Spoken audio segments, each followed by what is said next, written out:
Chapter 8, To Be Different. Jiraiya straightens his back and shuffles with only a hint of nervousness when he approaches his godson's apartment. He has never met Naruto before. Some godfather he is. But Konoha had been suffering under the weight of the Kyuubi attack, and as a strong proponent of the continued existence of his home, he had taken upon himself to expand his network of spies in order to protect Konoha from the kinds of threats that it is facing right now. So his visit serves a dual purpose. Try and connect with Naruto, and also obtain any intel possible from him and the Uzumaki girl he'd stolen. What a good lad he sounds like. Making an effort to rescue his family. It's hard to find conviction in younger generations. Jiraiya knocks on the door.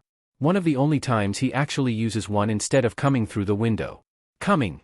A much younger female voice calls out, and Jiraiya hears the pitter-patter of a child's feet run to the door.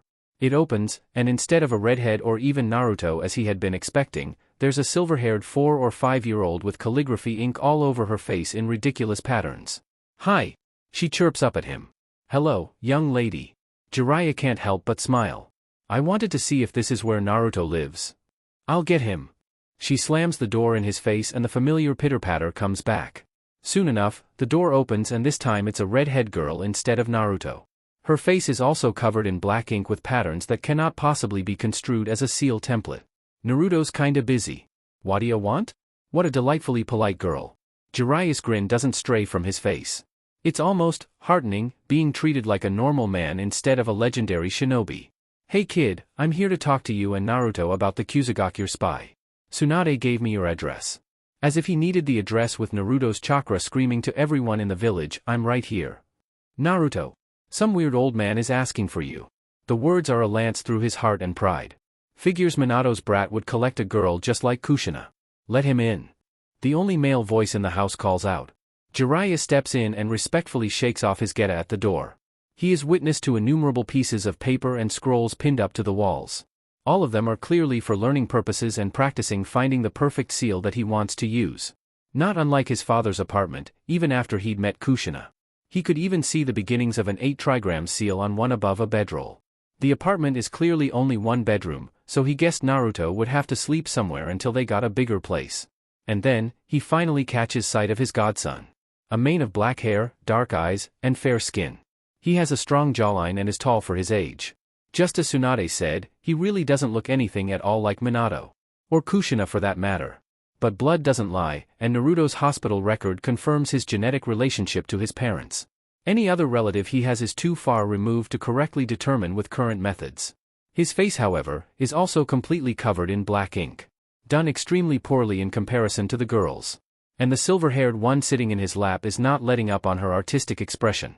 The ink does well to hide the dark bags under his eyes but not well enough to hide them from his keen eyes. Looks like the kid has been up for much longer than he should be trying to research the correct seal to use in the creation of a Jinchuriki. Naruto for his part seems to be ignoring the efforts of the girl and is instead devouring anything he can from the scrolls on the wall. Now or never. Naruto? The kid looks his way. Rather dully. Who are you? Jiraiya grins. Name's Jiraiya. Naruto looks more interested now. The Sannin? One of M. Jiraiya affirms, but his grin gets weaker. I heard you had a bit of trouble the last time you met one. It's over now, and we're no worse for wear anymore. Naruto gives a dismissive wave of his hand. Good to know you're in high spirits. What's all this for, then? Jiraiya gestures to the scrolls hanging up. Tsunade probably already told you. Naruto's reply is prompt, making it clear he has more on the mind than reiterating a known task. True, but this seems a bit unnecessary if you've already uncovered the 8-trigram sealing style. That seal will be more than enough to put the nibby inside your little girlfriend. Karen turns red and looks about ready to steam from the ears. I don't know how to use it. Naruto's eyes droop even more. I haven't discovered the hand signs needed to use it. It's too complicated for me to figure it out and I won't have time to create a sealing ceremony. Jiraiya nods at that logic. Chakra placed into sealing ink would quickly dissipate if not used within a very short time frame. It would likely vanish before Naruto even finishes his first match. Using hand signs is the workaround, but a Fuinjutsu powerful enough to seal a bijou would take dozens of signs. Deciphering Fuinjutsu to determine what signs were needed is an advanced art. Good thing Jiraiya has been witness to it dozens of times.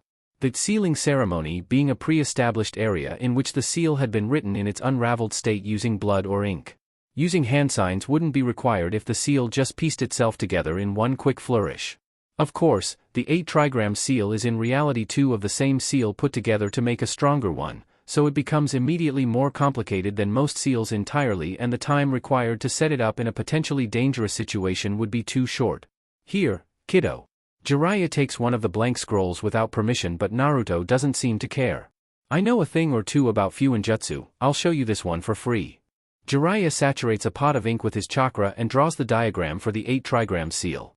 This is the most time-consuming way of deciphering a seal, but the most effective. What you want to do is find how each sign resonates with the seal you're trying to create.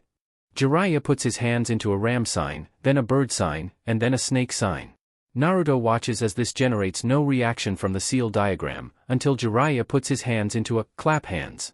The seal lights up blue, before the light dies down and returns to normal ink. The pattern has dismantled very slightly. Jiraiya does the same thing again, finding another seal to dismantle the 8 trigrams. He uses Ox, which unravels it even more. Naruto leans over the scroll in fascination, watching as Jiraiya unbakes the seal and steadily fills the entire scroll. It looks to Jiraiya that the kid has figured out it's a game of elimination. Any sign that does not garner a reaction at whichever stage the seal is on, is not the correct sign. Soon enough, the complete formula for the hack Fuin Shiki is revealed in its entirety. It's nearly 20 minutes after he started, but Naruto didn't look away once. He completely misses the pouting girl climbing out of his lap to receive attention from Karen instead. And that's how you find out what seals to use. You start from the finish line and make your way back. The first sign I used is the final one, and the last sign I used is what you start it with. Jiraiya had gone right up to 100 hand signs. What about the key? Does the key have seals too? Jiraiya shakes his head. Nope. That's the beauty of the seal. The key is grafted automatically to the body of the person using it. Using the same signs or sealing ceremony again won't create another hack Fuin Shiki, but instead prepare the key for transfer to another holder. The key holder can be the same person who the seal is grafted to, or it can be another creature. I can use my toad summons to be a key holder in the event that I'd need to use the seal again. And how would I use the key if it's grafted to me? Curious kid. That'd serve him well going forward. Grafting the key to your body essentially makes you the key. Anytime you would interact with the seal, your chakra will automatically bring it out.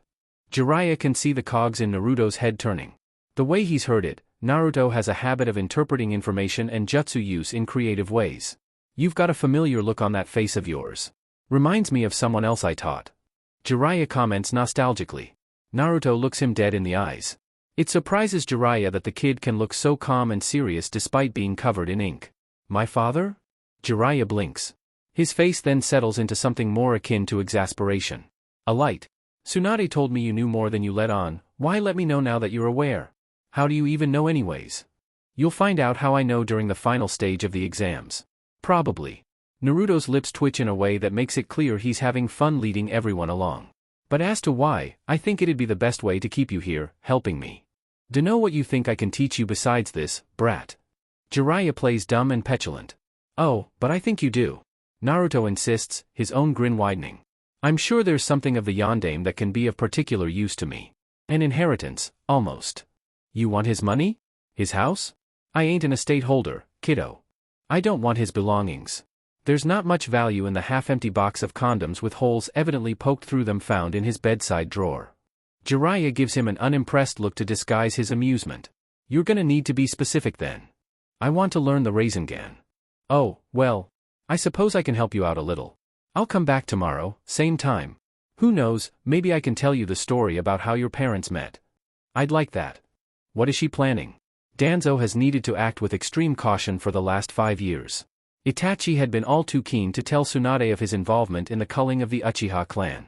There are only 4 people alive with knowledge about that incident. Himself, Itachi, Tsunade, Koharu and Hamura, and the ghost of an Uchiha. He has been denied the ability to provide counsel to the Hokage, and publicly had his ANBU faction dismantled. But shadows would never disappear from Konoha. He reached out to another victim of Konoha's all-encompassing light, Orochimaru. In exchange for genetically enhanced children to bolster his private faction, Danzo would in turn provide Orochimaru with the means of obtaining one Uchiha Sasuke. Having Sasuke removed from the picture subtly, would turn Itachi's fearsome eyes away from him and onto Orochimaru instead. But Kakashi has proven to be an effective teacher for Sasuke. Every day the Uchiha boy becomes more zealous in the protection of Konoha and its people. Under normal circumstances, Danzo would consider this conditioning to be exemplary on the part of Kakashi. Unfortunately, Orochimaru would not be satisfied with only an opportunity to send Sasuke into his den. The deal is for him to obtain the Uchiha boy, and in exchange, Orochimaru would kill Tsunade and free the seat of Hokage. Konoha's shinobi respect power, but openly challenging a Hokage whose rule has proven extremely satisfactory to nearly the entire population of the village, would put him in the bad books of their public scrutiny. The results of an assault of this level would remove Tsunade from the equation, which would take the most likely of people who knew the truth out of the equation to contest his impending rule. It would be hard to find someone living besides Kakashi or Jiraiya that can fill the chair in Tsunade's wake, seeing that Koharu and Hamura do not possess the strength required. And that is why Shirsue's Manjikyu would prove the most effective. To convince either person who would be elected that their efforts are better spent elsewhere. Kakashi is an active and dedicated father, but he may very well step up to the occasion for the sake of Konoha. Jiraiya would be easier to deter, but on the off chance that he did become Hokage, any hope that Danzo would have at obtaining that seat would be forever lost. Jiraiya is a menace to society but has a well-earned reputation. Public favor would be towards him instead of an aging relic of a Konoha long past, especially one that has been kept out of public affairs for quite some time. With Danzo as Hokage, he could contain Kakashi's influence over Sasuke and soon have him shipped and packed off to Orochimaru with the sweet promise of power to obtain vengeance, or as Kakashi had conditioned him, protection of Konoha. If he is convinced that the shinobi system of Konoha is broken, then he would seek out the power to obtain it from someone who had already provided him with it. A well-laid trap to allow Orochimaru to obtain his long-sought-after Uchiha body, and then the boy's motive for leaving would be irrelevant.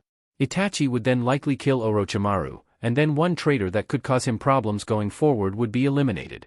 But Tsunade knows more than she is letting on. All reports following the preliminary stages have not been written, and instead are likely exclusive to word of mouth. Every shinobi she converses with knows something but not the whole picture, making it impossible to know what she plans to do. She is clearly aware of Orochimaru's temporary village planning an attack due to a resource grab, but that mission to arm Oto shinobi served its purpose of providing false intel that it would only be one village participating in Konoha's destruction. Jiraiya has seemingly uncovered the leak Danzo had been using to get information to Orochimaru, but the purpose of it remained elusive. It meant no more intel would be making its way to other nations, but now it's too late. Tsunade is an effective Hokage, but Konoha can always have more. Konoha can have a better Hokage than any who had come previously. Konoha may fall, but its tree would grow back with deeper roots than ever before. He is the only option for Hokage. He would achieve his dream, no matter the cost. Naruto vs Sasuke. Yujito vs Neji. Shino vs Sakura. Karui vs Kankuro. Dosu vs Gaara. Temari vs Omoi. Aburame Shibi puts down Konoha's newspaper and a thrum of pride runs through him. It pleases him to no end that his boy has made it this far in what is probably the most difficult Chunin exam held in Konoha since its inception. Genius prodigies and Jinchuriki, and the Kazekage's own children. If he were being honest with himself, he hadn't expected Shino to make it this far. His insect hive inside of him buzzes in response to the positive hormones running in his body. Unfortunately, the other parents of participating Konoha genin are not so pleased. They were gathered at a tea stall not too far from where his clan compound is. A very rare occurrence that their schedules aligned enough to have a meetup. Not present is one Hyuga Hayashi. He never deigned to just chat. He hoped his daughter wasn't going to be on the receiving end of some negative treatment, but even he should understand that Neji is not just a Hyuga, but a talented and hardworking boy on his own. Hayashi could take some lessons from his brother about positive reinforcement, in Shibi's humble opinion. And Hizashi generally spent most of his spare time with his son, not often making it to their little functions. We were right. Tsum holds her forehead between her thumb and finger in frustration. Shino was the only one out of all our kids to get through. He supposes he can understand. He'd watched the tapes given by Inoichi's friend. Kiba had been completely destroyed by Yujito. It hadn't even been a contest. The Inuzuka hadn't stood a chance against that level of speed and agility. Precise strikes between Kiba's attacks had him and Akamaru down for the count. Shino had fought strategically against this Zaku, from Oto, only sustaining some minor bruises from the concussive energy of sound waves. The Akimichi boy had been beaten soundly by another Oto genin. No surprises there. Ino had been thoroughly decimated by Kakashi's genin, something that seemed rile Inoichi up to no end. A civilian girl. Beating my Ino. Inoichi slaps his forehead and bemoans. One taught by Hitaki Kakashi. Shikaku points out, but that is their whole reason for pushing the nomination, wasn't it? They'd slowly collected bits and pieces of information from their kids about what they were being taught by their Jounin sensei and had been left wanting. They had hoped that the Chunin exams would be an appropriate wake-up call to make the sensei start to take their responsibilities as teachers seriously, seeing as they seemed content on raising a new generation of friends instead of shinobi. Shikaku's boy probably had the best chance along with Shino, but he'd gotten the misfortune of being pitted against Uchiha Sasuke. That might have a chance turned to no chance very quickly. Shino understands the risks better now. He has already approached me for additional tutelage. Shibi states, reveling in the fact that his reserved son at least trusts him enough to seek help from him instead of struggling on his own. Ino is sulking. I'll see what happens when she gets over it. But I'm still going to have words with Asuma about this. Inoichi does not seem pleased with the lack of progress over 6 months. Tsum stands up and throws down some change for her share of the tea at the stall. And I'm going to beat some skill into my boy. Later. Tsum stops before leaving. Tell Shino, good luck for me, won't you? I think he already knows. Shibi hides a smile. Shino walks around the corner after basically being called out by his father. He'd clearly been waiting patiently for him so they could continue training. Thank you, Tsum-san. Tsum ruffles his hair fondly before she and Kuramaru run off. The Ino Shikacho trio stands and makes their way to pay. Shibi puts his money down and turns to his son. Shall we go, then? Shino nods as eagerly as he is willing to express. Sasuke grips his shoulder in discomfort as he leaves his apartment. That seal will only be as strong as your own desire to refuse it. Kakashi gives him the rundown on the evil sealing method. For as long as you contain your own desperation, that mark will remain suppressed. It brought up the value of having strength, so that he wouldn't be in that situation. He'd gotten packed the night before and is setting out to meet Kakashi for some private training. If he is strong enough on his own, then he won't need to resort to the tainted power of Orochimaru's curse mark. Especially against Naruto, who has yet to reveal his full strength to anyone. Sasuke? Are you alright? The woman from the young couple who owns his favorite bakery asks him in concern. Himari, he remembers her name as if it were written on his hand. I'll be fine. Sasuke follows up his half-truth with a deflection. Just a bit beaten up after the exams. That's right. I saw in the paper that you made it to the final stages. Congratulations. She reaches over to tussle his hair. Sasuke manages a smile. This makes her immediately pull on his cheeks. He bats her hands away and huffs. She doesn't take it personally, one of the many things he likes about her and her husband. They'd been there for him for a long time now. Even after they'd just gotten married and were in the process of opening their bakery, they would often see him pass on his lonesome and invite him over.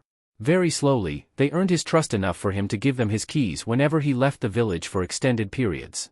It was them who taught him how to live on his own, seeing as he didn't have anyone left to do it. And out of the kindness of their own hearts, never expecting a single Ryo in exchange. How could you be willing to put people like this at risk? Sasuke wonders, asking Naruto in his mind regarding the selfish words he'd heard in the forest. Civilians are always the easiest targets in shinobi warfare. It's a disgusting practice, taking out suppliers of food and tools so that shinobi would be less prepared for battle. Innocents should be left out of the affairs of killers. Is that Sasuke I hear? The lesser half of the couple walks through the door flaps to the bakery. Look Yudo, Sasuke made it to the finals of the Chunin exams. Himari gushes again, pulling Sasuke closer and embarrassing him. Himari-san. He most certainly does not whine. Ha ha ha. I knew you'd do it. Yudo claps a hand on Sasuke's other shoulder. All those nights of staying up past your bedtime have paid off. We'll be rooting for you in the finals. Sasuke's unintentional smile falters a bit. Yudo and Himari notice immediately. Sasuke? It's nothing, just my first match is against Naruto. Naruto? Himari taps her chin in thought. Your teammate? Not just my teammate. He's probably the strongest out of every single genin and chunin in the village. And he hasn't even shown his full capabilities yet. Even stronger than you? But weren't you the highest graded in your class? Yudo's brow furrows. Sasuke wishes his outlook was still as simple as that of the civilians. Naruto is on a whole different level. But, don't worry about me. My sensei is training me personally for the next stage. He said that he's arranged trainers for Naruto and Sakura, but there's something only he can train me in right now. I have faith. Yudo closes his eyes and nods determinedly. You'll damn well give him a run for his money, even if you don't win. That's right. Himari adopts the same look. Sasuke is overwhelmed by their open support of him. He would often receive, of course he can do it, he's an Uchiha, but no one besides Kakashi and his teammates would ever think he could do something of his own merits. Naruto, if you ever put these people at risk, I will do everything to end you. The couple tactfully pick up on Sasuke's struggling expression. You know, Sasuke. We've got some pretty important news too. Yuto starts off slyly. Sasuke looks up at them curiously. Himari cannot contain the bursting emotion. We're having a baby. The genin looks gobsmacked. Sasuke shakes his head. That is the last thing I expected to hear today. Congratulations? Yuto laughs and Himari pulls him into another hug. Himari has deigned to let me name it if it's a boy, but I can't think of anything that I like enough. What about a girl? Sasuke asks, not really sure what else to say. Well, we were thinking Tsukimi. After my grandmother. Himari instinctively rubs her belly with a sheepish expression. That's a good name. Sasuke approves genuinely. Yuto grins, but pauses a second later. Wait, before you go. He rushes back into the empty bakery and comes out with a brown paper bag with a couple of buns in it. Here, for your training. He puts the bag in Sasuke's hand. Sasuke admires their generosity. Thank you. Good luck again, Sasuke. We'll be cheering you on. Sasuke turns and waves them goodbye. You disgust me, weakling filth. Jiraiya watches with wide eyes as the fiery redhead from Yuzu knocks the teeth out of a genin boy. Apparently, the girl was being targeted by bullies and took matters into her own hands. When one of the bullies went crying to his Nissan, the girl put him and his friends in their place too. The girl hasn't even graduated from the academy yet. She's amazing. Minato, his little protege and all-around skilled brat, looks down at the violent girl dreamily. I hope you don't get that from me, kid. Jiraiya thinks to himself with a sweat drop. Oh? Is she your girlfriend? Jiraiya asks teasingly instead. Minato goes red and sputters out a no. Maybe you should go introduce yourself then. Jiraiya pushes him over the guardrail. Sensei. His student crashes into some bushes right next to the redhead. That's cruel, Jiraiya. Tsunade shakes her head, who has tagged along with him on a not date. Nah. Kid's got guts. I don't mean getting him to ask out a girl he likes. I mean putting him in Kushina's way. What? The redhead Kushina turns to the bushes and invites out its occupant with a menacing aura. More trash? Come out and face me. I'm not here to fight. Minato stumbles clumsily out of the bush, white jacket covered in leaves. What do you want then? Kushina's gaze is unrelenting. Even Jiraiya almost feels nervous looking at those scary violet eyes. Will you go in at it with him? Minato burst out his question with a completely red face. Huh? Kushina replies eloquently. Minato recomposes himself enough to not rush. Will you go on a date with me? Kushina looks dumbstruck. From their little perch, Tsunade comments something to Jiraiya. I don't think Kushina has ever been given positive attention from a male that wasn't her father. But still, Kushina is not anything close to a normal girl. Back on the ground, the silence in the wake of his question has made Minato ghostly pale. Fight me. Kushina demands, looking like she's holding down an embarrassed reaction. If you're strong enough to beat me, I'll go on a date with you. Minato looks stunned, but he clearly likes Kushina enough that being beaten up a bit is a calculated risk for this situation. Alright. Kushina hands his ass to him. But she is not disparaging of him like she was with the bullies. You're not strong enough to date me. But I like your courage. Minato wipes blood off of his chin, looking up at her with unholy determination and fire in his eyes. I swear, I'll get strong enough. I'll get that date. Jiraiya slaps his forehead.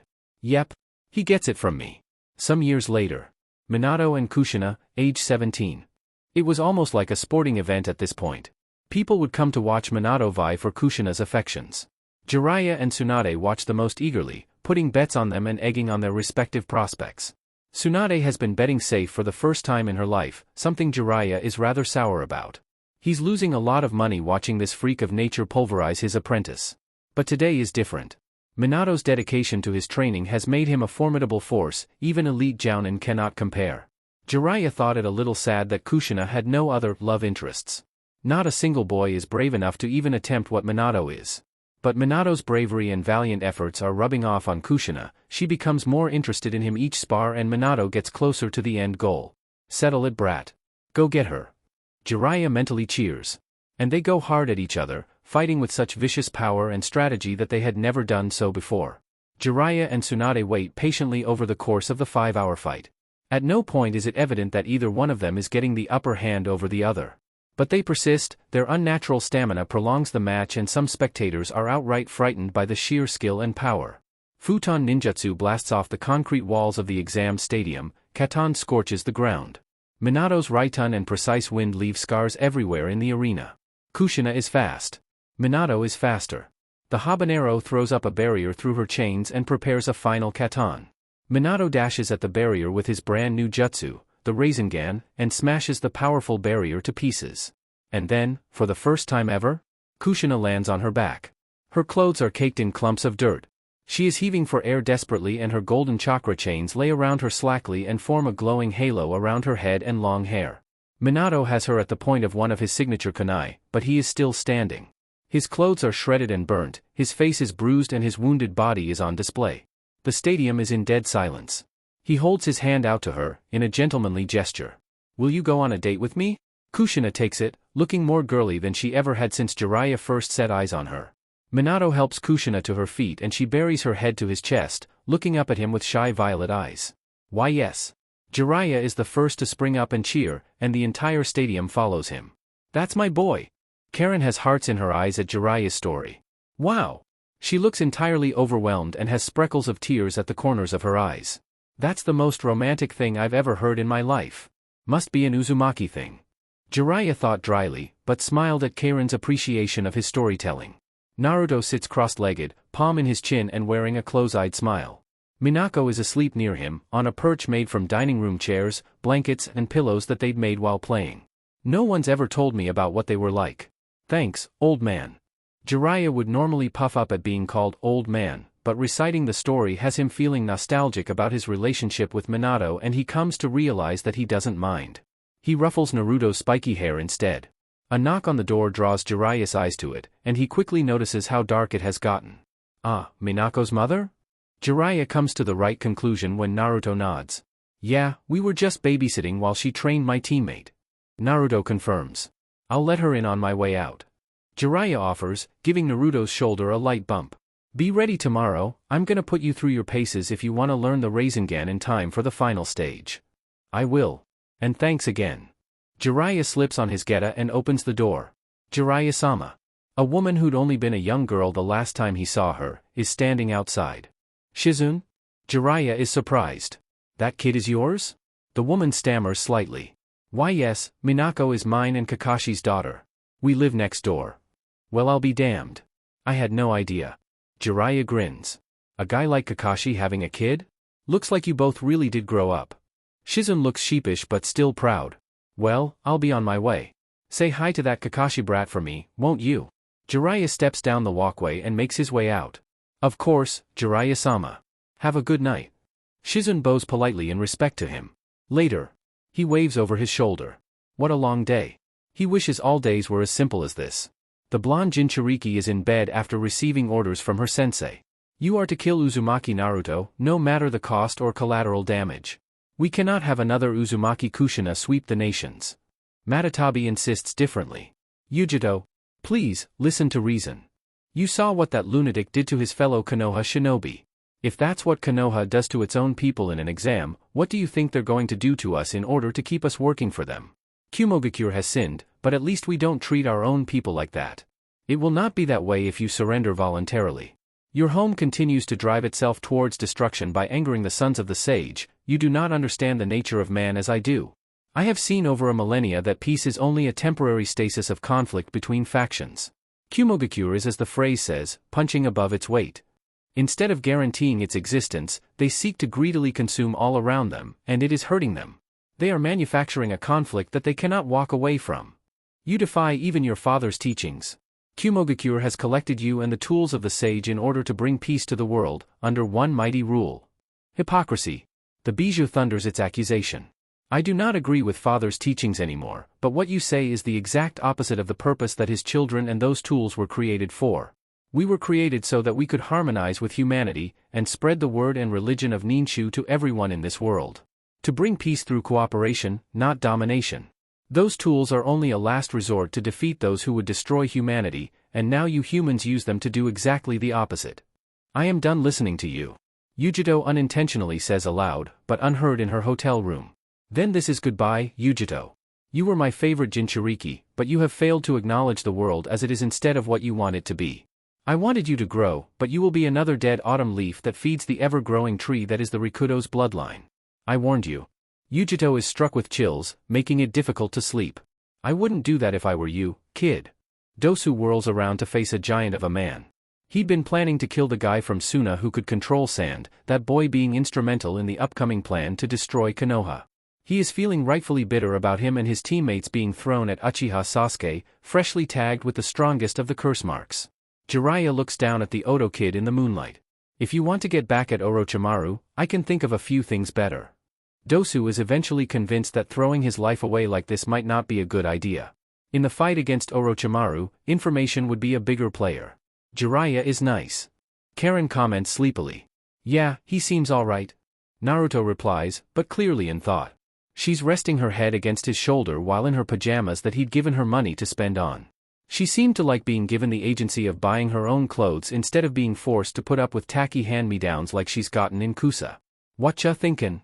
Karen rubs her eyes, glasses discarded for the moment on the arm of Naruto's old two-seater couch that was enough for them to sit on but not long enough for either to sleep on comfortably. I was fully prepared to betray Konoha to keep you. He seems a bit conflicted. There are good people here, like Jiraiya. My father, and my mother. The orphanage matron. I was ready to turn away from that in order to protect you. I don't regret saving you, not even a little. But I can't help but feel like I'm in the wrong somehow. I was taught to treat Konoha as disposable. But I guess I've grown to like the people here more than I thought. I've made bonds and haven't been betrayed. Don't be a worrywart. Karen flicks his nose. It's like the story with your Kaa-chan and Tu-chan, you just need to prove yourself. The choices you make will be looked on better if they're for everyone's benefit. Isn't that why you need to learn this Fuinjutsu scribble? Yeah. Naruto rests his head back and waits for Karen to conk out. Then don't worry. Just get stronger. Her head slides into his lap. She's asleep by the time she stops moving. Naruto is reminded of the time he learned about how shinobi react to power. When he fought those chunin at the ramen stall. You're always treated better when you're powerful in the shinobi world. He can have what he wants, so long as he has the strength to affirm his might to anyone who might dare to oppose him. His Sharingan memorizes Karen's sleeping, delicate face. Family is wonderful. Naruto quotes his orphanage matron. Chapter 9, Uchiha. Uchiha Naori pets Tsunade's hair delicately. The 10-year-old Senju girl looks up at one of her role models. She spies one pale white eye hidden under a smooth curtain of purple hair. But why won't anyone tell me? Tsunade does not ask, she demands to know why everyone refuses to speak of Konoha's boogeyman. Madara-sama was an enigmatic man. But even as he grew distant from us, he always held purpose in his heart. Naori's smooth and calming voice is motherly towards the hot-headed girl. That doesn't mean anything. Tsunade is frustrated. Naori's lips twitch into a smile. Let me finish, dear. Tsunade pouts and sits up on the bench next to her. The other Senju say she's mad for speaking to an Uchiha, but Naori has always been a nice lady. What I mean to say is that Madara-sama always had a reason to do something. Naori looks like she's reminiscing about the man in a fond way. He was always the devil's advocate, or voice of reason, as he used to call himself. He had a mean reputation, but everything he did was for a purpose that he found satisfactory for the benefit of the Uchiha clan or the village. Tsunade wisely chooses not to say anything at the weary drop that Naori's face takes. He tried to tell all of us that the Uchiha clan were going to be discarded, and that we needed to save ourselves by fleeing this cursed prototype of a village and look out for our clan. The Uchiha clan were too weary to listen and cast him away. Madara-sama left Konoha and us behind, and attacked Konoha at the cost of his life. But that raises the strongest question to anyone who knew what he was like. What possible reason could Madara-sama have to destroy Konoha? Perhaps he never wanted to destroy the village. Perhaps he attacked to send a message. To us, perhaps. That he would martyr his own life just to teach us a lesson. What lesson? Tsunade asks quietly and near fearfully. Naori places her hands in her lap and looks down at them. That perhaps, he was right. Tsunade gulps. Someone dying on purpose? To help their family? Naori tries to settle her with an uneasy smile. There is only one thing that I want you to learn from me, honorable granddaughter. It is the nature of man to seek out the most beneficial outcome for what they find important. People are willing to go far to secure what they want, through steady vigil in peace or the terrors of war. The bright flame of that ambition can be used to create an inferno, or be snuffed out quietly in the darkness. It is through understanding this reality that you can make the best of it. Tsunade takes this lesson to heart and carries it with her for decades. She sympathizes with the Uchiha clan when they finally explode after decades of segregation from the village they helped to create, but the damage of her forebears had been wrought. Their nature had been suppressed for years. They desired a secure fate for their blood, and being increasingly separated from Konoha was slimming those chances. Eventually they'd have abandoned the village, which would have caused them to be hunted down as traitors. Or, they could try to take back control by force and risk civil war but have a slight chance that they'd have a few in their family survive. And those decisions unfortunately fell upon one boy, Uchiha Itachi. A boy whose burden was too great for anyone to bear. Sasuke and Itachi sit under a tree in the middle of the day. The shining sun sends streaks of light through the branches but they are shaded for the most part. Little Sasuke is ever curious, and the only person who gives him straight answers is his Nisan. Their dark eyes meet. Nisan? Yes, Sasuke? What is Uchiha? Sasuke knows that it's his name, the name that he and everyone in the clan share. But what makes their name so special? Tusan always speaks the name Uchiha like it's a word with many meanings. Like it's less of a bond that binds them all together, and more of a code or a promise. Like it's something they should always strive to live up to. What an interesting question. Itachi leans back against the tree trunk, looking relaxed for once instead having tense shoulders and dark bags under his eyes. He looks like he's asking himself that question too. But Itachi is smart, and he can come up with something from what he's seen. Being an Uchiha, Tusan says that the heart of a person never changes. That no matter what guise they wear, will always be drawn to act a certain way. He says that the Uchiha are all bound together, and that we have a disposition and personal duty to always put ourselves before everything else. To love the Uchiha to such a degree that we would rather see the world burn than have none of us left at all. Sasuke listens carefully. He knows that Itachi won't stop at quoting their father, especially when they often disagreed. That is what an Uchiha is. Someone who places their family above everything in this world, damned the consequences. But I believe that while our blood plays some factor in how we interact with the world, it is our decisions and personal responsibilities that truly define who we are. You and I are not the same person, despite being from the same clan. We have different perspectives on the world and the people who surround us. Some people are destined to be despised for the choices they make, and others are to be revered. And their blood plays no part who they are as human beings. Sasuke doesn't understand. He voices as much. Don't worry, Otudo. Itachi pokes Sasuke's forehead with an easy smile. It's not something little kids should be thinking about. I hope that my choices make sure that you get to make those self-defining decisions, instead of letting your blood or your creed warp your mind and make those choices for you. There is something about how Itachi speaks that sets his mind at ease. Make friends, work hard in the academy, find things that are worth something to you that don't involve just a fragile little pocket of the world like our little clan. Find something worth living for, so that when your clan and your family cannot be depended on, you'll already know for yourself just what kind of person you are in your heart. Sasuke doesn't like people. But since it's Itachi, let your decisions define you, not your blood. Never let anyone force you to betray what you hold dearest. Uchiha is just a name, and it's up to you to determine if that name is good or bad. Naruto and Madara stand apart in their underground hideout. The only light in the darkness of the training area is coming from the sconces mounted to the support pillars, and they are lit ablaze from their katan. Little Naruto knows that his Jisan is the only person who will tell him the truth of how things are. Their Sharingan meet. Jisan. Yes, my grandson. What does being an Uchiha mean? Naruto knows that it's his name. One that he can't use yet, but what makes that name special? Jisan speaks as though the name itself has power in it, and that the word itself is a defining statement. What a strange question. Madara sits down in his dusty throne, looking like a puppet that cut his own strings with how quickly he settled in relaxation. He looks like no one has ever asked him that question before. But he of all people knows what being an Uchiha means. To be an Uchiha is equal parts objective and spiritual. Our blood and ability define us, and the name Uchiha represents that blood and legacy. But that talent has been cursed since we first gained the ability to harness it. It creates a seeping darkness in the light of your heart. If we Uchiha define love as light, we would cast hate as dark. Uchiha have been ruled by this dichotomy, never in balance with it like normal humans are. That is what an Uchiha is, to be left ignorant by basking in light, or be left in despair by fear and hatred at the world. Naruto listens carefully.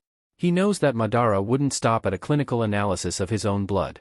That is what an Uchiha is, but I believe there is a difference in being a Uchiha and being the Uchiha. A Uchiha is someone who fits the parameters of what I have just said. Someone who is unable to find control in themselves, and to master the curse of hatred within them before it consumes them and everything they love. But to become the Uchiha is to meet that fear and that hatred instead of burying it. It is to become one with your power and the legacy of your clan. To be one with reality and to change your circumstances in accordance with your own desires, instead of being controlled by your power and instinct as if you are some wild animal.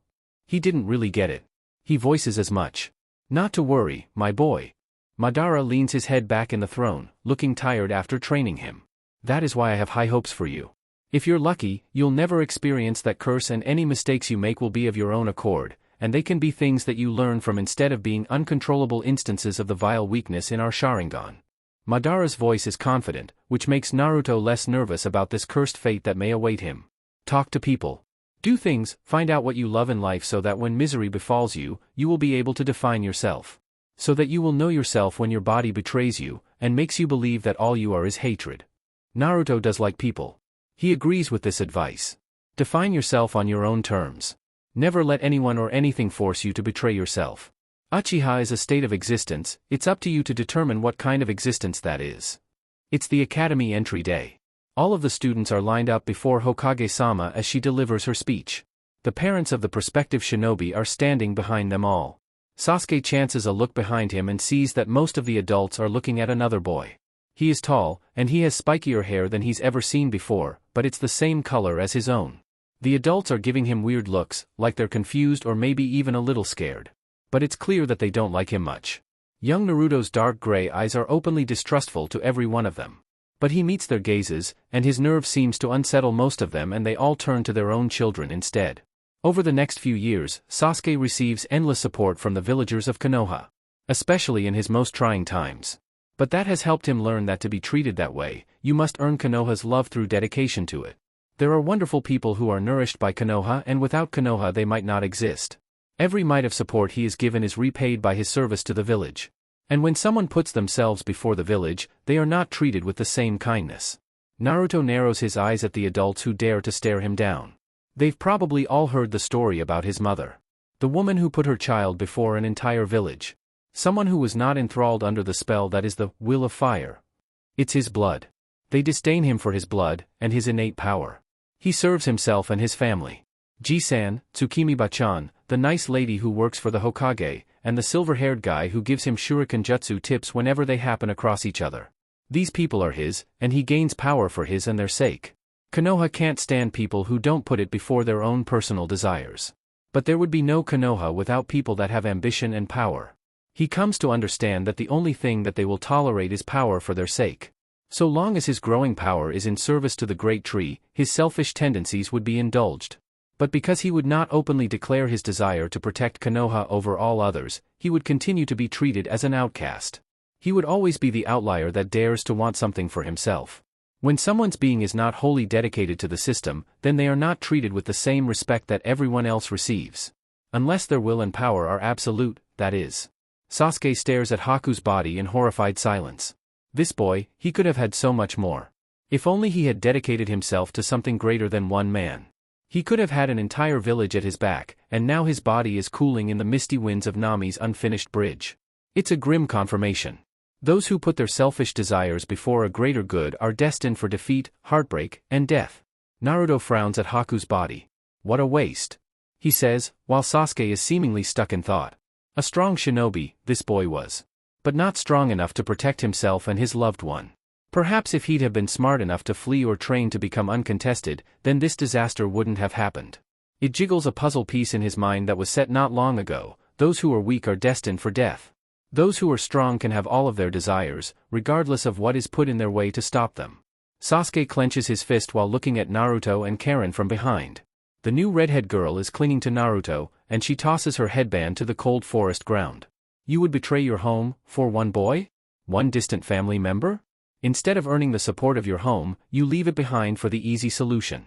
He looks at Naruto, and sees another Itachi in the making. Someone who will cause endless destruction and death for no reason other than their own selfishness. Naruto lets Karen hold his arm while they slowly trek to the forest tower. This is what he lives for. The reason that he is obsessed with power. To protect his family from all who would mistreat them. He will become strong enough to defy the entire world if he has to. It's within you too, Karen. Naruto thinks fondly while looking down at the redhead. You are willing to defy your village to be with your family. We're alike. Even Sasuke doesn't have that kind of fire in him. She is weak for now, but that can be rectified. Family stands the best chance together, and they'll decimate all who oppose them. It's the day of the final exam.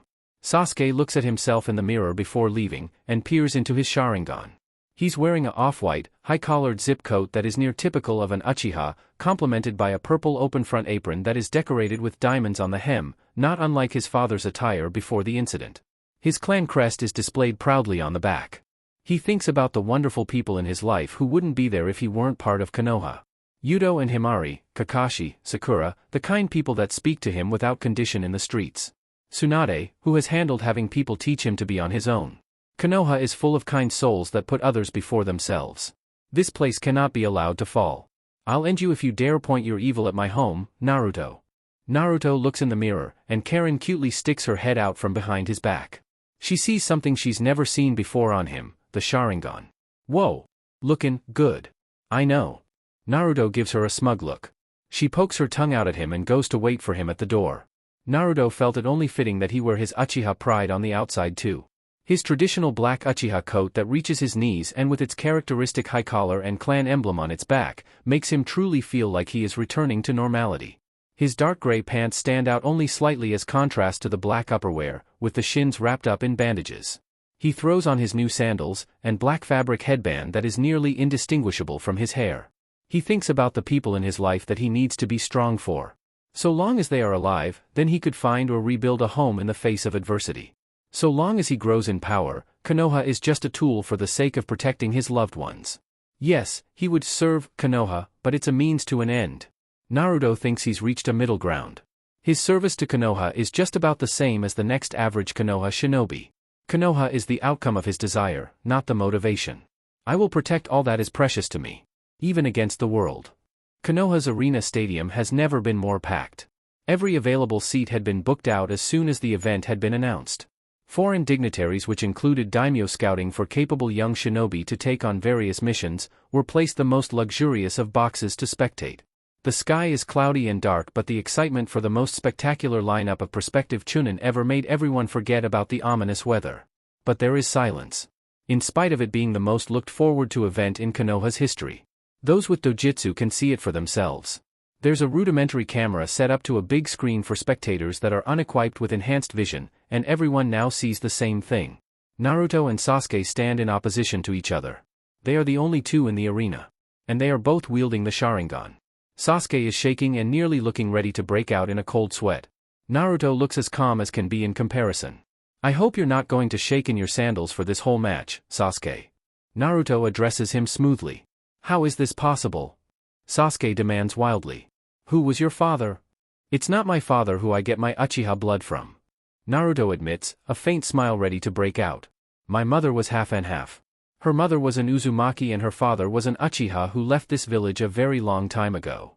Sasuke glares, thinking it's a lie. Every Uchiha old enough to be your grandfather would have been hunted down by the village or the Uchiha clan for becoming a traitor. All but one. One too strong for the Uchiha clan, and one too cunning for even the Shodai Hokage to completely defeat. Sarutobi Hiruzen grips the arms of his chair.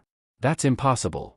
He looks at the close-up of Naruto's face on the screen and cannot deny the resemblance between him and the terror of a man that nearly brought all of Konoha to destruction on his own. He wouldn't rear a child. Hiruzen mutters. He's unable to see anything but the monster that frightened him as a boy. The man that made him believe that the Uchiha's curse of hatred was a tangible and real threat to the safety of the village. Hiruzen-sama. The former Hokage can't think of a reply to his young clan mate. She's clearly only asking if he's okay, but Naruto's oppressive and dense chakra is revealed. As if a veil over it has finally been released. Uchiha Madara. Faking your own death to get a chance to ruin us again. Your cursed blood plagues this village again. Tsunade shuts her eyes when the moment of clarity hits her. The other Kage seated beside her lean forward in interest. Madara truly was powerful and sly to fool even her grandfather. It's really no wonder that Jisama and Tobirama were fearful of him. Naruto's behavior, appearance and power all converge into something that finally makes sense. Madara's teachings culminating into one boy. Now I know why you kept it secret. She thinks, knowing that Madara had rightfully instilled distrust for Konoha to Naruto. This boy has manipulated the public around him well and become near untouchable by factions in Konoha that would try to obtain his power. Openly making friends with civilians. Defending people against drunk vagrants. Defeating the combined killing intent of many foreign nations shinobi all at once. Proving himself as a trustworthy and dedicated agent of Konoha by being seen getting taught by Kakashi and Jiraiya. Most people are on this mysterious genin side, and if news gets out now that someone was trying to keep this power to themselves, a good part of Konoha would be up in arms to protect their new hero. And now the daimyo in neighboring nations are watching too. Good grief. I'll admit it, Sasuke. You weren't my first choice for opponents in this stage. The power I want to use would kill you, the Jinchuriki up there have a better chance of surviving. Naruto explains his discontent, and the matter-of-fact way he said it ground on Sasuke's nerves. I hope that this month has been kind to you. I still need to show off a little bit. Sasuke glares viciously. My resolve has become stronger, I won't let you win so easily. Knowing that Naruto is clearly superior in taijutsu and the addition of the Sharingan would make things infinitely harder, Sasuke attempts to use his expanded repertoire of ninjutsu off the bat. He shoots through a number of signs. Katan, Hozenka no Jutsu. A huge flurry of mini fireballs are spat from his mouth to cover a large area, creating a cone of effect that would ordinarily be hard to dodge. Simultaneously, Sasuke dashes with high speed to one of Naruto's sides and launches a storm of shuriken. He'd used this tactic before against Naruto, but it seems he'd put a Sharingan twist on it, along with strategically thinking that the typical cone of effect from Katan and Futon ninjutsu that Naruto uses wouldn't be enough to block from every side. Shuriken Kage Bunshin. Naruto's Sharingan tracks the trajectory and movement of Sasuke's attack. He sees something off about the chakra creating the shuriken, but he opts for the simplest solution, with only one hand seal. Katan, Gokakyu no Jutsu. Naruto's fireball is fired at the approaching Hozenka, obliterating it and forging a path in which Naruto could move through safely and at speed. Sasuke doesn't remain idle. He runs up the arena wall and tries to gain a high ground advantage. He pulls out a folded Fuma shuriken from his pouch and multiplies it. He throws them one after the other, using thin cables to control their path and keep a hazard between him and Naruto. The Fuma shuriken sling back and forth with precision and skirt the arena walls and ground. The Uchiha on the ground looks up at Sasuke and sees that he has a movement advantage. At this distance with shuriken being pelted around, Sasuke could dodge by running along the wall. Knocking the shuriken off their path wouldn't be effective seeing as they're attached to cables that would bounce them back into life. And he didn't want to kill Sasuke, so he'd have to make some use of the tool he was here to show off. He looks Sasuke in the eyes. Sharingan, Fuzikoi, Malfeasance. Most Jinjutsu were applied subtly, but not this one. Its singular function was to strip control of the victim's body instead of tricking them. Less subtlety, more power. The victim is fully aware that they aren't in control but being incapable of stopping it without extreme effort of the mind. The Sharingan can see external illusions in the environment, but something attacking them from the inside requires skill and will to defeat. Sasuke's chakra control slips up and he is struggling to stick to the wall. The shuriken all whack into a surface, the replicants of them dispelling. Naruto leaps deftly up the wall and attacks Sasuke with taijutsu. Sasuke manages to throw off the Genjutsu, looking quite strained but reels back from Naruto's strikes instead of meeting them. Their Sharingan helps their coordination while fighting on a vertical surface significantly. Naruto chases Sasuke along the arena wall. To the spectators, their fighting styles are telegraphed clearly. Sasuke is intelligent and resourceful, while Naruto is an unstoppable force in motion. Suddenly, Sasuke whips out an exploding tag on a kunai and stabs it behind him to deter Naruto's pursuit. Naruto picks it up and rips the tag off of the kunai. He chases down Sasuke daringly and slaps the tag down on the side of Sasuke's open, front apron. Sasuke's eyes widen, hearing the hissing tag. But he thinks quickly and throws off the article of clothing, and weaves some signs that he copied from Naruto in his fight with Lee. Sogo Kawarimi no Jutsu, Mutual Substitution Technique. The real Sasuke is replaced with a Mizu Bunshin. Naruto sees the deception. One of the Fuma shuriken earlier transformed into a weak decoy in the ground to be used as efficient substitution material. Quite a range of ninjutsu. Naruto mentally approves of copying Zabuza's technique. Naruto raises his arms above his head. Futon, Shinku Tobikomu, Wind Release, Vacuum Dive. He pushes down with the wind chakra accumulated on his arms, making a huge crack in the arena wall and sending the detached apron flying. It explodes, leaving another web of cracks further along the wall. The entire stadium is erupting in cheers. Kakashi watches with a wide eye as his students duke it out. Everyone in the stands can be heard speaking about the spectacular showdown.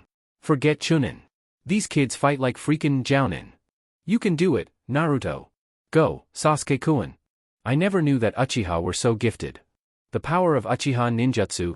Fufufu. Konoha has quite a few talented shinobi this year. I wonder where Tsunade Dano has been hiding them.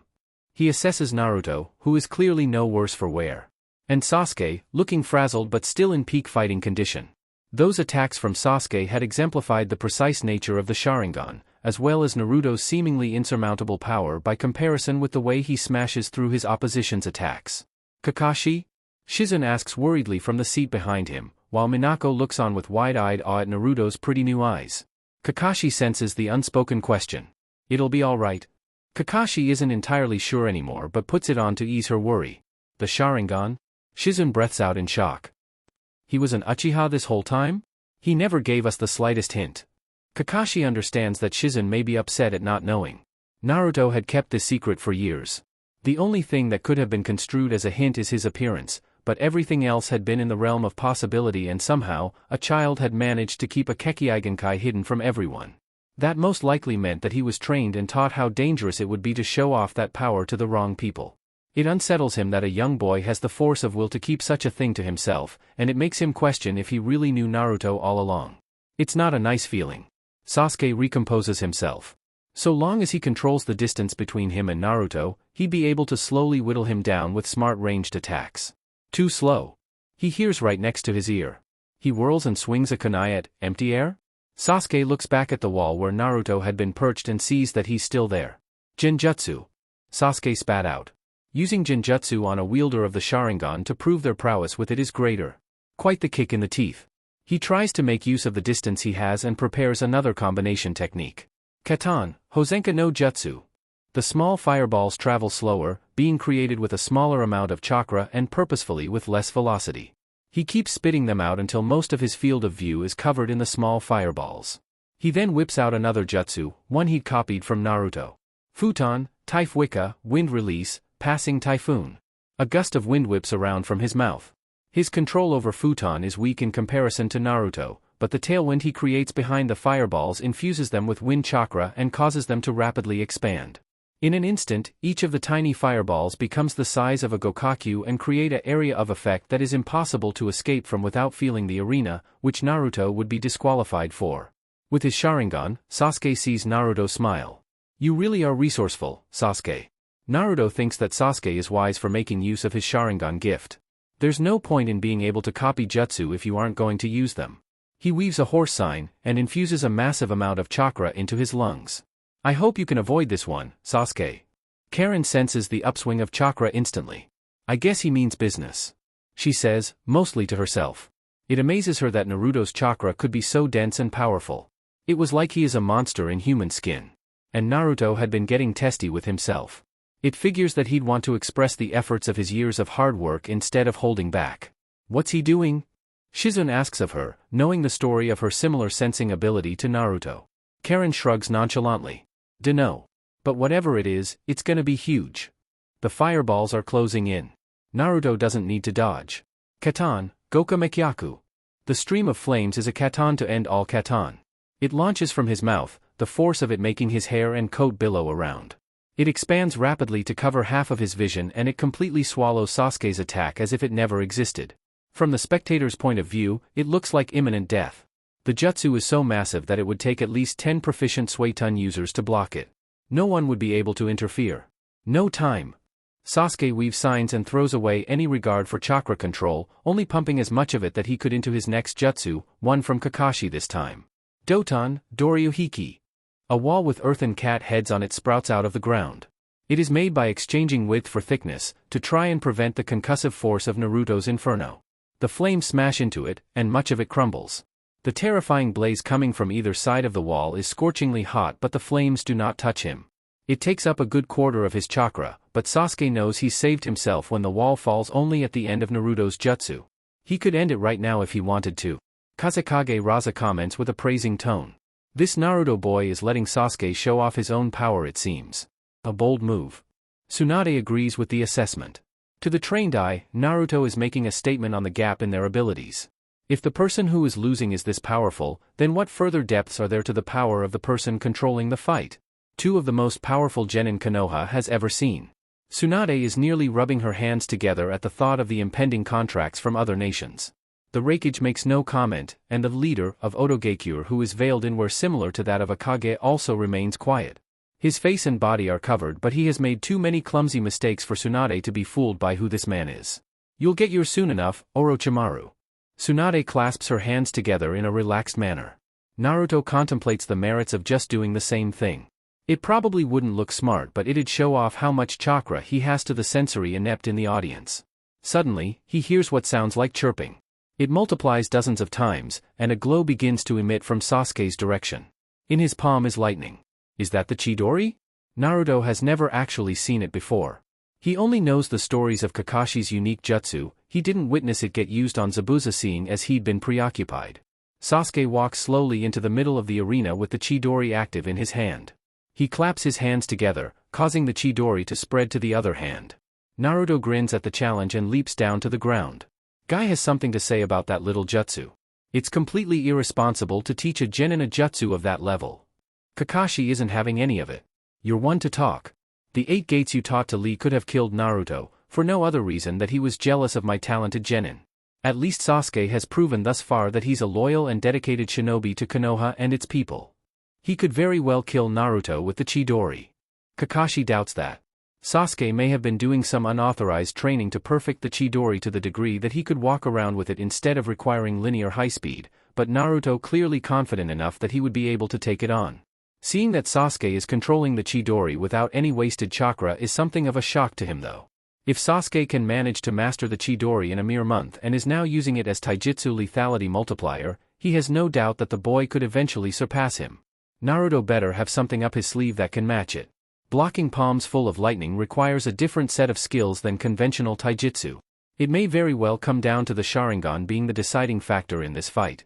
Naruto thinks that this may be the most dangerous taijutsu battle he'd ever participate in. Sure, it may border on the line of being a nin taijutsu fight, but that's a technicality. It would be a dance to remember. He pulls up both hands and focuses his chakra. 2 Rasengan the size of his head form in them, hovering slightly above his palms. Naruto and Sasuke begin to approach each other. It starts out as a walk, then a jog, and then a rush at high speed. Rasengan and Chidori slap off each other. Sparks become streaks of lightning chakra that whip into the ground and leave scars. Naruto's Rasengan does not waver. Unless Sasuke hits it directly instead of clipping it, then there would be no lock of chakra. Naruto swings his left arm out loosely, making Sasuke reel back at the wrecking ball of an attack. Sasuke makes rapid jabs in Naruto's direction to prevent him from pushing the offensive, and it works long enough for Sasuke to ground himself. It didn't take a genius to realize that getting his by either of these jutsu would be very bad. Their wild and swinging attacks at each other looked clumsy on the surface, but each action is a combination of Sharingan precision and raw battle instinct.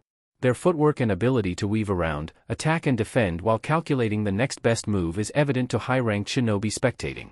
Naruto slides on the ground with futon-enhanced propulsion, making a double-handed slamming motion to Sasuke's core. Sasuke rolls over it and lands on his hand, creating a small storm that wrecks the ground. He deliberately decreases the chakra flow in order to not sink down by way of penetrating power. Chidori Nagashi. Once Sasuke pushes his right lightning palm off the ground, a wave of lightning springs in Naruto's direction. Naruto makes a bowling sweep with his left hand and causes the Rasengan in it to collide with the ground.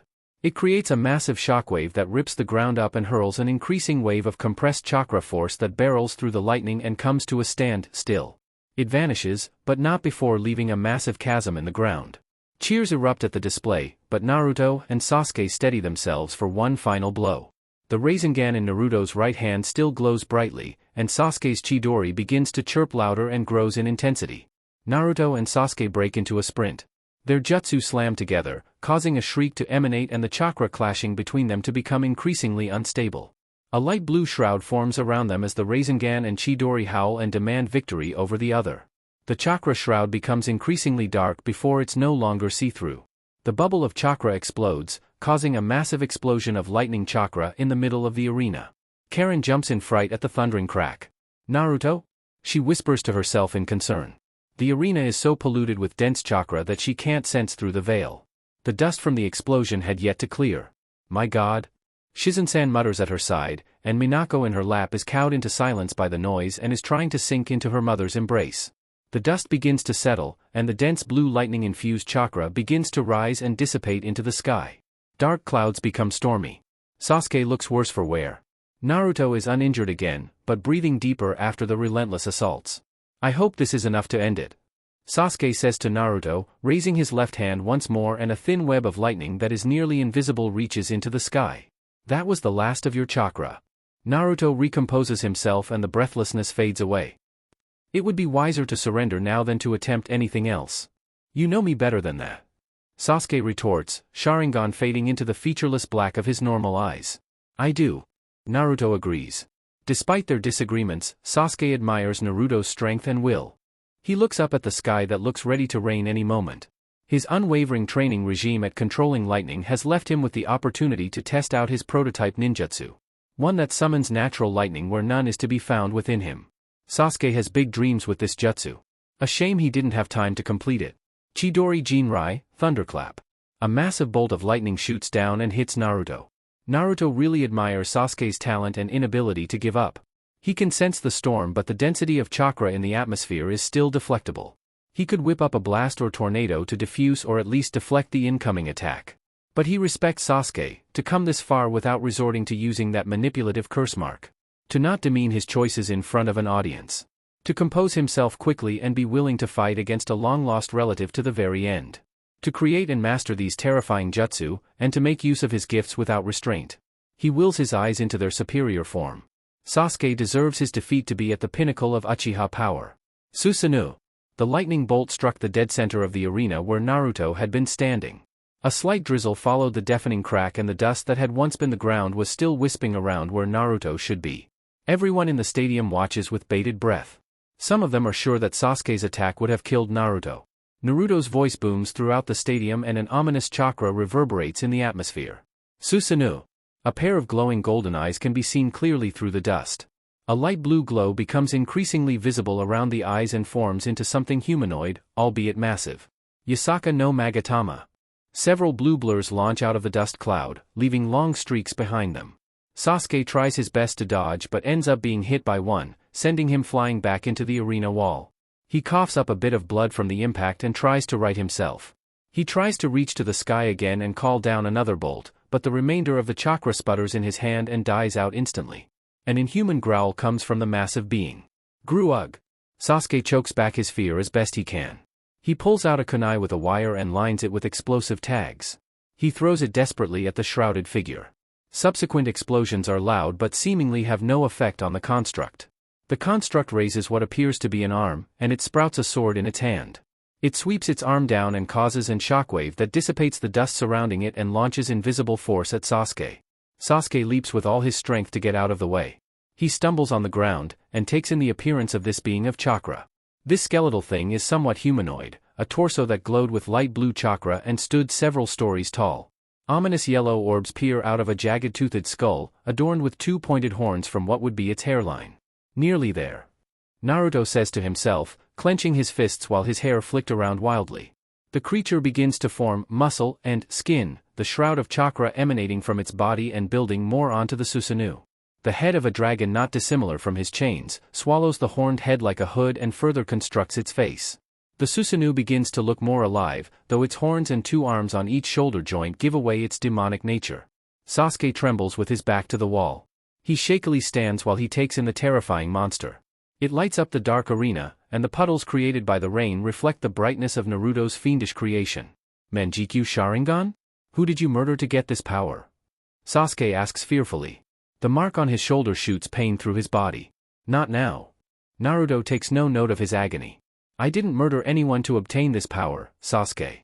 My grandfather made the ascension for me. A black flame pattern emerges from Sasuke's curse mark. He tries his best to force it down, but with no chakra of his own to suppress it, it spreads with little restraint. Rage and hate fill his mind. He knows that it is not his, but the mark affects his mind too greatly for him to understand. It is a subtle thing that preys on his inner turmoil. He weaves his signs again. Chidori.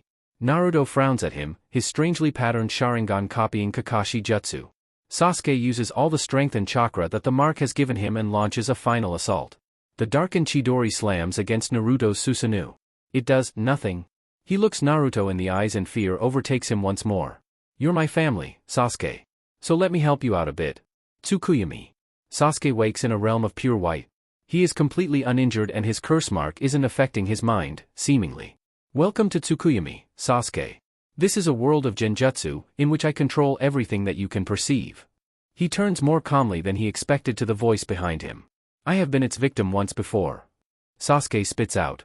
My brother used this to show me how he brutally murdered everyone in the Uchiha clan. Then you may understand a piece of its potential. Naruto is unaffected by the vitriol, and keeps a cool manner despite it. It's not a torture jutsu, it's the most flexible genjutsu there is. With this, we have some time to speak privately. You have much to learn about the nature of the Sharingan, and how I came to be. The surrounding white turns into something more organic, and Sasuke sees a man nearly identical to Naruto shake hands with the Shodai Hokage. Like all genjutsu, Tsukuyomi implants chakra into its victim. It's like a timer, once that chakra is used up, the genjutsu will release. If I cancel this jutsu early however, some of my chakra will remain behind. Since it's not yours, it will be eaten up by your body very quickly. I'll finish this so that my chakra will overcome the curse mark. After that, it's back in your hands. In the real world, Sasuke collapses in a faint and the curse mark completely recedes back into its normal state. Naruto Susanoo dispels slowly into blue flecks, dissipating into the atmosphere. You are worthy of the Uchiha name.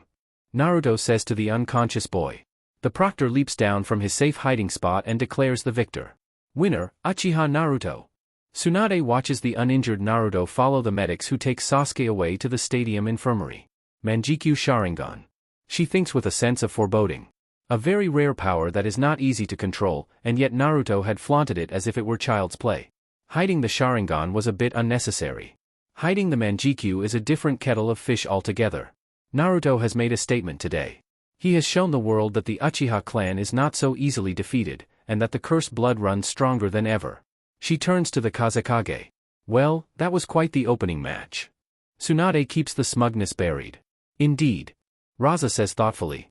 I would hazard to say that those boys are well above what a Chunin would ordinarily be capable of. That Naruto won even more so. And you, Reikage? Tsunade questions the man who's been quite thus far. I frowns, not giving away anything other than annoyance at the prospect of conversation with Superior Kage. The day is young yet. Kumogakure has time to show its prospective Chunin off. Of course. It's not every exam that a Jinchuriki competes. Tsunade happily gives away the fact that she knows about Yujito's Jinchuriki status. The Reikage brow twitches, but he says nothing more. In the arena, the examiner summons the next participants. Ni Yujito and Hyuga Niji, please come forward. Dosu makes a signal to the shadows behind him, unseen to the other exam participants. He subtly takes off his Odo headband, and replaces it with one denoting allegiance to Konoha. His signal has made sure that his teammates do the same, and to let them ready up for the impending conflict. The three Suna siblings exit the same way that Yugudo did.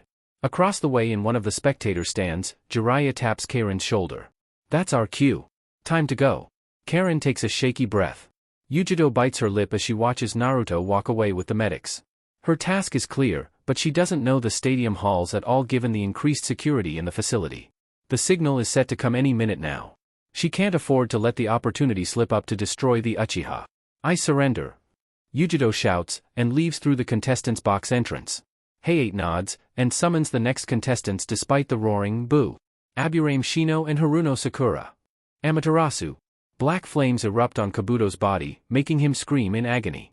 The other medics cringe at the volume but continue their work on converting as much of their chakra that they can into Sasuke's unconscious form. Jiraiya-sama was right.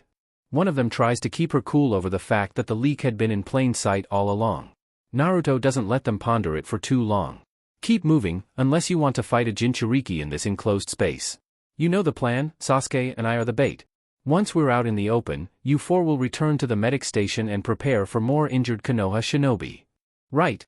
The medics chorus, getting back to work to heal Sasuke up back to full strength. If he'd paid closer attention, he would have noticed that the facial skin of Kabuto core had shed and revealed an already dead and pale Anbu.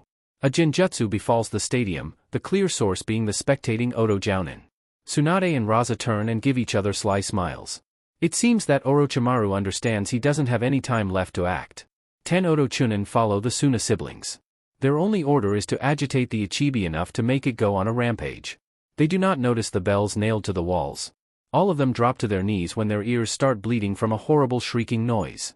Their senses are so rattled that they are rendered completely immobile. Zankuha! Brutal airwaves shred the skin off their bodies, and they are left to die a quick and bloody death. The stadium quickly dissolves into a mess of skirmishes when the genjutsu knocks out the civilian and daimyo populace. Sakura and Shino are accosted by the other two competing Kumo genin. Odo shinobi moved to back them up. With so many skilled jounin present, it has become an impossible task. Kakashi and Guy are the first to defend them from a wave assault, holding everyone back with ease befitting their known abilities. Sakura, Shino. Get out and assist the evac teams. We'll hold things down here. Kakashi orders. Right. Sakura nods, taking Shino and running up the walls and out of the stadium. Orochimaru and Reikage deftly move to the main rooftop with Tsunade and Raza in pursuit. Kukuku, I see you're somewhat prepared for this, my dear teammate. Orochimaru sheds his disguise and stands before the Kage in all his sickly-looking self. And you haven't learned that mistakes against Konoha will always come back to bite you. Tsunade glares him down. You are going to die today, Orochimaru. All of your ambition will serve as fuel to show the world that Konoha is eternally unassailable. You will find that I have a few tricks up my sleeve, Tsunade. Orochimaru smiles, and a powerful purple barrier emerges on the rooftop. The roof is submerged further into darkness. Kuchios, Edo Tensei. 3 coffins rise up from the tiles. They read Shodame, Nidame and Yondame. The coffin lids open, and 3 perfect puppet copies of the deceased Hokage fall out. The Kazekage notes that the Yondame's hair is just a mop dipped in yellow paint. Raza chuckles, gold dust leaking from the roof and swirling up around him. My boy has quite a talent with puppetry. Orochimaru is taken aback by the development. The wicked gleam in Tsunade's eyes intensifies. That's the problem with betraying your subordinates. Sometimes, they find a way to bite back. Naruto senses the squad of Kumo Jounin pursuing them through the streets. Sasuke is hobbling but conscious. He's not in fighting condition, but they still need to rendezvous with Karen and Jiraiya. Sasuke's chakra has been restored to full on Naruto's orders, knowing that his ninjutsu would be more effective than his taijutsu. He has Sasuke guide the civilians through the evacuation routes while he keeps the Jounin occupied. He's a dojutsu wielder. You know what to do. One of the 5 Jounin makes the decision to go through one of their anti-dojutsu protocols. Keep going. Naruto barks at Sasuke. All 5 assailants weave their signs at once. Their skin begins to glow brightly. Raitun, Raigen Reikachu. The bright flash forces him to close his eyes and rely on his sensing power, but he knows that the light will hinder the untrained civilian runners. He uses a jutsu that he just copied from Sasuke, slapping his palms down on the road. Doton, Doryu-hiki. A wall of earth emerges from the ground, adorned with various dragon heads similar to his chains and katan ninjutsu. It blocks the light in the street, but the Nibi Jinchuriki has arrived sooner than expected. Naruto leans back to avoid elongated claws and is forced to continue dodging them. His Sharingan allows him to see the strikes and move around them with precision. He notes that the Jinchuriki's eyes have changed color. Her right eye is yellow and the left is green. Naruto can feel the Nibi's chakra cycling through her quicker than before. Yujito's attacks are as vicious as one might expect. You're gonna die here, Uchiha boy. Yujito hisses, with red chakra bubbling out of her rapidly. At least he has the motive for the attack now. She's after him, meaning that he can take her away from evacuation pathways. Unfortunately, he still has to worry about the Jounin on the other side of the wall that will try and impede his sight. The earth wall begins to crumble rapidly, catching them both by surprise. It dissolves rapidly until it's nothing but sand. The sand moves with a will of its own and swallows up the Kumo Jounin. Sabaku Q! A malicious young voice calls out, and the Kumo squad becomes a shower of gore that drops out of a giant ball of sand. Ichibi Jinchuriki. Naruto counts himself lucky for the intervention. It would make getting to Karen that much quicker. He leaps deftly and dashes across the rooftops of Konoha at top speed. Yujito's demonic chakra has enhanced her enough that she can keep pace with him. Naruto is forced to dodge giant blue fireballs as he kites Yujito away. He wants to take the battle to her, but he has his task and can't afford to fail after he openly gave away that he would leave the village if Konoha didn't allow him to keep Karen. He must seal the Nibi, and with as few casualties as possible. Full squads of Odo and Kumo Joint's forces try to halt him, but he burns them away with liberal use of katan and smacks them down with Susanoo fists. More fireballs are forcing him to strafe in order to avoid them, making him slow down. He's only at the halfway point between himself and Jiraiya, but so long as he avoids the claws and the flames, he'll get there eventually. Or would have, if a shinobi hadn't burst out of some roof tiles and started firing bone projectiles out of his fingers. Naruto's brow creases in anger. Karen senses Naruto's rage through his chakra, but she and Jiraiya are tangling with giant snakes. Old man. Karen starts to stress out. Jiraiya makes his own noise of annoyed exertion. Kuchios, Yatai Kazushi no Jutsu. Karen is suddenly aware that she's several stories higher than the surrounding buildings, and a 3-headed snake is suddenly underneath a gigantic toad. More snakes appear around them in clouds of white smoke. Karen spots groups of Odo shinobi using combination summoning to churn out as many summons as possible. We're stuck. Karen is nearly hyperventilating, realizing that their part of the plan is in shambles. Jiraiya grabs Karen's smaller frame and slides down the back of the toad. They land on the ground, hidden in the shadow of the giant beast. The redhead feels Jiraiya's chakra swell enormously. Kuchios no jutsu. Jiraiya slams his hands down on the ground, and two more massive toads appear. I leave it to you. Jiraiya shouts to the toads, picking her up again and making a getaway. Tell me where he is. That way. Karen points to where Naruto's violent chakra is coming from. Naruto feels the Kagaya's chakra grow in power, nearly identically to the way Sasuke's did when using the curse mark. He assesses Yujito's seal with his Sharingan and sees that it's wrenching chakra forcefully from the Nibi. I can stop them from getting stronger if I negate those seals. Naruto sprouts light blue chains from his back and sends them directly at his opposition. Yujito's outright cat-like reflexes and agility cause her to dodge with little effort, and she continues to rampage across the roof. He is about to leap away when he finds himself stuck. The Kagaya has pinned down a chain using bones and runs directly at him. Naruto weaves some signs to get at least one of the immediate threats away from him. Futon, de Tapa. A shockwave hits Yujito head-on, but she digs her elongated claws down to stop herself from flying away. Naruto extends the end of the pin chain and has the dragon head pull out the bone. The chain tosses it back at Kimimaro, who deflects it with bone protrusions from his back without stopping. Naruto retracts his chains to preserve chakra and forms a Rasengan in each hand. He waves his Rasengan at Kimimaro, and the Kagaya's eyes widen when the jutsu smashes through the hard bone. He's forced to create more out of his ribs to put as much resistance between his body and the destructive jutsu. The Rasengan connects with the bone shield and sends the white-haired Odo shinobi flying across the roof. Yujito pounces while his back is turned, but Naruto drops on his back and lets the claws fly over his lying self. His remaining Rasengan sweeps under Yujito's legs, who nimbly leaps over it and spins in the air, launching another set of claws down at his vulnerable position. Exactly how he'd planned. Naruto looks Yujito in the eyes and paralyzes her with the Sharingan. In the split second it takes for her to break out, a chain is already wrapped around her legs and chest and suppressing the Bijou chakra. Kimimaro is running to hit Naruto while he's distracted, but it is cut off by Sasuke wielding his Chidori. Do it, Naruto. Sasuke shouts, keeping the Kagaya momentarily occupied. Burning kanji form on the tips of Naruto's fingers. Gojio Fuin. He pushes his fingers on top of Yujito's seal and completely halts the flow of Bijou chakra. Yujito keels over in agony and her eyes return to their normal dark state. She faints on the spot. Yujito. Her Jounin leader is on the scene, but Naruto has had enough of the interference. Uchiha Kenjin. A huge fiery barrier separates Naruto, Sasuke and Kimimaro from the rest of the village. Sasuke. Keep the Jinchuriki safe, I'll handle the Kagaya. Right. Sasuke nods, letting his Chidori sputter out to conserve his chakra. Pillars of bones are erupting out of the roof, but Sasuke tracks the moving tiles with his Sharingan to determine where they spike out from. With Yujito on his shoulder, he finds a safe spot in the barrier to hide. Damn it. Sasuke hears the Kumo Jounin curse from outside the barrier. I knew we should have brought B.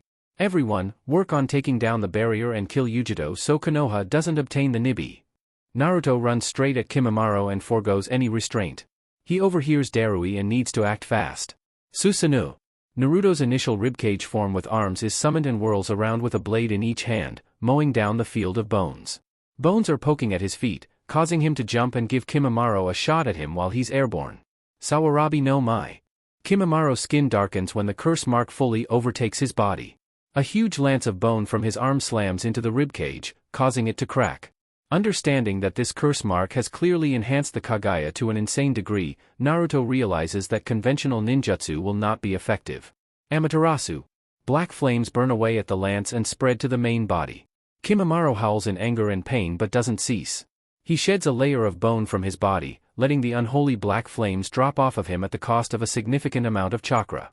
He's not trying to catch me alive.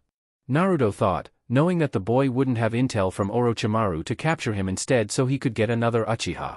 You're persistent. Naruto praises, landing and forcing his Susanoo to repair and grow. And you are an obstacle. Kimimaro snarls with blood flying from his lips. Naruto manifests his half-body Susanoo and smashes his blades down at Kimimaro. The Kagaya blocks as best he can, but he's already low on chakra and the twin attack shreds the bone off of his body. The Kagaya makes one last stand. Come. Naruto beckons with respect. I will give you a worthy death. His battle cry would be remembered by Naruto, even as he bisects him horizontally with the bright blade. I is not an adept sensor, but even he feels when the Nibi chakra dissipates. Orochimaru, I is on his back foot from Tsunade's outright relentless punches. Drop the barrier. The snake Sannin sees Sarutobi Hiruzen waiting outside for it to drop. The old man is dressed in full battle regalia, and there is very little of a weary old man in that visage. He looks like a man with his heart and mind concluded. We are both dead if I do that. Orochimaru refuses, retching out a sword from his mouth. The Kusanagi extends toward Tsunade, who catches it between her hands. Her superior strength stops her from being moved. She whips her hands to the side and forces Orochimaru to swing around. The rakeage launches at Tsunade, but a tornado of glimmering gold dust pummels him away. Orochimaru is forced to let go of the sword, and it clatters at Tsunade's feet. A huge plume of smoke emerges in the distance, and a loud natural trumpeting of a rare summon echoes across the village. Orochimaru smirks. Looks like Danzo has too much at stake not to act. On the outside, Sarutobi recognizes the creature immediately and abandons his watch of the barrier. Jiraiya and Karen and suddenly swept away by a massive wind vacuum. Ranjishigami no Jutsu. Jiraiya's hair whips around and extends in different directions, grabbing hold on to anything he could while keeping Karen on his back. But the wind force is so great that the buildings themselves are dismantling and being pulled towards the source. The elephant creature eats everything and shoots out the dust through its trunk. Jiraiya realizes that if this thing moves, it will eat the surrounding Konoha shinobi that are trying to escort him to Naruto. He needs to immobilize the creature to protect them. Doton, Yomi Numa. Several buildings have their foundations turned to mud, but the swamp created completely submerges the legs of the Baku. Ji-san. There's someone dash, Karen tries to warn, but there's another old man behind them using hand signs. Futon, Shinku Renpa. Colossal force slams into them, and Jiraiya's hair jutsu isn't enough to stop them from flying straight towards Baku's mouth. ENMA. Hiruzen arrives on the scene, and he throws a staff into the Baku's teeth. The staff transforms into a cage, trapping Jiraiya and Karen inside of it but being too large to fit in the gaping maw. Jiraiya seizes the opportunity and uses Katon to great effect. The Baku can't stand the fire mixing with wind and dispels to fight another day. The staff cage lands in the mud. Sarutobi pulls them out by using the mud for another jutsu. Doton, Doryuden. A mud dragon picks up the cage, dumping it behind Sarutobi before launching in Danzo's direction. The staff transforms and lands back in Sarutobi's waiting arms. Jiraiya curses his luck. Shit, this is bad. Indeed, Sarutobi's eyes narrow at Danzo's Sharingan, seeing one in his right eye and another 10 in a pasty white right arm. Kill the girl. Danzo orders, pleasantries forgotten. Jiraiya charges a Rasengan in his hand and throws Karen off of his back. Before he can hit her, Hiruzen uses Enma to send him flying behind some building debris. You ingrate. Hiruzen snarls at his oldest friend. The toad Sannin leaps back into the fray, to Karen's nervousness, but he seems right of mind this time. As soon as I was out of his sight, I snapped out of it. Jiraiya assesses the power of Danzo's Sharingan. And he didn't use it on both of us at once, Hiruzen nods. And he's not using it now. There is a cooldown period in which he can't use it again, and he can only use it on one person. Get to Naruto. Jiraiya orders Karen, who nods and runs away immediately. As expected of you, Sandame Hokage. Danzo's grizzled voice is bitter. After only seeing it once, you deduce the weakness of this Kodo Amatsukami. But you will find that reality can be changed to suit me, and my reality is that I will be Hokage before this day is done. Hiruzen scoffs. Over my dead body. Naruto deactivated his Sharingan to conserve what chakra he has for the ceiling. The barrier he put up had taken a significant portion of his chakra, and consistent use of the Manjikyu Sharingan to create controlled black flames hadn't helped in the slightest. But as powerful as the barrier is, it is not invincible. It is primarily a Katon Jutsu after all, designed to burn away at physical attacks. Rantun, Raiza Sakasu. Darui's blue lasers pelt the barrier and make it crack. Karen is so far away, they'll break through and kill the girl before I can seal. Naruto thought with increasing frustration. Those lasers would penetrate any physical object they put between them and the attacker, and letting the girl die before sealing the Nibi isn't an option. Options are becoming more and more limited the longer he has to wait. Trying to control the Nibi after releasing it would leave the risk of it being sealed again by the Kumo squad. Sharingan-induced control did not grant immunity to sealing, Senju Hashirama proved as much. He doesn't have enough chakra left to counterbalance the Bijou chakra. He would die if he sealed it in himself. The barrier will break soon. Think, Think. Another crack. We're almost there. Darui inspires his men with his efforts, and they all ready up with a cheer. There is only one person in range that is suitable for the task. Only one with enough chakra to seal the Nibi in time to save themselves. Sasuke. Come up here. His Uchiha clan mate does so, dropping Yujito's unconscious body between them. This is bad. Sasuke observes the cracks in the barrier. Look at me. Naruto's voice is deadly serious, more serious than he'd ever been in his life. Sasuke straightens, and looks him in the eyes. Are you willing to do whatever it takes to protect Konoha? Out of my way. Karin's fighting ability is limited, but she kicks away an assailant with surprising strength for her size. Hyuga Neji and his father by her side in an instant. Quickly, young Uzumaki. Hizashi pushes the air itself and makes a shockwave that annihilates Kumo and Oto Shinobi alike. Right. Karin is already running as fast as she can. What is that? Neji points out a chakra mass in front of them. Karin's eyes widen. Hiruzen and Jiraiya manage to exhaust Danzo's supply of reality-bending Sharingan at the cost of many injuries and nearly all of their combined chakra.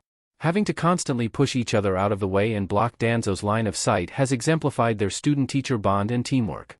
I am putting an end to this, once and for all. Hiruzen sneers in disgust at the massive Mokuton tree that was once Danzo's arm. As am I. Danzo pulls one kunai out and calls up razor-sharp wind. The Bijou chakra is becoming an oppressive heat in the atmosphere, but the veterans do not falter for a second. They charge each other and in an instant, they are both disarmed of their weapons. Hiruzen stabs him through the heart with Danzo's own discarded kunai, picked up with the little chakra he had left using his foot. Yura sure show. Danzo's final act is one of mutually assured death. Gogyo Fuin. Jiraiya stops the ceiling, but Danzo pulls out the kunai as with one final roar, cuts straight into Hiruzen's side. The old Hokage keels over, looking at the body of his old friend. Sensei. Jiraiya rushes to his side. My boy. Sarutobi coughs up blood. Protect Dash. I will.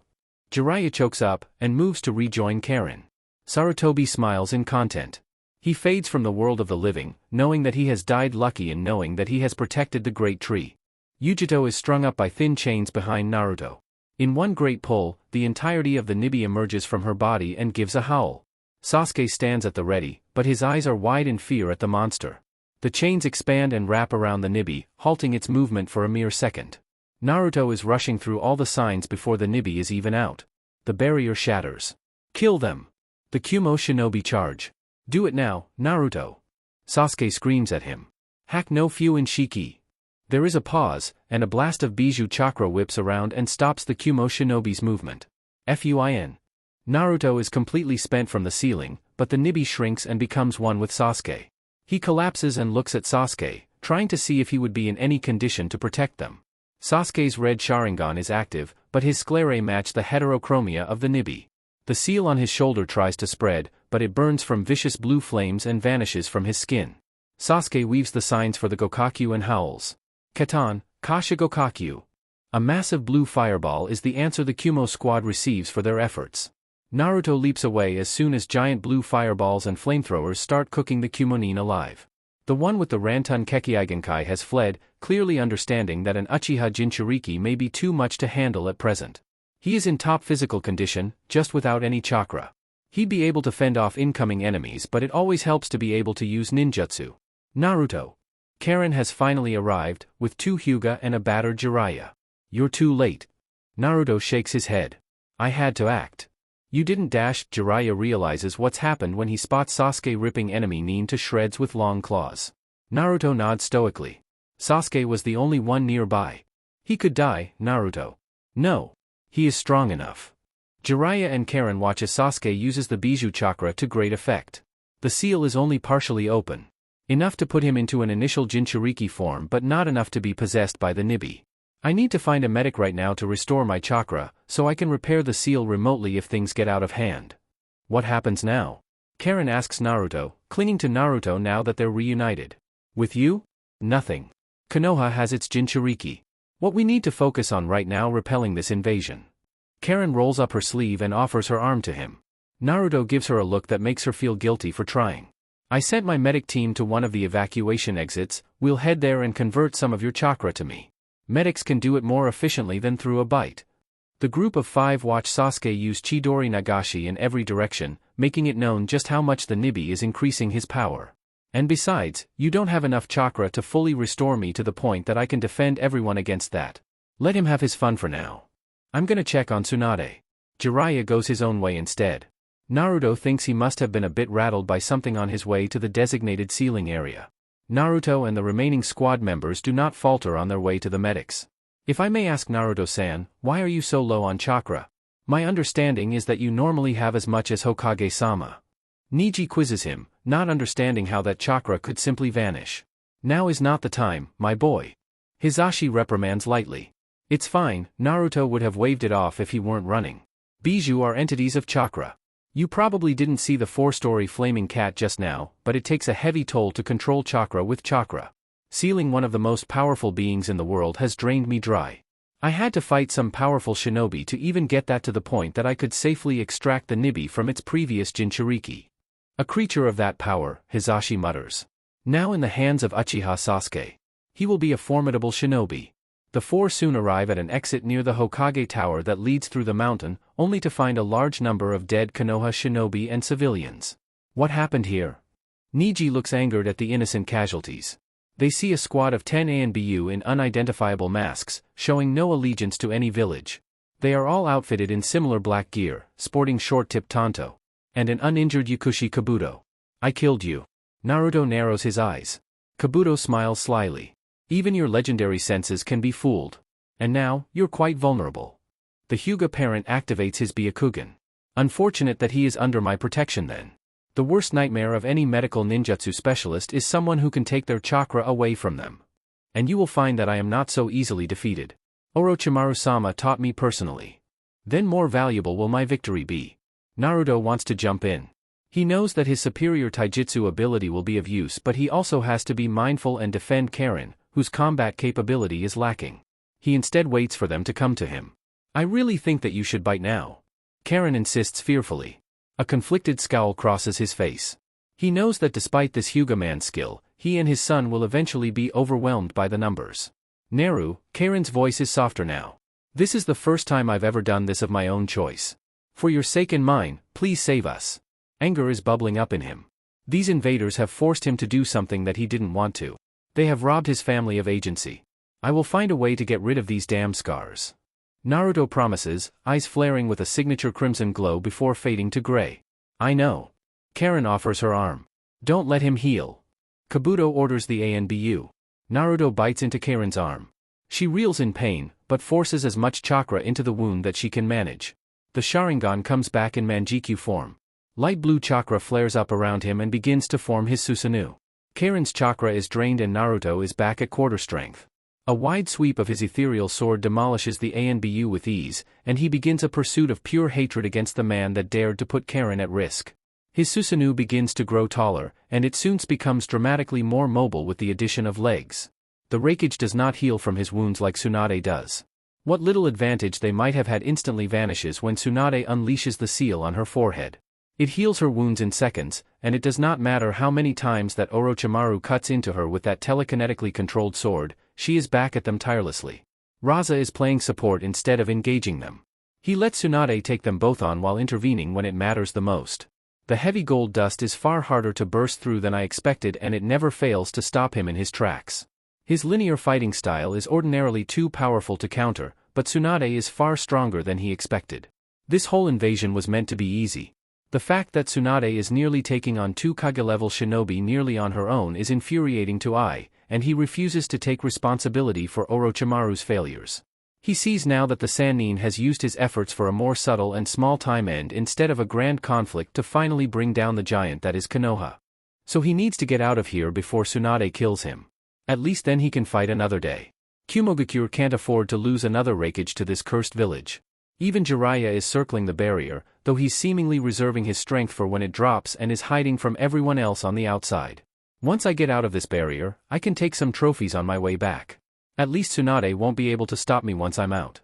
Collecting some Hyuga or Uchiha on his way out of the village would be beneficial at least. They could be broken into servitude to Kumo. He could speedily collect some of them and order the retreat while Konoha is occupied with Orochimaru's forces. Hopefully Yujito has left one of them alive. It seems that I've overestimated our chances of success. Orochimaru has not worn his sickly smile since his failure to reanimate his trump cards. No matter. I will still have what I want. I have eternity to achieve it, after all. Running when the going gets tough? I should have expected as much from your kind of filth. Orochimaru forms a snake sign in response to Tsunade's vitriolic words, and the 4 shinobi maintaining the barrier begin to undergo a transformation. Tsunade sprints at him and punches him in the chest, and the sheer force rips his upper body off of his legs. There is not a drop of blood. Orochimaru's body puts itself back together with snakes. Disgusting creature. Raza's lips curl in a mild sneer. On the outside, Darui stops his Rantun jutsu when the Oto spy arrives on the scene. Yakushi? Why are you here? Kabuto doesn't look confident when he points in the direction of Naruto's full-body Susanoo, taking casual steps over the buildings and generally giving off the air of him being a predator that's playing with his food. You let it here? Darui demands an answer from who he perceives to be an idiot. This whole invasion is a bust. It's time for our ship to set sail. The Susanoo arrives and stands in the middle of the stadium. Yakushi. Naruto's voice booms, and the Susanoo raises its sword and gives a great hammering slash at him. A stream of blue follows the blade, smashing down into the barrier and causing it to gain an open scar. The Susanoo sword melts from the strong energy of the barrier, but Naruto simply wills another one in its place. The barrier heals, but the destructive power has been noted, and Orochimaru agrees that it's time to cut their losses. Barrier down. Orochimaru orders, weaving signs and leaping to the side of the purple haze that would give him the fastest route away from the village. Kuchios, Sanju Rashomon. 3 gates are summoned between him and Tsunade, giving him and his squad the chance to flee. Naruto summons another sword into the left hand of his Susanoo and gives a double slice, making a crumbling blast of force. When the Rashomon have disappeared, it becomes clear that Orochimaru and his posse have fled through a large tunnel created by a snake that burrowed its way under the village. The Raikage and Darui follow immediately once they realize that there is no hope of completing any extra requisition plans they might have had. Damn it! Tsunade howls in fury. Naruto. Kill every Kumo shinobi you see. Naruto's righteous anger motivates his undying hatred of the invaders. He and Karen are nested in the stomach of his imperfect Susanoo, and many watch on worriedly as his rage grows. Tsunade summons Katsuyu to dispense aid across the village while Jiraiya delivers her the bad news. To the common shinobi, the repelling of the invasion was a massive success. Naruto and Tsunade disagree. Too much was lost and not enough was gained. There will be retribution. Chapter 10, Conspiracy. Are you ready, Karen? Naruto's voice summons her from elsewhere in the apartment. Yup. Karen chirps back at him, straightening the ponytail she'd put her hair in and tucking her bangs back neatly. Naruto had asked her a few weeks prior to get an eye test with a doctor that he seemingly trusts. The reason he gave her was straightforward: if your eyes are damaged, then I can fix them. An Uzumaki's body is meant to be free from the flaws that many normal people possess. He finds it hard to believe that someone with chakra as powerful as hers, civilian or otherwise, would have eyesight so bad that she is essentially crippled without her spectacles. His grandfather apparently taught him the delicate nature of healing damaged eyes, and for good reason. Naruto wouldn't be helpless without his sight, but he'd certainly be less capable. Ever since the conclusion of the Chunin exam invasion, Naruto had been getting sent out constantly on missions as a team leader. Their iteration of Team 7 hadn't officially been dissolved, but they all had little time to spend with each other when their skills were required elsewhere. Not that they didn't spend time together, but Naruto and Sasuke have especially busy schedules. 2 Jounin and 2 Chunin on one squad is a bit unnecessary. If Naruto's prediction of a retaliation war occurred, skilled and confident ranked officers would be needed in the upcoming conflicts in order to replace the older and weary shinobi left over from the last war, Kyuubi attack, and most recent invasion. Plus, Naruto had been spending an excessive amount of time studying medical ninjutsu with the little free time he had. There is always a Kage Bunshin of him at home toiling over borrowed scrolls, and he would only tell her that it's going to be a surprise. He insisted on teaching her that jutsu as well, to accelerate his training of her in order to defend herself from undesirables. She has an unshaking admiration of Uzumaki Kushina from Jiraiya's stories of her, and who better to help live up to her role model than her son who'd inherited that burning ambition. Of course, her clanmate coaches her in the correct use of the Kage Bunshin no Jutsu by providing a succinct and accurate answer as to why she shouldn't make hundreds of them when she clearly can. Kage Bunshin get dumber with the more you make, Naruto says, not looking up from his book on flesh rejuvenation with Iryo Ninjutsu. They are composed entirely of chakra, and that chakra is required for their brain to function and return memories to the original user of the jutsu. If you make too many clones, you'll just spawn a bunch of idiot versions of yourself that can't actually comprehend what you're trying to learn. 10 at most if you're not in a fight, Karen. Dogpiling Naruto with a bunch of her own self is still fun. Are you ready or not, woman? Karen rolls her eyes with a huff and smile. I'm coming, hold your horses. She hollers at him. She gives herself a cursory glance in the mirror to make sure she's living up to her own vanity. One quick tug on her pale yellow blouse to straighten out the Uzumaki swirl on its back, and she goes to put her sandals on. Naruto has already put his on, but he isn't afforded the opportunity to dress how he wants to with how often he gets called out to lead teams on missions. Even now, he's kid out in a green officer flak jacket, with the tail of his black Uchiha coat sticking out underneath. His hair is really the wildest part of him, being relatively unchanged aside from length, but the dark bangs seem to make his perpetually active Sharingan stand out even more. It seems to make other people nervous, but Karen has yet to find a reason to be scared of the beautiful crimson eyes that had done nothing but protect her in the 6 months she'd known Naruto. Tsunade-sama wants her jounin to set good examples for each other. Naruto is just waiting to grow strong enough to not be considered just a jounin and be given more leeway with how he operates as a shinobi in Konoha's military system, including wearing whatever the hell he wants. Karen bounds down the short hallway to put her sandals on at the door, and finds Naruto sitting there waiting, patiently for her. I'm still surprised that you managed to book a doctor, aren't they super busy right now? Karen asks idly, sitting down next to him. It's a miracle she herself had managed to get a day off, given her new status as the Hokage's office assistant. One of them, at least. I used to be a pretty regular patient to the doctor I booked with, Naruto reveals, blowing a spiky bang back into place. Plus, I gave him a tip to bet on me in the Chunin exam finals. He was willing to slip you in to return the favor. She grins at the blatant example of Naruto's strength giving them privileges. It had been 6 months since the exams, but the damages caused by the summons rampaging through the village had caused significant changes to infrastructure, including doctors' surgeries. It isn't easy to get an appointment when the backlog has intensified due to needing to share space with other important services. One more tug and her sandals are on. She bounces to her feet and gives Naruto a hurried order. Let's go. New glasses await. You don't know where we're going yet. Hurry up. Bossy woman. Kakashi and Sasuke stand before their Hokage and her advisors, in addition to Jiraiya. The topic of their discussion being one Uchiha Naruto, de facto leader of the Uchiha clan. It is an unspoken acknowledgement from all of Konoha's populace that the grandson of Uchiha Madara is essentially the crown prince of the village. But the Hokage must look at him objectively and see that Naruto has been singularly selfish, and save for a few interactions with people close to him, he appears to be disconnected from Konoha itself and therefore presents a flight risk if he's not reeled in. If Naruto wants more than Konoha can provide, Tsunade's advisors believe that he may end up following his grandfather's footsteps too closely and abandon the village, robbing Konoha of the most potent bloodline seen in a century. Jiraiya vehemently disagrees. Naruto has already willfully surrendered the key to Sasuke's seal, without it being requested of him, I might add. He did so to absolve himself of responsibility of Sasuke if he loses control of the Nibi. Koharu argues, mild in tone. Hamura pushes up his glasses and continues on for Koharu. And as I recall, he refused to sign the Toad contract despite the significant advantages it would provide. The only reason he gave, of which he refused to elaborate on, was, they don't suit me. We find it hard to believe that a boy who is single-mindedly obsessed with power, would refuse the opportunity to gain more. To that end, we conclude that Naruto didn't want to sign the contract because he believes that Konoha could use it against him, as in the case of reverse summoning. Jiraiya is having none of it, and Sasuke finds himself surprised that the normally goofy old man is so stern and methodical when he provides his own counterpoint.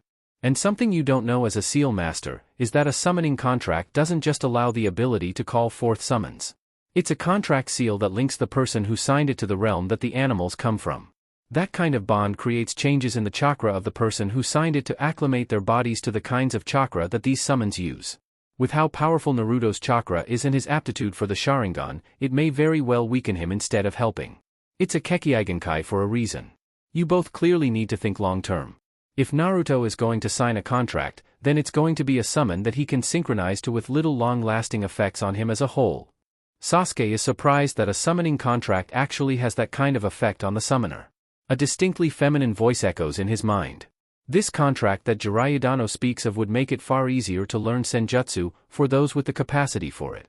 The faded look in his eyes when Nibi speaks to him makes the others in the room look at him. Sasuke? Are you well? Tsunade asks him, but her eyes are all business. The Nibi spoke to me. It does that sometimes. Everyone in the room straightens up. Is it communicating with you? Hamura questions sharply. Yeah, Sasuke doesn't see the problem. It's mostly idle comments from time to time. It said something about the contract making it easier to learn senjutsu. All eyes turn to Jiraiya, who maintains his stern look. I can't tell you anything about the methods of learning senjutsu. If word got around on how to do it, you'd have a whole bunch of dead shinobi who weren't capable of handling that kind of power. Just learning it poses a significant risk. Jiraiya refuses to elaborate on the learning method. But the Nibi is correct. The contract transforms the user's body and chakra into something more capable of handling natural energy, but only if they already have the natural capability to do so. It took me 10 years to even start learning and I still can't do it perfectly. Minato was probably the only actual sage in the past 100 years.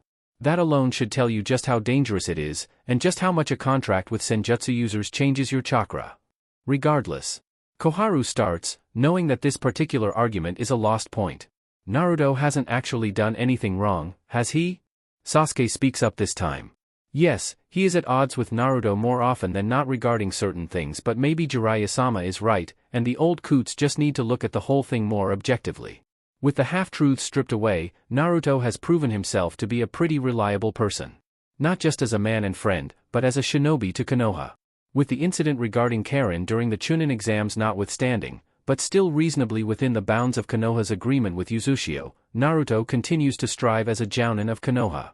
Every mission he is sent on is successful. Every subordinate sings praises about him to the friends and families they return safely to. Why even promote Naruto to jounin if he is considered to be a flight risk? Giving control over lower-ranked subordinates would be dangerous if they didn't trust him. If they could give the rank of genin to the trio of Oto genin that Jiraiya had recruited, then they could spare some trust for Naruto who'd been a Konoha citizen for all his life. Unless, the truth of the matter ran deeper than trust. Sasuke thinks that some investigation of his own is warranted. Naruto is indeed a capable shinobi and leader, Tsunade acquiesces. But there is one problem. He has openly admitted to being raised by Uchiha Madara, who is most famously known for trying to destroy Konoha. He has also yet to display any tendencies that can be construed as wanting the destruction of Konoha. Jiraiya responds evenly. He gets along well with the majority of the shinobi and civilian populace. He may be selfish, but just look at every other person in this village. Everyone is out to gain something for themselves. That is the nature of people who are ambitious. What is the problem with Naruto gaining power and the acknowledgement of his fellow citizens? I recall that all three of us were the same once Sarutobi-sensei was able to motivate us. The problem is Jiraiya, that if he continues to do so under the circumstances of another ruse in order to rise through Konoha's ranks with no opposition, that he could destroy Konoha's established hierarchy from the inside out. Tsunade communicates Hamura and Koharu's argument to him. And I know you don't believe that for a second. Sasuke thinks that Jiraiya is catching on to something that he and Kakashi aren't aware of. I can't believe this. Jiraiya shakes his head in disbelief. You old biddies are still dogmatically following Sarutobi and Danzo's ridiculous fears. He turns and allows himself out of the meeting room.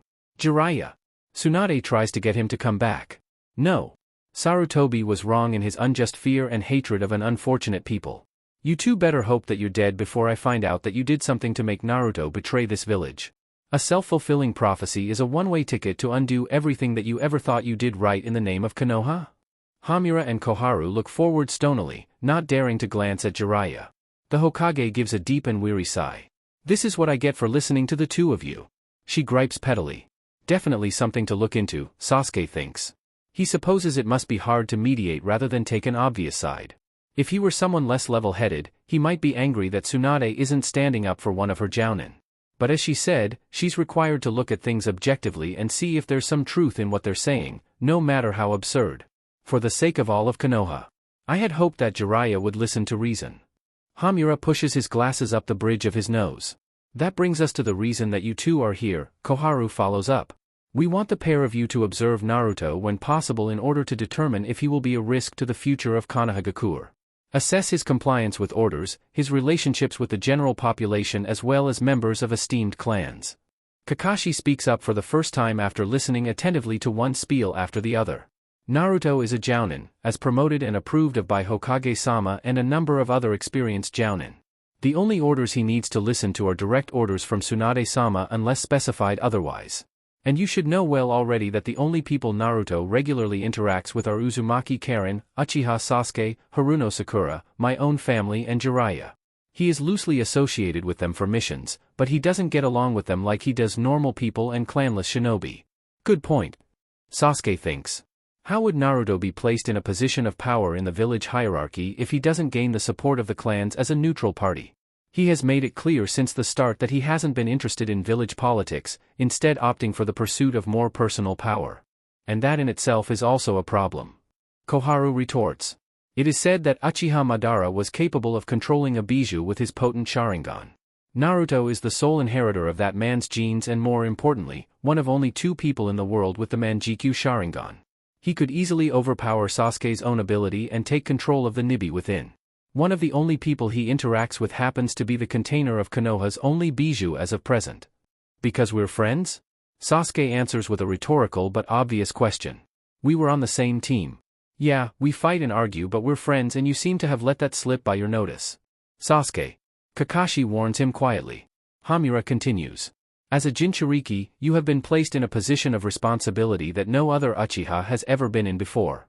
For the sake of all of Konoha, especially that little family that you've been getting close with, you will be required to rein in your clanmate and ensure that he is as loyal to the village as you are. Sasuke narrows his eyes at the mention of Yuto and Himari. Do you understand, Sasuke-kun? Koharu evidently goes for the kindly old lady facade. What would Naruto do in this situation? I understand, Sasuke answers calmly. Honorable elders, I respectfully say go fuck yourselves. 3 pairs of jaws drop in the room. Tsunade hides her grin behind clasped hands. Sakura. Your friends are here to see you. Sakura straightens her red forehead protector in the mirror, making sure her bangs won't flop into her face, and checks the pockets of her Chunin flak jacket for mini stimulants that might help while performing medical ninjutsu in the field. Her pink hair reaches her thighs now, like Naruto's although significantly tame by comparison to her wild teammate. She honestly doesn't know how he can see right through it. Even a single strand in front of her eyes is distracting enough. That'll do. Sakura says to herself, and makes her way downstairs and to the front door. She's caught off guard by who's waiting for her. Sakura thought that it would be Naruto and Sasuke, her actual friends. Not her classmates. Ino, Shikamaru and Choji. What in the hell? She hadn't spoken to any of them in months. Not since she demolished Ino in the exams. Sakura. Ino bounds up to her immediately. Let's hang out. Sakura blinks confusedly at the out-of-the-blue offer before giving a quick refusal. No. Look, I don't know what you're up to but I'm busy today. We barely know each other anyway, I'd say no even if I had nothing to do. Sakura. That's no way to talk to your friends. Mabuki scolds. Sakura pays it no mind. She's not the one being suspicious, after all. Come on Sakura, Choji disgustingly speaks with his mouth full of chips, and Sakura cringes at the thought of the messy spittle that might come out. We haven't all been together since the academy. Wouldn't it be cool to get everyone together again? It's been a year since we were all in one place. We can go and get lunch or something. Shikamaru chips in too, but there is a sharpness to his lazy eyes that makes Sakura's suspicions grow. It makes her carefully consider how to draw out more information from them. And you came to me first? Why don't you go ask Sasuke or Naruto? She knows that Naruto would immediately refuse as well. Probably even laugh in their faces. Maybe try and make them cry. Both he and Sasuke would rather beat the crap out of each other than hang around a bunch of weaklings. Sasuke-kun has an important meeting with Hokage-sama. Ino reveals glibly, blushing at the mere mention of his name. And Naruto-sama is always busy. Sakura notes the hesitation in which Ino added the suffix that the general populace gave to Naruto when speaking to or about him. She also knows that normal people, especially lower-ranked genin, wouldn't know that Tsunade has a meeting with Sasuke today. She only knew that Tsunade was busy, which is why her current order is to report to the hospital and receive normal tutelage from some of the medics. So how could Ino know that Sasuke would be present with the Hokage? Sasuke sure as hell wouldn't tell anyone. What about the others? Kiba, Shino, and Hinata? Kurenai-sensei is taking them out on missions a whole lot. Shikamaru deflects. Not an admission that they hadn't asked, but not confirmation that Team 8 has been asked and said no either. I'm out on missions all the time too, Sakura starts to get impatient. And I'm apprenticed under the Hokage. I don't have the time to hang out when Konoha needs me now more than ever, as a chunin and a medical shinobi. Come now Sakura, Mabuki tries to soothe the impending rage outburst. It wouldn't hurt for one day, would it? Ino bobs her head eagerly. Yeah. I'm not going to disrespect the time that Tsunade-sama has put aside to teach me. Sakura says flatly. And frankly, I already have friends that I don't get to talk to often enough. You've changed, Sakura. Ino's expression transforms into a scowl. Ever since you got put on a team with that damn Naruto, you've become a complete bitch. Ino. Mabuki sounds appalled and looks equally furious. Sakura loves and appreciates her mother. She probably let them in so that they could rope her into loosening up a bit. It made sense seeing as Mabuki had expressed concern that Sakura would eventually run herself dry if she kept up the relentless regimen of missions and training, but one thing that Kaa-san would not stand is disrespecting her daughter. I think you three have outstayed your welcome. Mabuki's voice conveys her displeasure. Come on Ino, this is a bust. Shikamaru's droning voice asks her to leave with him. The three turn on their heels and slowly leave through the front door without so much as an apology. Bye Kaa-san. Sakura turns to her mother. I'm sorry honey, I really thought. Mabuki frowns at her misplaced effort to help her daughter. Don't worry about it. I wouldn't be doing all this stuff if I didn't really want it. And besides, Naruto and Sasuke are the best friends I could ask for. They can even make time for me. Mabuki shakes her head fondly. Those two boys have been a good influence on you.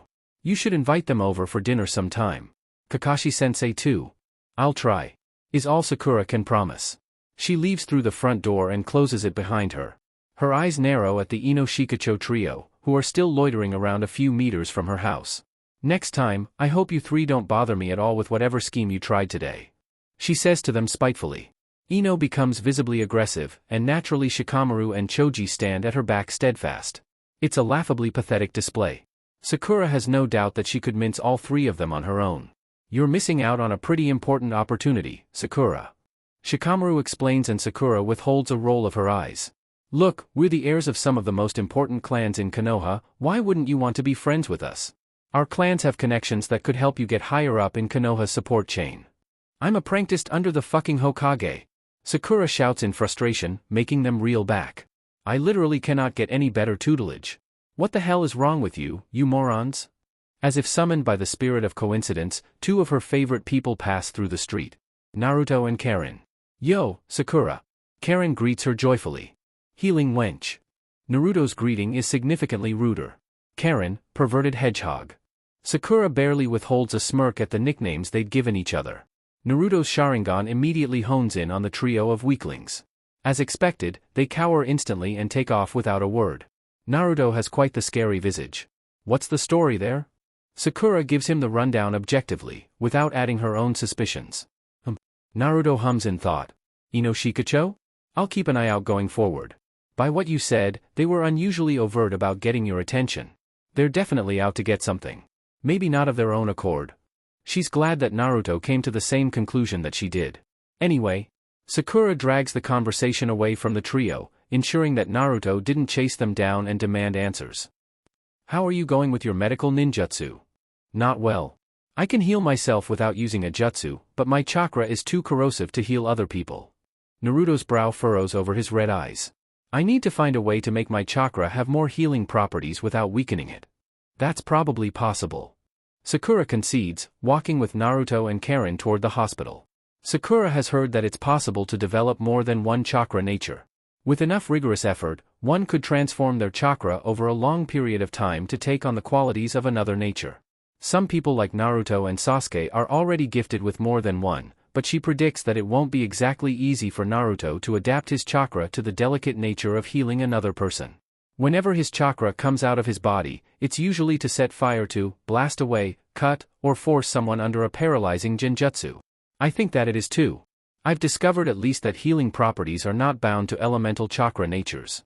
I thought that maybe mastering Suiton would give me some inclination, but it seems that it's some kind of physical and mental threshold that I can't get a grasp on yet. Naruto's frown deepened slightly. I'll keep trying anyway. Last 2 times that I tried to heal fishes, one exploded and the other kind of disintegrated. Wow! Sakura is amazed at his ineptitude. I will never let you try and heal me. That would be for the best. And he didn't even clean it up before he left to find another one. Karen points a finger accusingly at Naruto, who smirks in response. I thought someone freaking died in our living room. The pursuit of power is often messy. Naruto nods sagely. Sakura rolls her eyes this time. Anyway, I'm off to the hospital for my lesson. We're heading there too for Karen's eye test. Naruto decides that they should just walk together. Karen does not look so eager. Hospital? She saw through it right away. Shikamaru explains to his father. I expected as much, but the seed is planted. Sakura will relay it to Naruto and Sasuke, who are more likely to look into it. You plan for us to fail? Shikamaru is mystified. His father had seemed so serious about sassing Sakura into being their friend. I didn't tell you my plan so that you would seem more genuine. Shikaku admits readily. So what is your plan? Shikaku carefully considers how to answer. Shikamaru is still just a child, and normal children don't have the aptitude for keeping secrets. Uchiha Naruto is hardly a normal child. I was merely giving a subtle push toward Naruto and Sasuke to take some consideration in how the clans and political factions of Konoha look upon the Uchiha. You're giving out favors now? Shikamaru asks with lazy dubiousness. No, it's definitely for the purpose of making sure that Konoha isn't shaken from the inside out. Shikaku denies having the motivation to help people who are essentially strangers. The Uchiha weren't well liked by certain clans, and the higher-ups seem to have some kind of grudge against them. Generally, some vagrant behavior is overlooked in Konoha if the shinobi or clan member doing a crime is valuable enough to the network, but the Uchiha were very good at their jobs while in total control of the law enforcement. It didn't matter to them how high up a criminal was, only that they were a criminal.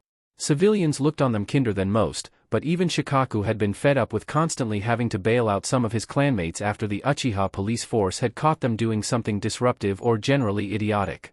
But the Sarutobi clan under Sandaime-sama's rule had always been prime pickings for the Uchiha. The third was always willing to look the other way, but the tension growing toward the Uchiha on the side of the Sarutobi had been palpable. Police sent in to clean up their messes would often find themselves victims of assault, and harming just one of the Uchiha brought the wrath of all of them upon whoever dared to attack their family. Sarutobi would often find themselves in a jail cell for a night before having their charges waived by the Sandaime. That, and being forced to move to an outskirts estate after the Kyubi attack, was highly suspicious on behalf of the elders.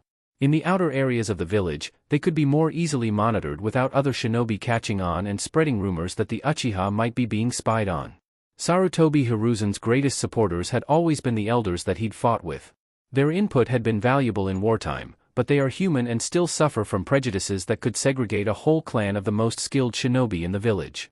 Shikaku doesn't consider himself to be a particularly cynical person, but there were some lines to be drawn between incidents involving the Uchiha and the political structure of Konoha that were difficult to ignore.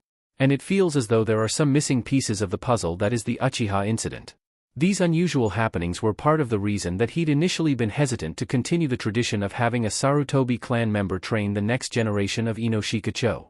Sarutobi Asuma was quite the menace when he'd been younger, but Shikaku had given him the benefit of the doubt and entrusted his child to a sensei who he'd come to find out wasn't, and still isn't much of a sensei. Yuhi Kurenai learned her lesson from the underperformance of her team. Asuma did not. And despite Tsunade being quite a hardliner when it comes to the correct management of training young shinobi, Asuma is still somehow in charge of an important generation of clan children. It's raising questions, and Shikaku wants answers. Answers that he wouldn't be able to obtain unless a few clans band together in an effort to find out what the hell is going on with the higher-ups. Just don't get in the way of the Uchihas. Shikaku sighs. If I'm right, they'll be hounding our clans for information in the next few months if they get a lead on something that might affect their agency in Konoha. Shikamaru's brow twitches. You're the one who told us to chase down Sakura. They'll be more motivated if someone they care about is a point of interest. Shikaku shrugs shamelessly. But regardless, it seems like I've been neglecting my own training of you in our clan's specialties. It's time to fix that mistake. His son droops and feigns sleep on the floor. I'm too tired. It isn't a request. Karen hates hospitals.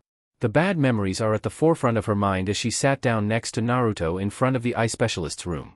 The smell, the miserable patients and families, the occasional crying and... Mama? Young Karen watched a white sheet be placed over her mother. Mama looked so cold. She tried to see Mama, she really did, but the creepy old man grabbed her by the arm and started dragging her down the hallway. Mama! She screams and cries. Silence, child. You have a duty to Kusagakure. You will serve it just as she did.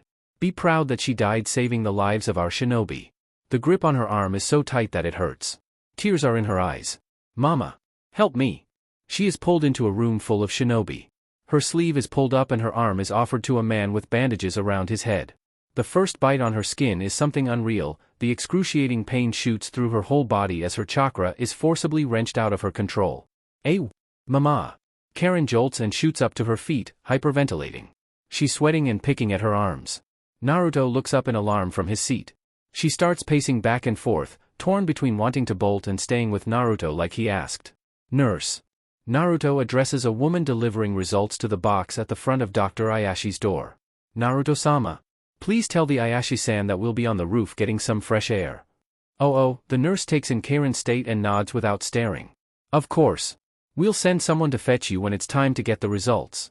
Thank you. Naruto puts his hand lightly on Karen's back and gently nudges her. Karen immediately dissolves into a babbling mess and lunges into Naruto's arms. I need to go, I need to go, I need to go, I need to go dash. We're going. Naruto soothes, but looks exceedingly uncomfortable. He gives her light nudges toward the fire escape. Is she having a panic attack? Naruto hops up the stairs several at a time when Karen starts bounding for the last door. Karen bursts out the door, breathing the fresh air as if every breath is going to be her last. She drops to her hands and knees and starts dry retching. Naruto has no idea what to do. Ayashi comes to the roof personally, about an hour after Karen's escape. He's witness to an unusually nervous Naruto hovering over a seated Karen, examining her and trying to get her to talk to him. I am fine, Naruto. Really? That did not look fine to me. Ayashi thinks that Naruto is too blunt for his own good, and Karen's expression twists in something like frustration and annoyance before she deflates. It's unusual that Naruto is this overt about his concern, but he probably has a different outlook on people that he cares about. But of course, Naruto has never met a problem that couldn't be solved by violence, so he's probably new to helping or at least trying to help people who don't have the same mental fortitude that he does. He gives a polite cough to grab their attention.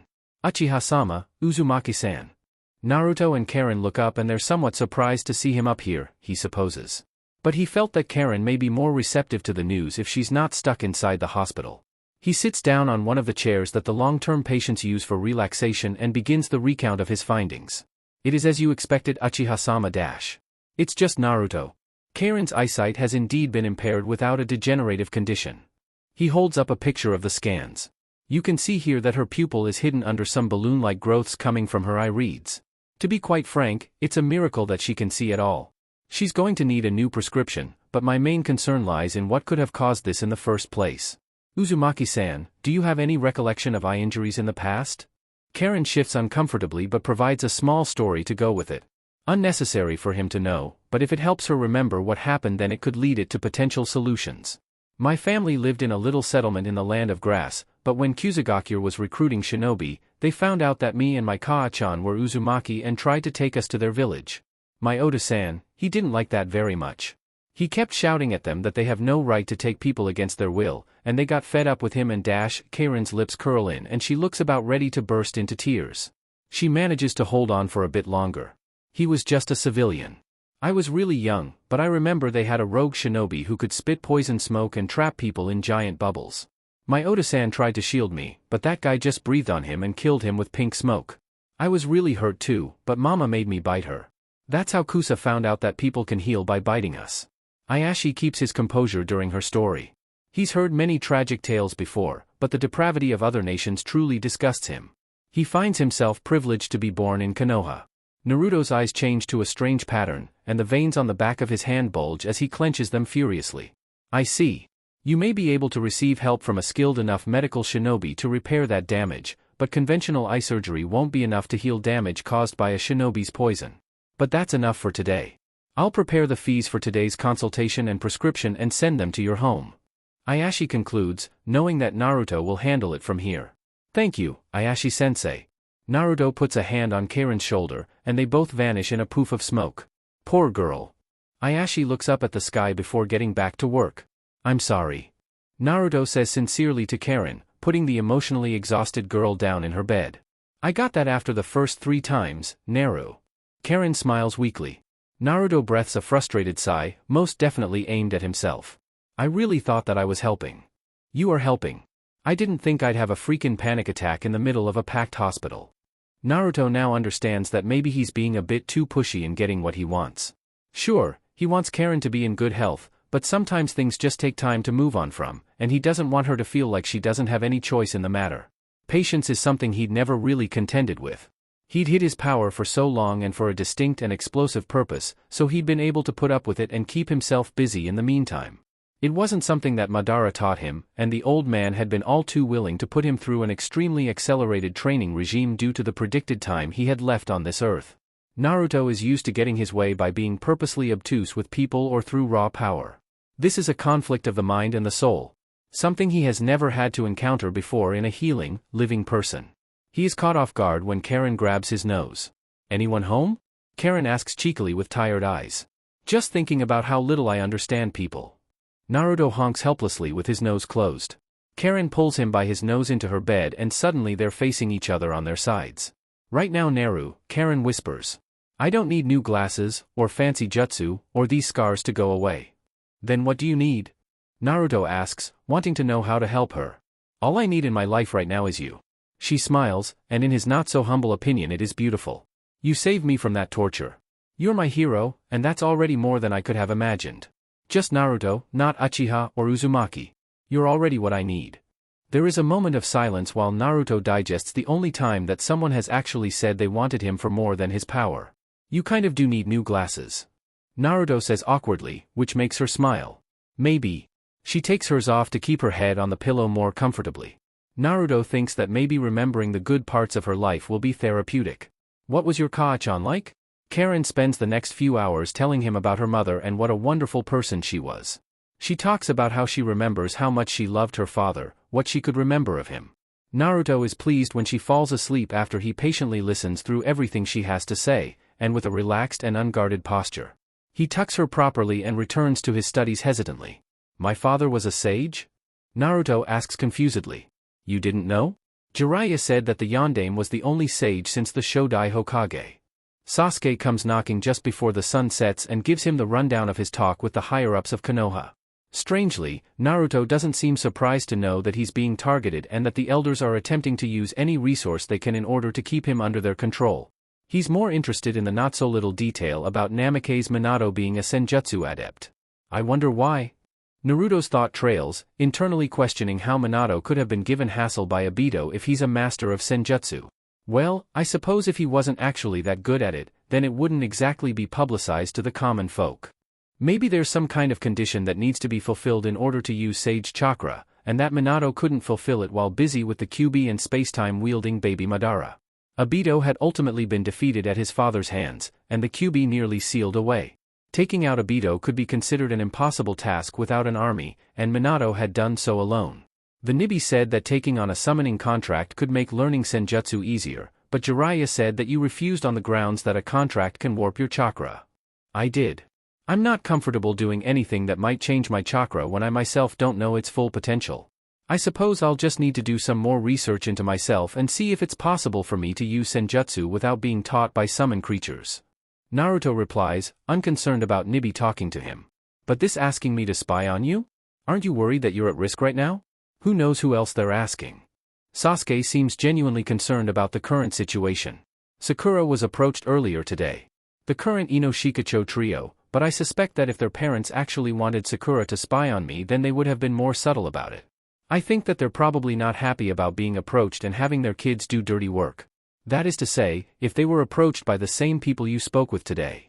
Naruto turns to the small hall in his apartment and gives Karen a shout. Karen! I'm going out for a bit, I'll bring dinner back. Get me the usual. Sasuke sees Karen doing pull-ups on a rack attached to the door. He sees sweat roll down her face and her exposed stomach with the training outfit she's wearing. Sasuke swallows at the sight. He feels a cold shiver down his spine as Naruto's always-on Sharingan turned to him. I'll forgive you this once for your stray eyes, Naruto's voice is deceptively cordial. But she is mine. Sasuke nods without hesitation. Best not to anger the most possessive person in Konoha. Good. Let's go to a little hidey hole for us Uchiha to speak safely. Sasuke is surprised when Naruto leads them to Naka Shrine in the abandoned Uchiha district and opens the seal under the correct tatami mat with practiced ease. Naruto seals the entrance behind them and ignites the braziers in front of the stone tablet. I debated with myself whether or not I should apologize to you, but I'm not sorry that I hid the fact that I was an Uchiha. Keeping that secret until the right moment served its purpose of putting me on a podium in front of the world, and now Konoha will be safer if everyone knows that the spawn of Madara is in the light. Naruto is very pragmatic about that particular issue. Yes, Sasuke had been conflicted, but his friend and clan mate has an indomitable will and wouldn't cave to the thought of it being nice to be with his fellow Uchiha. But I will say that going forward, I want to help you become more than what the Uchiha were in the past. I did show you the circumstances of how I came to be, but there are aspects of your biology that you won't be able to run away from. Something that will hang over your head until you either find true light in yourself, or remove the darkness that is the Sharingan. What do you mean? My biology? Sasuke asks, puzzled. The curse of hatred, Naruto states, Sharingan whirling into a different pattern. It is equal parts spiritual and biological. The curse is a manifestation that makes the Sharingan stronger at a steep cost. The Sharingan releases unique enzymes through the body when its user is willingly or otherwise exposed to circumstances that cause negative emotions. The Manjikyu Sharingan, as your brother likely told you already, is the ultimate form of the curse that can only be brought about by the most searing of emotions. Betrayal. Loss. Death. The more your hatred grows, the more potent this dojutsu becomes, and the more you lose yourself to the curse. Then we're cursed to that fate if we chase more power through the Sharingan? Sasuke does not like the thought of unwillingly turning out like Itachi. That is the case for you. My Manjikyu Sharingan awoke because my body and chakra became strong enough to wield it. The potency of my Sharingan is directly related to the strength of my chakra. I don't need to fear losing myself to anything other than my own stupidity. How can I learn to do this? You can't. Naruto states bluntly. The Manjikyu Sharingan steadily makes its wielder blind, but by taking the Manjikyu eyes of a close relative, you can permanently mitigate that damage. Madara had several younger brothers before the founding of Konoha. Only one of them lived long enough to feel grief at having his people slaughtered by the Senju. The Nidaime Hokage was the one that killed him, and Madara ended up transplanting those eyes into himself, becoming the first person to wield the eternal Manjikyu Sharingan. And because of that you don't have to deal with the consequences of that power? Sasuke believes he's correct in assuming that the path to power is bloody for an Uchiha. That's possibly the reason, but there could be more to it than that. Which is why we're here.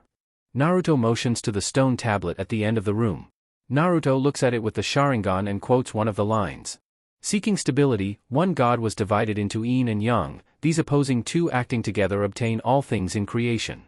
The god in question is the god of the Ninshu religion, the Rikudo Sennin. He divided his power between his two sons. The elder son inherited his eyes and chakra, while the younger son inherited his body. The sage wanted his religion to be continued in the name of peace, and chose his younger son to be the leader that guided the world to it. The older son, fraught with rage at his birthright being taken from him, plunged the sons into eternal war. The older brother became the first wielder of the Sharingan and the Uchiha clan are his descendants. And the younger brother became the first Senju? The curse of hatred dates that far back. Indeed. To the very first of us. But that raises the question, is the Sharingan incomplete without the body of the sage? The answer is yes. Madara divined this truth from the tablet, stealing a piece of Hashirama's power and implanting it within his own flesh. It took decades, but in the end Madara obtained the eyes, chakra and body, and he awoke the Dojutsu of the Rikudo Sennin. The Rinnegan. Sasuke has never so much as heard the legend of the Rinnegan. He only knows pieces of myth, that the Rikudo Sennin defeated a rampaging and powerful beast, and divided that power to the world in order to defeat it. But now, knowing that he'd done so using a unique dojutsu that the Sharingan had been derived from. It doesn't make sense. Sasuke shakes his head. Why would the Rikudo Sennin divide his power between his sons? Because of Ninshu. He evidently believed that cooperation is the key to peace, and probably thought something stupid like forcing his two broken halves of a whole two children to work together would end up facilitating that goal. Or at least, that's my belief. That makes an unfortunate amount of sense, and I am inclined to believe that Naruto Dano is correct. Sasuke files that away for later. Then why don't you have the Rinnegan? The sage had one thing that no other person in history has ever acquired. The Jubi. From which the 9 bijou are split from. You hold a piece of that inside of you. It's likely that the bijou together have overwhelmingly powerful chakra, unmatched by anything in this world. Judging by the progression of my Sharingan, my chakra will need to grow far, far more powerful in order to awaken it. Either that, or grow to be more universal. The Rinnegan grants its wielder the ability to use any jutsu, regardless of chakra nature of difficulty, as well as many other powers exclusive to that dojutsu. Please let me speak with him. Nibi asks politely. How? Sasuke asks back to his mind, never having tried to speak back to the Nibi before. Trust in me, your body. Do not be afraid, Sasuke-kun.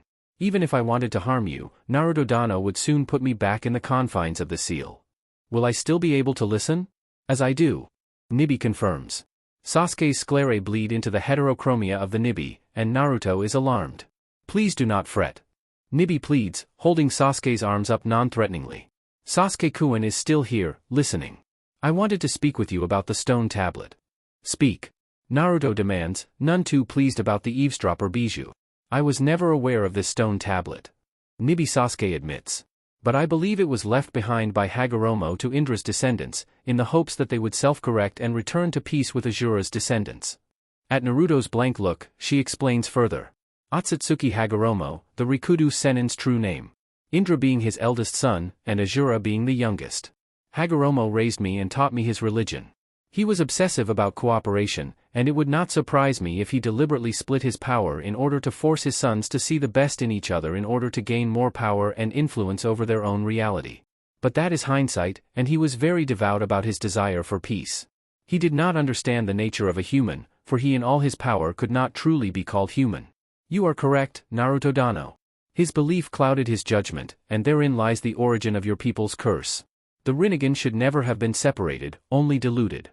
Naruto's Manjikyu eyes stay locked on the Nibi, still waiting for the reveal of deception but not willing to let an opportunity pass him by. Am I correct about my own development too? Quite so, you will need to reach deeper within yourself to awaken the Rinnegan. Powerful chakra alone will not be the catalyst for a dojutsu that can create and destroy in equal amounts. You are an Uchiha, defined by your destructive power. You must first learn to create. Your grandfather already had the answer. The Mokuton that he stole from Hashirama. Naruto realizes. There may be a sliver of that within me. Perhaps that would be your best starting point. Nibi Sasuke sways on the spot. I do not wish to see more people helplessly consumed by the curse of your people. I want to see this problem that my father created to be corrected. Nibi Sasuke looks down at hers, body. Sasuke-kun cannot handle the influence of my mind in his body for long, so I will be returning to the seal. I am pleased to meet you, and to see that you are ambitious enough to look into yours and your clan's future. Good luck. Sasuke jolts, and it's made obvious by his body language that he's back in control. What now? The dizzy Uchiha asks. Madara ensured that I would have the tools to chase my dreams. Naruto waved a hand out extravagantly. He built this village so that all Uchiha would have that. He instilled fear into all living at that time, making it known that the Uchiha clan is made from resilient and protective people. His guile allowed him to cheat death and return even stronger from it, permanently fixing in himself a disease that has plagued the Uchiha clan since the very first of us. It would be remiss of me not to take advantage of everything he lived and died for. I have my own goal, Sasuke, and now you must find your own way to bring yourself into the light. Naruto looks back at the stone tablet. Amaterasu. The tablet ignites in black flames and slowly disintegrates. I won't let this stone poison our descendants with whispered promises of power. The Uchiha make our own fate. Chapter 11, Memoir of a Madman. Between the years of Konoha's foundation and Naruto's birth, Madara feels his age when his Sharingan sees graying strands over his right eye. After a failed attempt to convince the Uchiha to abandon Konoha, he explodes in fury. Open your eyes. Madara thunders to the Uchiha, and he sees them flinch at his chakra cracking the floor of the shrine. His Sharingan whirls into its Manjikyu pattern in response to his hatred. I have witnessed the absolute tyranny that the Senju will impose on you, if you refuse to learn. I see now that I have shouldered your burdens for too long, and you have stagnated without conflict to strengthen you. Do you think that it's a coincidence that all of a sudden it is no longer the Hokage who picks the heir of his position? Just when a few gifted newcomers begin to show signs that they are capable of leading? You pathetic, miserable children. Madara paces at the forefront of the shrine. Adult Uchiha are seated before him, sweating in the presence of his wrath. None offer so much as a rebuke. Weak. In spirit, and in body. There is not a single Senju like Hashirama. There are no other Senju willing to see past their history with us. They would take us by the hand so that their other would sneak into our pockets. Madara's voice drops in volume. I see now that this is not the village of the Uchiha and Senju, and I foresee that this clan will wither away like embers in the cold. Still, not a single protest. Not one person is willing to entertain the thought that they are truly at risk. They grow fat in complacency. One Uchiha female steps down into the shrine. Madara-sama. Hashirama-sama is here as you requested. He nods stoically to Naori, not letting a woman experience the brutality of his simmering rage. All of you leave. I will be giving you one last warning. One that may even cost me my life. And then you will see. That without the tools of fear and power, you will whittle away until it's too late. Now go. And suffer. They scamper away like mice from a cat. Hashirama enters the shrine, clad in robes befitting a Hokage. He looks around with something akin to wonder. Madara? What's this about? Madara turns to the stone tablet. Have you ever heard the history of the Rikudo Sannin? Madara is starting to get used to seeing through one eye. It had been a few months now since he'd used his Anaji to revive himself, and just as long since he'd taken a piece of Hashirama's flesh and implanted it on his heart, through the gaping wound on his chest. It took weeks before he could eat without vomiting up some of it. Maybe that was a side effect of actually being dead. His little hideout had been stocked with salted meats, just in case he couldn't find the strength to hunt. Madara puts on a cloak, hiding his sickly pale skin that seemed to take a slight green tinge in certain light. It would come and go like a bad rash, but he learned not to be too vain about it as soon as he realized just how much sustenance that tiny piece of flesh really offered him. He could go significantly longer without water or food. He also cuts his hair down for the first time, leaving only short spikes of salt and pepper hair. A mask with a single hole over his functioning eye is to keep his face hidden. He hides his chakra with the years of practice he'd gotten in while scheming to fake his death, and moves out into the world to see how every other nation is coping with the new shinobi system, a new era of the hidden village. It turns out, they are not coping at all. Madara's death and Hashirama's condition has evidently made waves across the world, and now everyone seems to think that Konoha will be easy pickings. There is a war on the horizon. Now, instead of a few children dying in conflict against an enemy, it's an entire village's children being led to slaughter. The village system hadn't been a cure, it had been an escalation. The land of rain has become a crucible. Previously ungifted and humble tradesmen and farmers have established their own home and become extremely hardy and resilient. Madara admires that they do not hide their hatred of the world that causes them to suffer behind useless platitudes of peace. Step in their borders and you are free game to them. He travels around under many disguises, but the last place he visits is a coastal city where he meets a woman unlike any other. There's about 10 of these Uzumaki, all armed and ready to prevent any intrusion into their home. Ohio! Madara cheers in a high-pitched voice, also in his stupid guise inspired by Hashirama, he likes to think. State your business. The woman orders, short red hair flickering in the wind. She looks quite beautiful with the sun at her back, making her hair appear lighter. I got lost. Madara lies shamelessly. He's barely got chakra at all. A censor among them. How intriguing. I do too have lots of chat aura. This is wartime, stranger. The woman does not indulge his childish persona. Trespassers bring trouble. I won't let you or this idiot persona of yours bring trouble to my clan. Leave or die. How about you die? Madara picks up some dirt and throws it in her face. She looks apoplectic while she menacingly draws her sword. My name is Uzumaki Haruka. And you have chosen death. Madara deftly cartwheels back to avoid a flurry of swipes from her blade. Immediately, Uzumaki men surround him with swords poised to strike. Whoa whoa whoa. This isn't fair at all. Madara's head flails around, looking at every possible person to see who would attack first. He ducks to avoid a swipe from behind, with sensory prowess that isn't possible for someone of his projected strength. Kidding. Madara punts him, sending him flying a dozen yards. Their little dance continues. Madara doesn't kill any of them, but he doesn't let himself take a hit. It's all too fun just to humiliate them for trying. It's time for the secret art of the counterattack. Madara leaps and hangs upside down on a tree branch. The battered Uzumaki stiffen in fear. Ninpu, Aramakatakage, ninja art, frilled neck lizard. His cloak falls behind his back while he gives an awkward pose. Madara's fun is ended when an aged voice interrupts before the Uzumaki can try and kill him again. Enough. Of all the people to notice his presence, Uzumaki Ashina orders his kin to stand down. None of you can defeat this man. I cannot defeat this man. He hobbles forward with a cane in hand, beckoning Madara to come down from the tree. Madara does so, wondering if he needs to kill the man to preserve his hidden identity. You are a long way from home, and it seems you've picked up an interesting talent. But you cannot fool my senses. So it would seem. Madara's voice returns to normal, startling the surrounding shinobi at his baritone. Ashina continues without pause. I imagine your travels have not led you to a warm bed. They have not thus far. But I have greater things on my mind than hearth and home. Madara removes his hood, leaving the top of his graying hair exposed. Come and dine with me. I have lost enough sons to this war, I do not wish to lose any more. Least of all to someone who should be dead. You come as well, my daughter. Yes, Otasama. Haruka dips her head. Madara doesn't have any children, but he supposes he gets it. He lost 5 brothers after all. And the rest of the traitors will be dead sooner or later, the Senju will see to that. They walk into their village, built from stone with swirling patterns with the smell and taste of sea water permeating the air. Madara gets curious looks, but no more than a passing gaze while under his mask. Ashina leads them to his very own home where they are greeted by his wife, who Madara sees where Mito and Haruka get their looks from. She is worn from the loss of her children, and it is something that visibly weighs on her. Please, take a seat. My wife will prepare tea. As you wish. Madara remembers his manners for once, and takes off his mask. His Sharingan and pale eye seem to fascinate the Uzumaki girl. Haruka, was it? We will not say a word about your being here, Madara. Ashina says, unprompted. But you appear like an omen. You threw the world into chaos when you fought Hashirama once more. I have not come to cause trouble. Madara replies, despite his antics. You could say that I'm on a pilgrimage, to find meaning in this world that has forsaken my clan. I'm looking for a reason not to turn it on its head once more. This is surprising coming from you.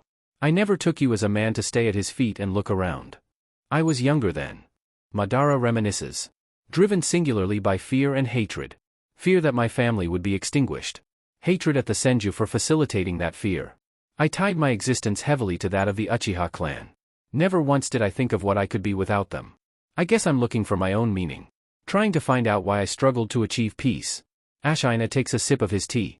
I cannot say that I understand your desire to separate from your clan. Perhaps that is a fundamental difference between the Uzumaki and Uchiha. The Uzumaki and Senju, even.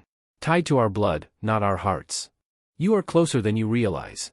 Madara does not reveal the truth he divined from the stone tablet, but he does acknowledge that the elderly clan head is exceptionally wise for someone lacking actual evidence in the form of a message from the Rikudo. I admit to you, Madara, your appearance here has given me something to consider. A proposal to you. Ashina seems to appreciate his time and would rather get to business. You must have an interesting proposal. What will it offer me? Madara's plan has already been set in motion, he wants for little as it is. Train the young of my clan, and you will be given a home for as long as you need it. We have been far removed from the rest of the world and I'd have liked to have kept it that way, but this era of the hidden village has spurned into motion a great many evil deeds that will consume us as well. My clan have not been warriors for a very long time, and that is something that must change or else we will cease to exist entirely.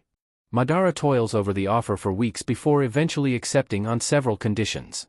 Chiefly among them is absolute control over the students he trains, in addition to secrecy regarding his identity.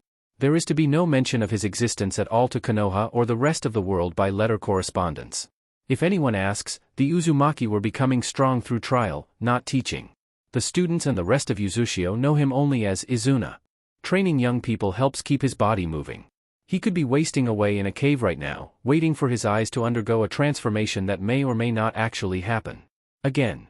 He orders an Uzumaki boy, demanding nothing but perfection from this new generation. Sweat cakes down the red hair the boy's face. Other Uzumaki boys are similarly battered, but each one has a will of iron. There was no giving up for them.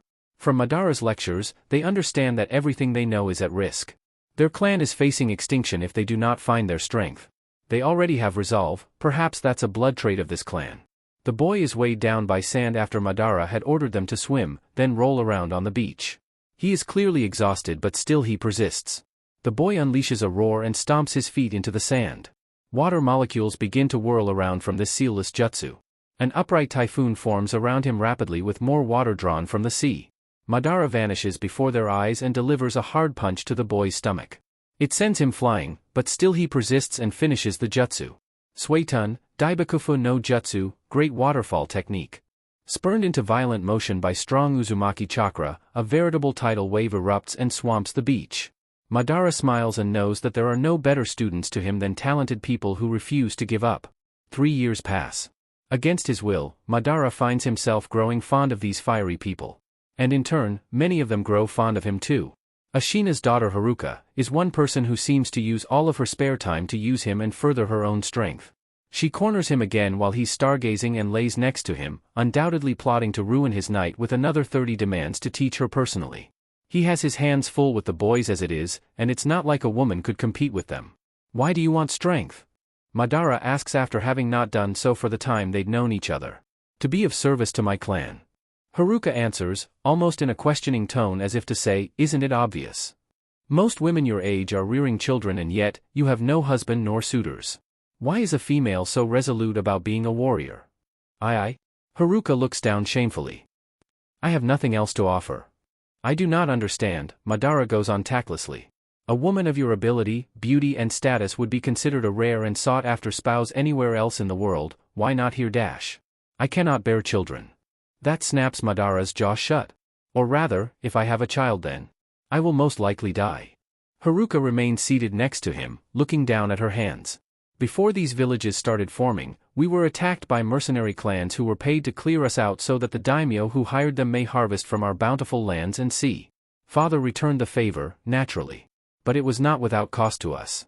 I was but a baby when our home was gassed with poison from clans that come from Iwagakure. But you survived. Madara states the obvious, given her being here. Haruka nods slowly at the corner of his eye. You already know that we have strong chakra. But there is only so much that we can heal with something unrefined as generic healing. When I was old enough to understand, mother and father told me that my chakra was holding my body together, and should the day come that I have to give it to someone else, I would likely perish to keep them alive. I see. Madara nods thoughtfully. It makes sense now, the dedication to feel that she is needed by her people. Her chakra strength is weaker than other females in the clan, but her explanation makes it clear that most of her chakra is being converted into pure life force. In a dream world, this fiery but earnest woman could have her husband and child. But this is not a dream world. Not yet. His mind also whirls with questions. Is it possible to sustain the life force of another by using one's own? What part did the preservation and facilitation of life hold in the growth of a shinobi, whose trade is death? You do not have children? Haruka asks, dragging him from his thoughts. I never thought about it. Madara replies honestly. Never once did I even entertain the thought. Most women, even in my own clan, were terrified of me anyway. You're not that scary. Madara doesn't reply, and thinks only of how with her persistence, he has fallen under her spell. Madara and Haruka often find excuses to be in the same place at the same time. It is treated with exasperation by the local populace.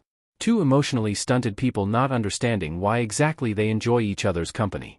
He doesn't understand it until Ashina's passing. The man's last words to him are a revelation. Take care of her, Madara. Once red hair is now a stark white. Ashina's croak is weak. You are the best decision I've made. A long wheezy breath. For this village. Madara knows that the man is happy to pass peacefully in his sleep. If only Ashina's sons had been afforded that luxury. I will. Madara promises. Haruka's tear-filled eyes find their way to his chest, and he wraps his arms around her. As someone who loves would. Hashirama's death from mysterious illness marks the beginning of the First Shinobi World War. It is a short war of only a year, but it costs the life of the freshly appointed Naidame Hokage. Madara laughs at the news, wishing he'd gutted the fool himself. She is shaking fearfully. Not at him, but I am with child. Haruka is in his arms again. She is afraid of death. Afraid that she will not be the mother she dreamed of being. I will find a way. I always do. Uchiha Madara's will is absolute, after all. Haruka is screaming and crying in agony and her body refuses the command to stay alive.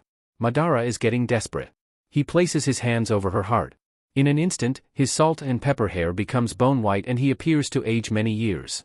He pushes as much of his life force into her as he can. Studying the changes to his body with the inclusion of Hashirama's power has led him to believe that it's possible to exchange life force. If it can be taken, then it can be given. And give, he does.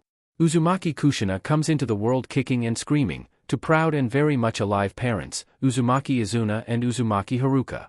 Her hair is black as midnight, but Madara is quick to seal away any remnant of Uchiha power in her. No one says a word about his now eerie, ring-purple gaze. Kushina, or his little light, turns 3 quicker than Madara believed was possible. She slams her chubby hands on the table. Baka Hashirama. Haruka rolls her eyes as Madara grins. His wife sways whilst cooking dinner, and Madara catches her before she can stumble. He moves to place his hand over her heart to impart his life force unto her. Don't. Haruka catches it, looking him in the eyes. You can only give me so much time. She's going to need you, Madara. I don't know how I can do that. Madara sighs, knowing that overt displays of protectiveness from him would immediately paint a target on his daughter's back. From the shadows, love. As you have for a great many years now. Mito spends her last days as peacefully as she can, toiling over the fact that she is submitting another person to become an engine of war. The practice of Jinchuriki defies what Hashirama stood for, but survival of the village trumps idealism. The Second World Shinobi War is on the horizon. Punches can no longer be pulled. Tsunade is an unusually curious girl, always looking for answers. The story Mito is telling her in this moment is what inspired Tsunade to become a medical ninjutsu expert of unparalleled ability.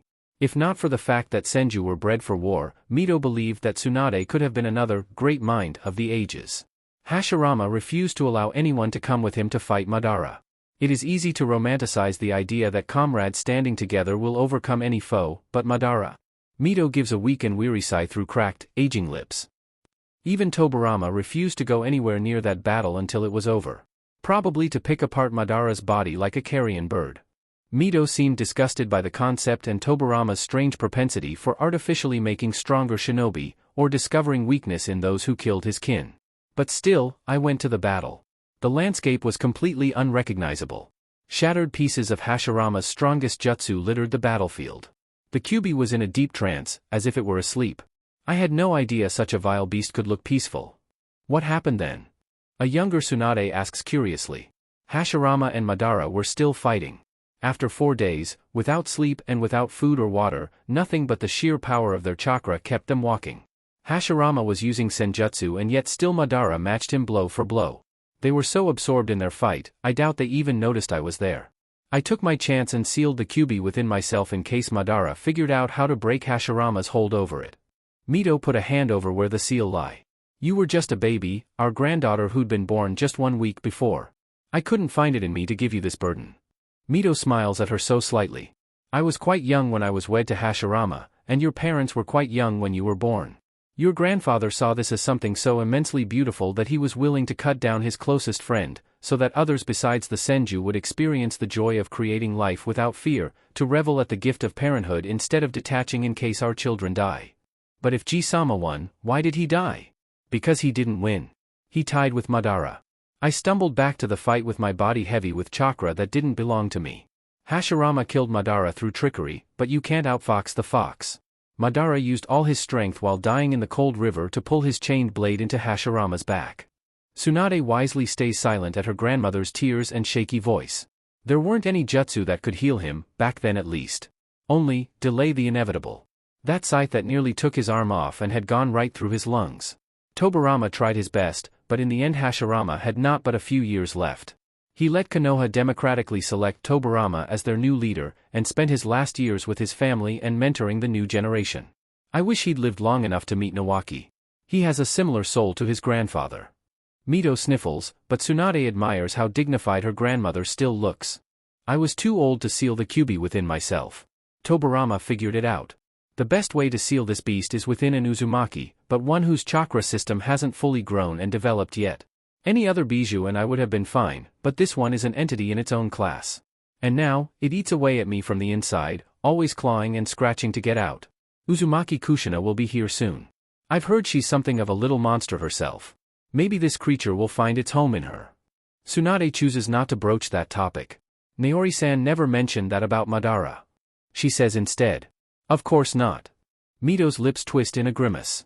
Uchiha are all the same. It seems there is still quite a bit of bitterness toward them about the death of her husband. Before becoming the vessel of the Kyuubi, you must be filled with love. Yeah. So when do I get the Kyuubi? The wicked, power-hungry smile on Kushina's face does not ease Mito's heart. I had hoped that Uzushio would send someone more understanding of this burden. Shoulda thought about that before demanding something like a replacement human being from your former clan, Senju bitch. The elderly Mito is struck by the vitriol of her niece. Haruka sends a letter to her beloved daughter that her father had passed when in truth, he was by her bedside as she left the mortal plane. A grand funeral is held for both he and his wife, Uzumaki Izuna and Uzumaki Haruka, to find their peace in the next life. The death of his wife and use of his daughter by Konoha have reawakened a darkness in him that he had thought buried. Madara takes periodic trips throughout the world, testing his Rinnegan in secrecy. The Geto Mazo is proven as a real entity when he summons it from the moon. The strange white organic goblins spawned from the statue are sent to recover any spare Sharingan from the battlefields. While returning from one such trip, he discovers that Uzushio has been massacred by 3 of the great nations. There are few survivors. Most Uzumaki wore Juin that would destroy their bodies before letting them be used by enemies. The Uzumaki were still a small clan and despite their near-overwhelming strength, they could still fall to numbers. The bodies of men that he'd taught since they were boys are scorched and unrecognizable skeletons filling the streets of his proud and cultured home. The few survivors flee to every corner of the world, using the tricks he taught them to stay hidden in the shadows. Madara, even with his lack of mobility in his age, calls upon the power of his legendary eyes to slaughter every last scavenger like the vile pigs they are. Izuna-sama. An Uzumaki woman sobs in relief at his presence, a red-haired babe in her arms as her outsider husband supports them both. This cursed and evil world has decimated these beautiful people. I have a favor to ask of you, dear Fuso. Anything. I am too old for these eyes to be of any use to me now. I want your son to bear them for the sake of our clan. Until I walk the earth again to reclaim them. Madara's cunning smile is hidden as the broken Uchiha boy returns to the graveyard hideout. Tell me about your plan. Obito demands, his bloody visage determined. The Eye of the Moon plan is set into motion once more, and the name Uchiha Madara is passed down to someone young and capable. Black Zetsu is spawned from his will, but only given the absolute critical memories required for the plan to succeed. A sentient clone of himself that could gain self-awareness at any point with his memories would be very bad for Kushina's ongoing existence. He uses his scavenged Sharingan and brings himself back to live out his final days in observation of his daughter. Or at least he had hoped. Kushina's death is his own fault. He caused this. He caused the death of his own daughter to chase a dream instead of fixing reality. He may very well have doomed the world. There is only one hope left. How about we make a deal? If you can master this new exercise before the day is up, I'll come back and teach you a ninjutsu tomorrow. Naruto visibly shakes in excitement. Chapter 12, Misfortune and Goodbyes. Two figures clad in black and red cloaks look upon Konohagakure from under their straw hats. Feeling homesick? The larger of the two asks with a distinct grin. Red eyes savor the view of their owner's home. Not at all. They slowly make their way through the village. Suspicious glances are abounding. Most likely the result of having been attacked not 6 months ago by enemy nations. For two people to stand out as much as they are right now would be idiotic, least of all for people who are meant to be gathering information in enemy territory. But the Akatsuki is broadcasting a message to the people that they interact with in any capacity. Those who fight them, those who attempt to interrogate, and those who see from the sidelines what they're up to know to spread word of unnaturally powerful shinobi wearing black cloaks decorated with red clouds. We are here. We are strong. Do not defy us. It is a simple message to a world governed by power. Together, the Akatsuki can topple nations. If people like Uchiha Itachi and Hoshigaki Kisame are the ones taking orders, then what does that say of the monsters with the strength to control them? This organization works in the light and dark simultaneously. The goal is the capture and containment of the Bijou, but for what purpose Itachi knows not. Akatsuki has been established as a mercenary faction, operating as hired muscle for esteemed and rich clients in secrecy.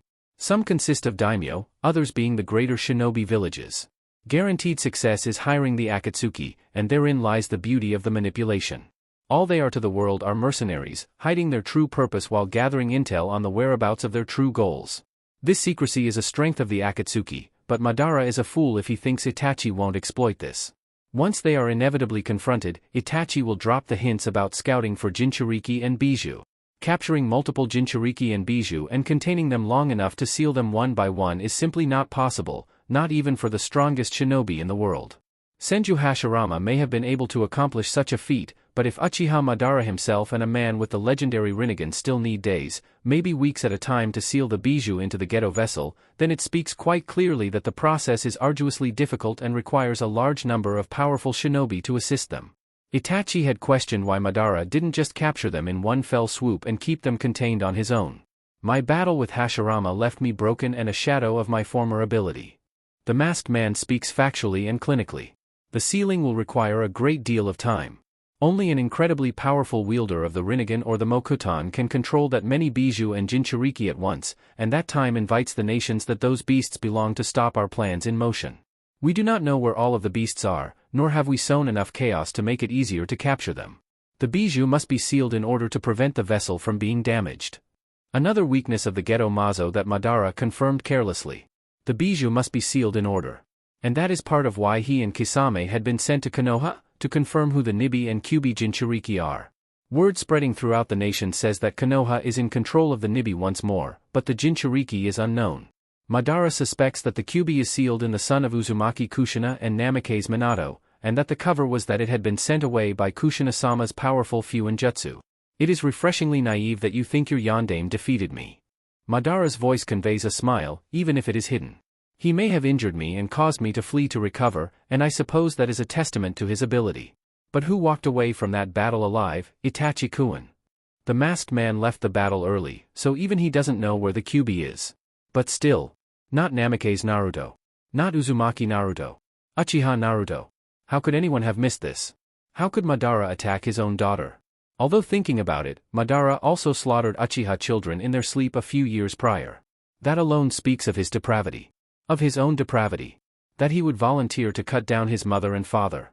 How about some sweet buns, Itachi? Kisame asks as they near a shop, dragging him from his thoughts. Itachi says nothing but enters the quaint little restaurant, the low flaps dragging on his hat. Although he'd like a hearty meal for a change, stores like this are full of people mingling and talking about happenings in their vicinity. A waitress approaches them with a pen and pad in hand, held up above a heavily pregnant belly. "May I get you anything, gentlemen?" The waitress gives them a practiced smile. Kisame spouts off an order on both of their behalves, knowing that Itachi isn't fussy. He throws in some tea for good measure. "Your village seems to be in high spirits, young lady." Kisame puts on his best friendly voice. "We were worried when we heard that Konoha had been attacked. We didn't think outsiders would be allowed in at all." Ignoring the fact that they hadn't just been let in. They snuck in like rats in the walls. "It was a terrible day," she sighs sadly. "Many lost their lives, but our shinobi are the strongest in the world. Tsunade-sama is working very hard to make sure everything gets back to normal. We've had some bad luck over the last couple of decades." "Oh, that's right. A terrible incident with the Kyuubi happened, right?" Kisame keeps it up. For such a brutish man, Itachi had never suspected he could be so sly. "Yes, apparently the Kyuubi was sealed in a woman before that day, and when it came time for her to give birth, it escaped and tore up our village. I was scared for my life, but apparently Yondaime-sama tried to seal it in his son." "Tried? Was it too strong?" "More like Yondaime-sama's wife was too strong. She didn't like what her husband was going to do, so she kind of poofed it away? Like a shinobi trick. It hasn't come back to haunt us, so I guess whatever she did worked." "That's a relief," Kisame sighs with a fake, unconcerned shrug. "At least I know I'm not gonna be eaten by some giant fox monster today." "Himari. Have the gentlemen ordered?" A voice from behind the bakery register calls out. Himari rolls her eyes in exasperation. "Yes, dear. They were just asking about the recent happenings in the village." She turns to them both sheepishly. "I'm sorry, I'll get your order ready right away." Kisame gives her a dismissive wave. "Not a problem, my dear, thank you." The two Akatsuki share a discreet nod, knowing that nothing of actual value was gained from that conversation. It could still be a ploy. The Kyuubi may still be sealed in Uchiha Naruto, but unless they get close to him, they won't be able to tell from his chakra if he's a Jinchuriki or not. Itachi and Kisame sit and eat patiently, silently hoping that the woman will come back with some more recent updates from the village. Sasuke makes his way to see Yuto and Himari before going home. Jiraiya had been instructing him to never train in the use of the Nibi's chakra unless supervised by him, Naruto, or the strange Anbu that could apparently suppress Bijou chakra with the rare Mokuton Kekkeigenkai. Naruto had been badgering him to let him know whenever Tenzo was watching him, most likely to observe the Mokuton in action to unwittingly help him train in it. Sasuke is the only one that knows what Naruto is up to, seeing as he's the only one that knows that Naruto is trying to see if he can build a Mokuton chakra nature using remnants of what is inside of him already. He thinks that Karen might suspect what's going on, although it could just be passed off as another of Naruto's eccentricities that he's suddenly bringing home pots with soil and bulk sachets of plant seeds. He walks under the flaps of the bakery to let his... well, he doesn't know what to call them yet. But he trusts them, and maybe even loves them a little bit. "Yuto, Himari. I'm home." He pretends not to notice the two strangely dressed, silent customers at their own table for two. "Sasuke." Himari waddles over to him immediately and snags him in a hug. Out of the corner of his eye, he sees the shorter one stiffen ever so slightly. "How was training?" "Come, sit down." "It was fine. Naruto thinks that my training is going by pretty quick because I'm compatible with Nibi. And besides, he made the seal, so I guess he knows what he's talking about." He hears a rattle and his eyes are drawn to the mysterious duo in the bakery. He sees a blue hand holding a wobbly cup of tea, under a pale and shaky hand that dropped it. Himari seems not to notice it with civilian senses. I suppose. Himari is ever fretful, not understanding shinobi techniques and culture, but always puts first what she can conceivably understand, and that is the safety of those she considers her own. And besides, putting up with the 9 lives and pussy jokes is harder than the training. Nibi is nicer than Naruto is. Himari narrows her eyes when she hears Yuto cough to hide a laugh. Her head cranes around mechanically and Yuto hides his grin quickly. Sasuke-kun, those men. Sasuke's eyes return to the cloaked strangers, only to find that they aren't there at all. There's a small wad of cash to pay for their meal on the table. Strange folk. Yuto comments idly. Get help. Now. Naruto grins wickedly. Karen is unimpressed. That's it? In a little pot is a bonsai about the size of her pinky finger. I grew this today. Naruto's Sharingan gleams in pure excitement. It's tiny. Karen shoots him down, or tries to. It's progress. Naruto jumps to his feet. Can't you see? I have the Mokuton. Oni-chan grew a plant. The only person whose opinion matters leaps to his defense. Naruto smirks. Damn right I did. Naruto turns to face his adorable, sweet baby sister. Only to see Kakashi and Shizune standing behind her, gawping. There's an uncomfortable pause while Naruto thinks of some bullshit to wheedle his way out of admitting that he has the Mokuton. Minako ignores this and inspects her Oni-chan's plant. I actually bought it like that. Naruto tries ineffectually. Kakashi's deadpan expression is outlined on his worn mask. I saw you grow it. Just now. And you said that you have the Mokuton. You were all under my genjutsu from the moment you set your eyes on me. No, we aren't. I also heard your careless language in front of my daughter. Shizune gives an equally monotone response. Naruto's eyes narrow. Name your price. Babysitting duty. 2 months. Done. Loud, rushed knocking on the door interrupts their little playful spat. One of Naruto's Kage Bunshin that had been hiding in another room, studying medical ninjutsu, goes to answer it. I still think breathing fire and making a huge skeleton monster is cooler than growing weeds. Karen provides her unfiltered opinion. What if I grew you some flowers? Naruto asks with what he hopes is a convincing, innocent smile. All right, show me. Kakashi feels like what he's seeing is an eerie recreation of another time. A younger Kakashi watches his recent mentor confront the brutal redhead from Yuzu. I've mastered a jutsu that will be instrumental in defeating you. Minato-sensei looks increasingly crazy as each day passes. Kushina-san is unimpressed. Show me. A kunai whizzes past her head at a speed that little Kakashi couldn't even comprehend. Sensei suddenly appears behind her, sweeping her up in a bridal carry. She looks surprised. Her mouth is hanging open ever so slightly, with the tiniest tinge of pink on her cheeks. Before she clobbers him in what outsiders would call a death match. To the people that know them. It's courting. Kakashi snaps out of the memory and observes Naruto. He watches as Naruto place his hands together in a tight cup shape with his fingers pointed forward. Naruto takes a deep breath, looking unusually calm and at peace. His Sharingan rove over everyone in the room, particularly at Karen and Minako. Life. Naruto whispers to himself, finding some meaning in the single word to drive his spiritual chakra forward. Nothing happens at first.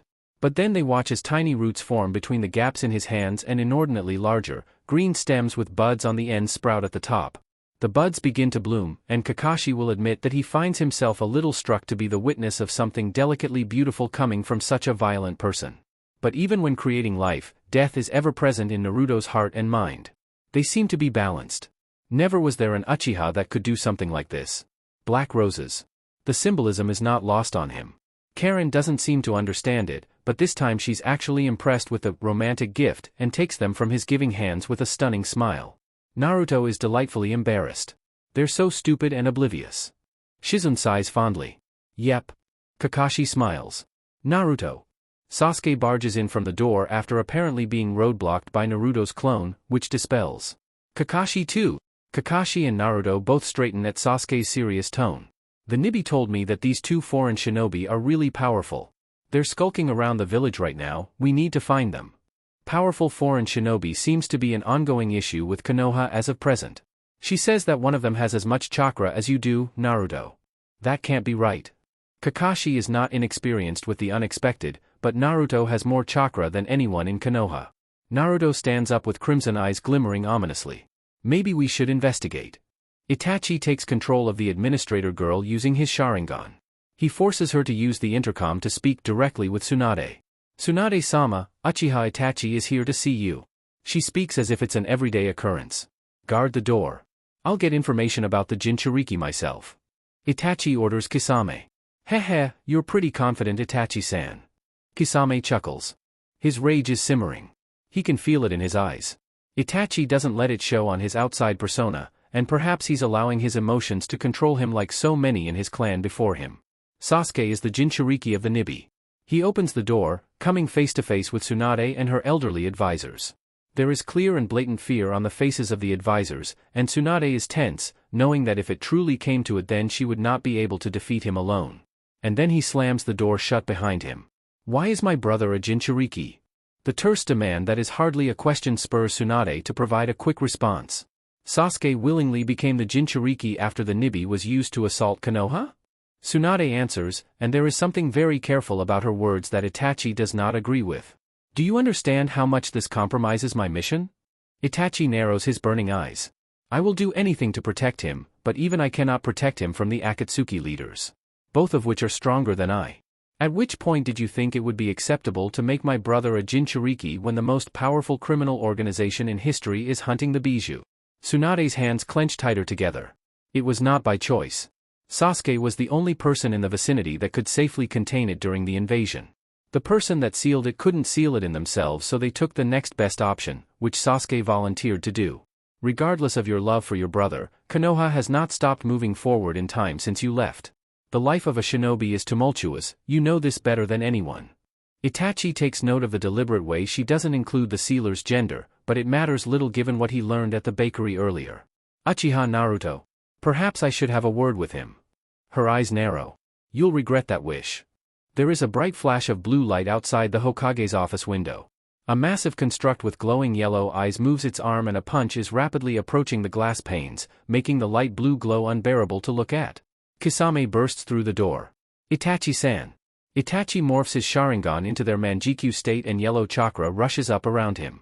Tsunade grabs her two advisors by their robes and leaps out one of the windows, smashing her head through the glass without injury. There is only a second before collision.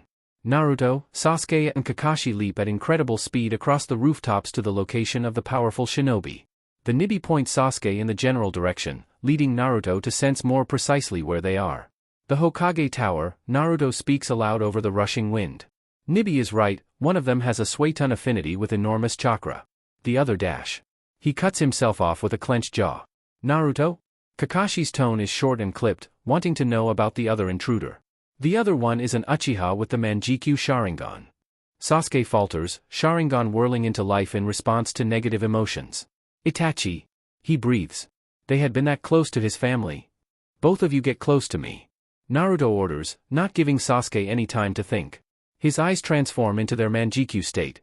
Susanoo. They quickly become nestled in the stomach of the imperfect Susanoo.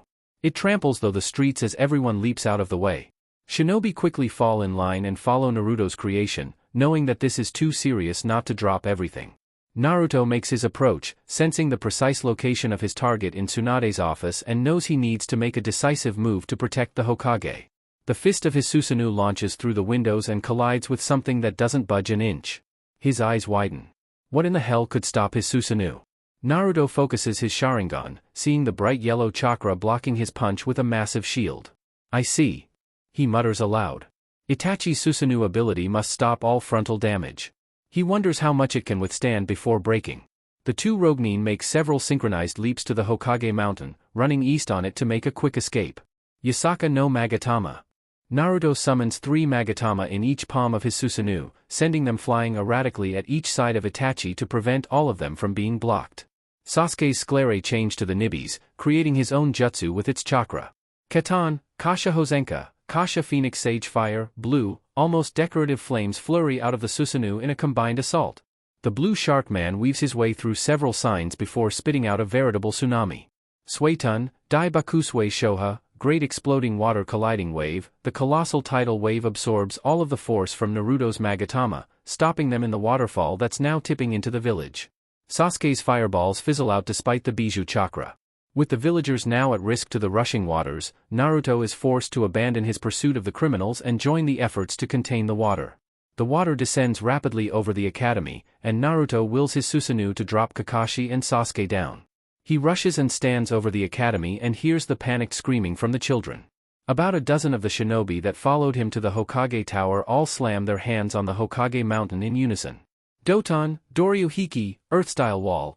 Walls sprout out of the mountain, forming a bowl of earth over the academy and the water crashes into it. Naruto knows that it won't hold long enough to save the students and teachers and makes his Susanoo squat under the bowl, holding it up with its back and arms. The pressure of the lake and stone strains him as he struggles to maintain form. The knees of his Susanoo buckle. He really only has one option left. Naruto has never tried before, but lives are on the line. Tsunade barks orders at the Doton shinobi, telling them to make an aqueduct as soon as possible. She doesn't know how long Naruto can hold up a lake on his own, so she seeks to drain the water to the border of the village and evacuate the academy and surrounding area. She watches as Naruto falters under the strain before a massive upswing of chakra hits the senses of every sensor type in the entire village. The light blue Susanoo glows even brighter. Plates move along its skin as it grows larger and larger. A hood shaped like a dragon swallows the head of the construct and transforms it into something distinctly different to before, menacing gold chakra in its fiery mouth under a long demonic nose. The bald being grows swaying hair with twin locks on either side clasped by bands. And then a pair of majestic wings unfurl, spreading wide and holding up the lake on their own. Naruto's Susanoo settles into a kneel and is now unfazed by the immense weight on its back. In the jewel on its forehead, Naruto resides patiently. At first. Then he becomes less enthused. If you don't mind, I have places to be fools. Get this damn lake off of me. A day passes from the utter chaos of another attack on Konoha. Naruto is present in the meeting room of the Hokage Tower while repairs are made to Tsunade's office. Jiraiya has returned after mingling with some of his sources one town over to see if Itachi and Kisame had been present at all. Kakashi, Sasuke, the Shinobi Council and Elder Advisors are all congregated in the same place. The Godame brings everyone's attention to her. The Akatsuki is our discussion point today. We have managed to confirm that this criminal organization almost exclusively consists of S-rank shinobi, and that their goal is the capture of Jinchuriki and Bijou. The two confirmed members are Hoshigaki Kisame, one of the 7 ninja swordsmen of the Mist, and Uchiha Itachi from our own village. We don't have an accurate timeframe for when they actually start hunting the Bijou. Shikaku speaks up, giving his opinion on the situation. All we know is that this was a scouting mission to confirm who the Jinchuriki of the Nibi is, and if we had any other Jinchuriki in our possession. Sasuke nearly sneers at the word possession. Naruto openly gives his own statement. We can no longer retaliate against Kumogakure and Orochimaru. The chaos of war will make it far easier for the Akatsuki to mobilize and capture the Jinchuriki. Current grudges need to be settled unless it provides a pathway to intel about the members of this organization. The more Bijou they capture, the more powerful they become. Theoretically, Sasuke is no longer safe in Konoha. Jiraiya states. He needs to be taken away in case more members of the Akatsuki come to capture him. He'll need to be on the move until we get an estimation of when they'll start their operation. Absolutely not. Koharu objects. Sasuke must stay in Konoha where he has the support of the village to defend him. Hamura continues. Keeping Sasuke here is inviting more chaos. The ease at which they nearly killed the academy students is proof of that alone. If they bring even more members with destructive abilities, there won't be any shinobi that can defend him, least of all against Itachi who may be stronger than our Hokage. Naruto refutes stoically. The passphrase to the detection barrier around Konoha will also need to be updated. Tsunade sighs, rubbing her forehead before looking at Sasuke. What do you think of this? Sasuke doesn't want to leave. He doesn't want to go right before his honorary family has their first child, but he doesn't want them to be used against him if he stays. Sasuke trails, unsure of what to say. I'll take him. Jiraiya offers. I can keep an eye on the seal and train him in the use of the Nibi's chakra on the road while we gather information about the Akatsuki. Do you agree with this, Sasuke? Tsunade asks tiredly. There's a brief pause before his hesitant response. Yes. I agree. Jiraiya puts a hand on his shoulder. Come on, kid. Say goodbye to everyone because we need to go as soon as possible. The sage ruffles Naruto's hair. Good luck, kiddo, I'll see you when I see you. You too, old man. Naruto turns to Sasuke, putting out his arm. Sasuke clasps him by the forearm, looking disappointed at the result of this meeting. I'll see you, Naruto. Yes, Sasuke. I wish things hadn't turned out like this. You were starting to become bearable. Likeable even. Sasuke smiles wryly. I wish I could say that you're bearable. He says, to which Naruto smirks. I hope you kick yourself in the balls on the way out the village. Naruto bids him farewell. Kakashi gets his word in before they go. I'm proud of you, Sasuke, more than you realize. I hope your journey is safe. Thanks, Kakashi-sensei. Sasuke grabs him by the arm as well, not knowing how to state just how important Kakashi has been to him over the past year. Sasuke and Jiraiya leave, and it's back to business in the meeting room. I'm going to request time away from the village as well. Naruto begins. My destructive power cannot be practiced or refined here, I need space to prevent anyone from being at risk. Because of your Susanoo? Tsunade cuts in before her advisors can shoot it down. That, but also because of this. Naruto weaves a snake seal. There is only a brief pause before a tiny tree with black leaves grows on the end of the round meeting desk. Gasps echo in the hall. Tsunade gapes, and not one person mentions her emotional visage. Sasuke's throat is tight when he visits Himari and Yuto. Sasuke? Himari asks softly. I've come to say goodbye. His voice gets hoarse. They're a group of powerful criminals who want the Nibi inside of me, and I need to leave the village for a while to keep everyone safe. Oh honey? He breaks down against his will. Sasuke spends the last of his time in Konoha with his family. Karin. We're going on vacation. Sweet. Let me pack my stuff. I need to say goodbye to my baby sister anyway. This is it, huh? Sakura tears up. Team 7 is assembled at the main gate of Konoha. Naruto is cuddling Minako, but when she proves inconsolable, he manages to pass her back to her glistening-eyed mother. Don't worry, Sakura. Naruto gives her that ever-cocky smile. We'll be together again. This is just the life of a shinobi in our age. We do what we have to. I know. She wraps her arms around her beloved teammates. You two better not forget about me. Never, Sakura. Naruto and Sasuke speak in unison. See ya, Sakura. Karin bids her goodbye as well. Bye Karin, take care of this reckless dummy for me, will you? Naruto rolls his eyes as Karin nods solemnly. They all turn and leave. Naruto and Karin split at the road, and give one last wave to Sasuke and Jiraiya. A week passes and Naruto uses the fist of his Susanoo to smash through an inconspicuous area in a vast field with tall grass. He and Karin drop down into a small stone lair. Naruto pushes open the crypt in the middle of the room and takes an object out of it. Uchiha Madara's gunbai blasts the dust out of the tomb. Chapter 13, Coming Home. 2 years after Naruto and Karin's departure from Konoha. It's the beginning of the end of the world as we know it. Madara's voice is almost like a lance through anyone's confidence. His self-assuredness of everything he speaks of is so absolute that he can make the impossible sound like child's play. Pain does not like Madara. The prophetic wisdom of the century-old madman had correctly determined that the world would indeed remain in eternal conflict. The freedoms granted to those with power to rule over the weak and make them suffer is unjust and wicked. Something truly evil lies within the core of shinobi culture. The ancient Uchiha had warned them in the past and they hadn't heeded it. Yahiko's death was an inevitable happening if they'd continued to chase Jiraiya's pretty words of peace, and they'd fallen into it foolishly. Yahiko's dream lives on, but it has shed the weakness bound to it by the philosophy of peace through understanding. The shinobi world would never truly be free from endless hatred unless ruled with a fist and will so mighty that even a god could not twist fate to change it. Pain hates Madara for planting the seeds of this mess within him. He hates how right the man has always been.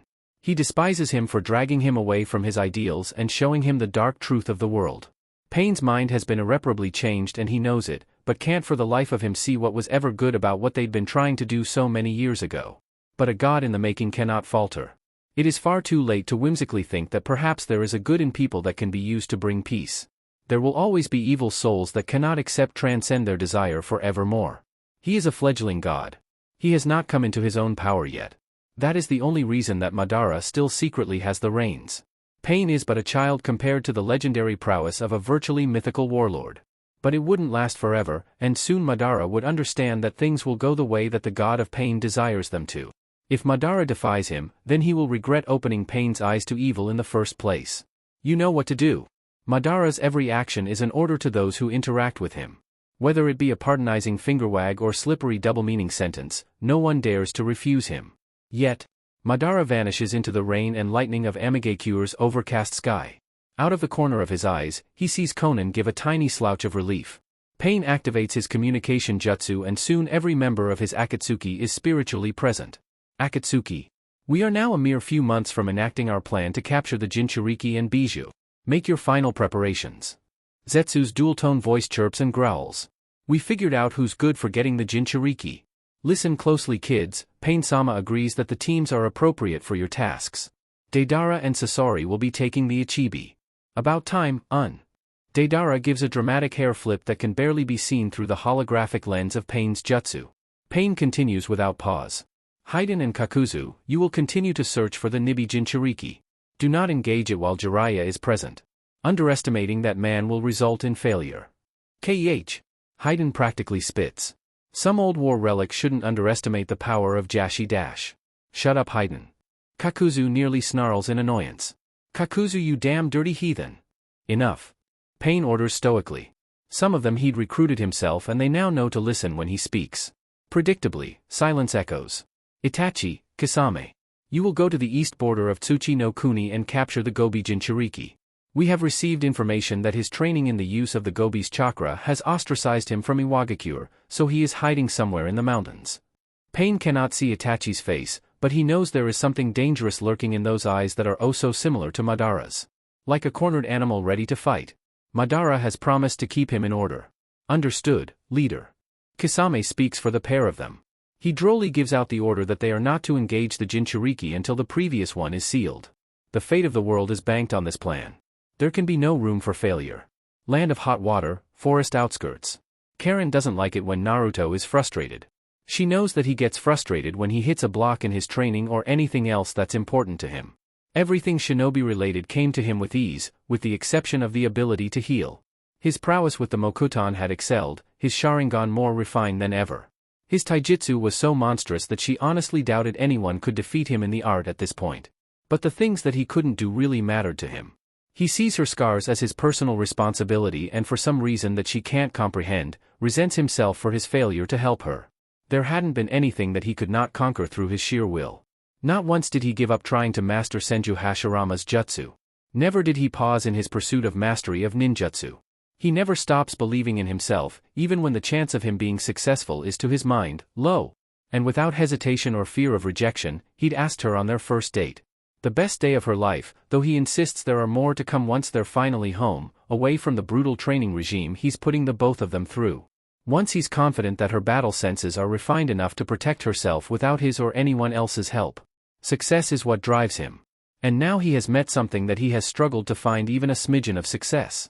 So she had been immensely happy to discover that his month-long moping mood had been completely destroyed after they'd gotten into a fight with Orochimaru's henchman of all people. Although it had taken a few days to discover why, and even now she didn't really understand. Naruto had rattled off on a ranting lecture about chakra interconnectivity that had flown over her head, but it seemed to perk him up so much that she couldn't help but smile at his improved confidence. We finally found you, fucking shithead. The absolutely lovely and polite pinkish red-haired girl. Unfortunately you're too late to receive an autograph, Naruto drolls boredly.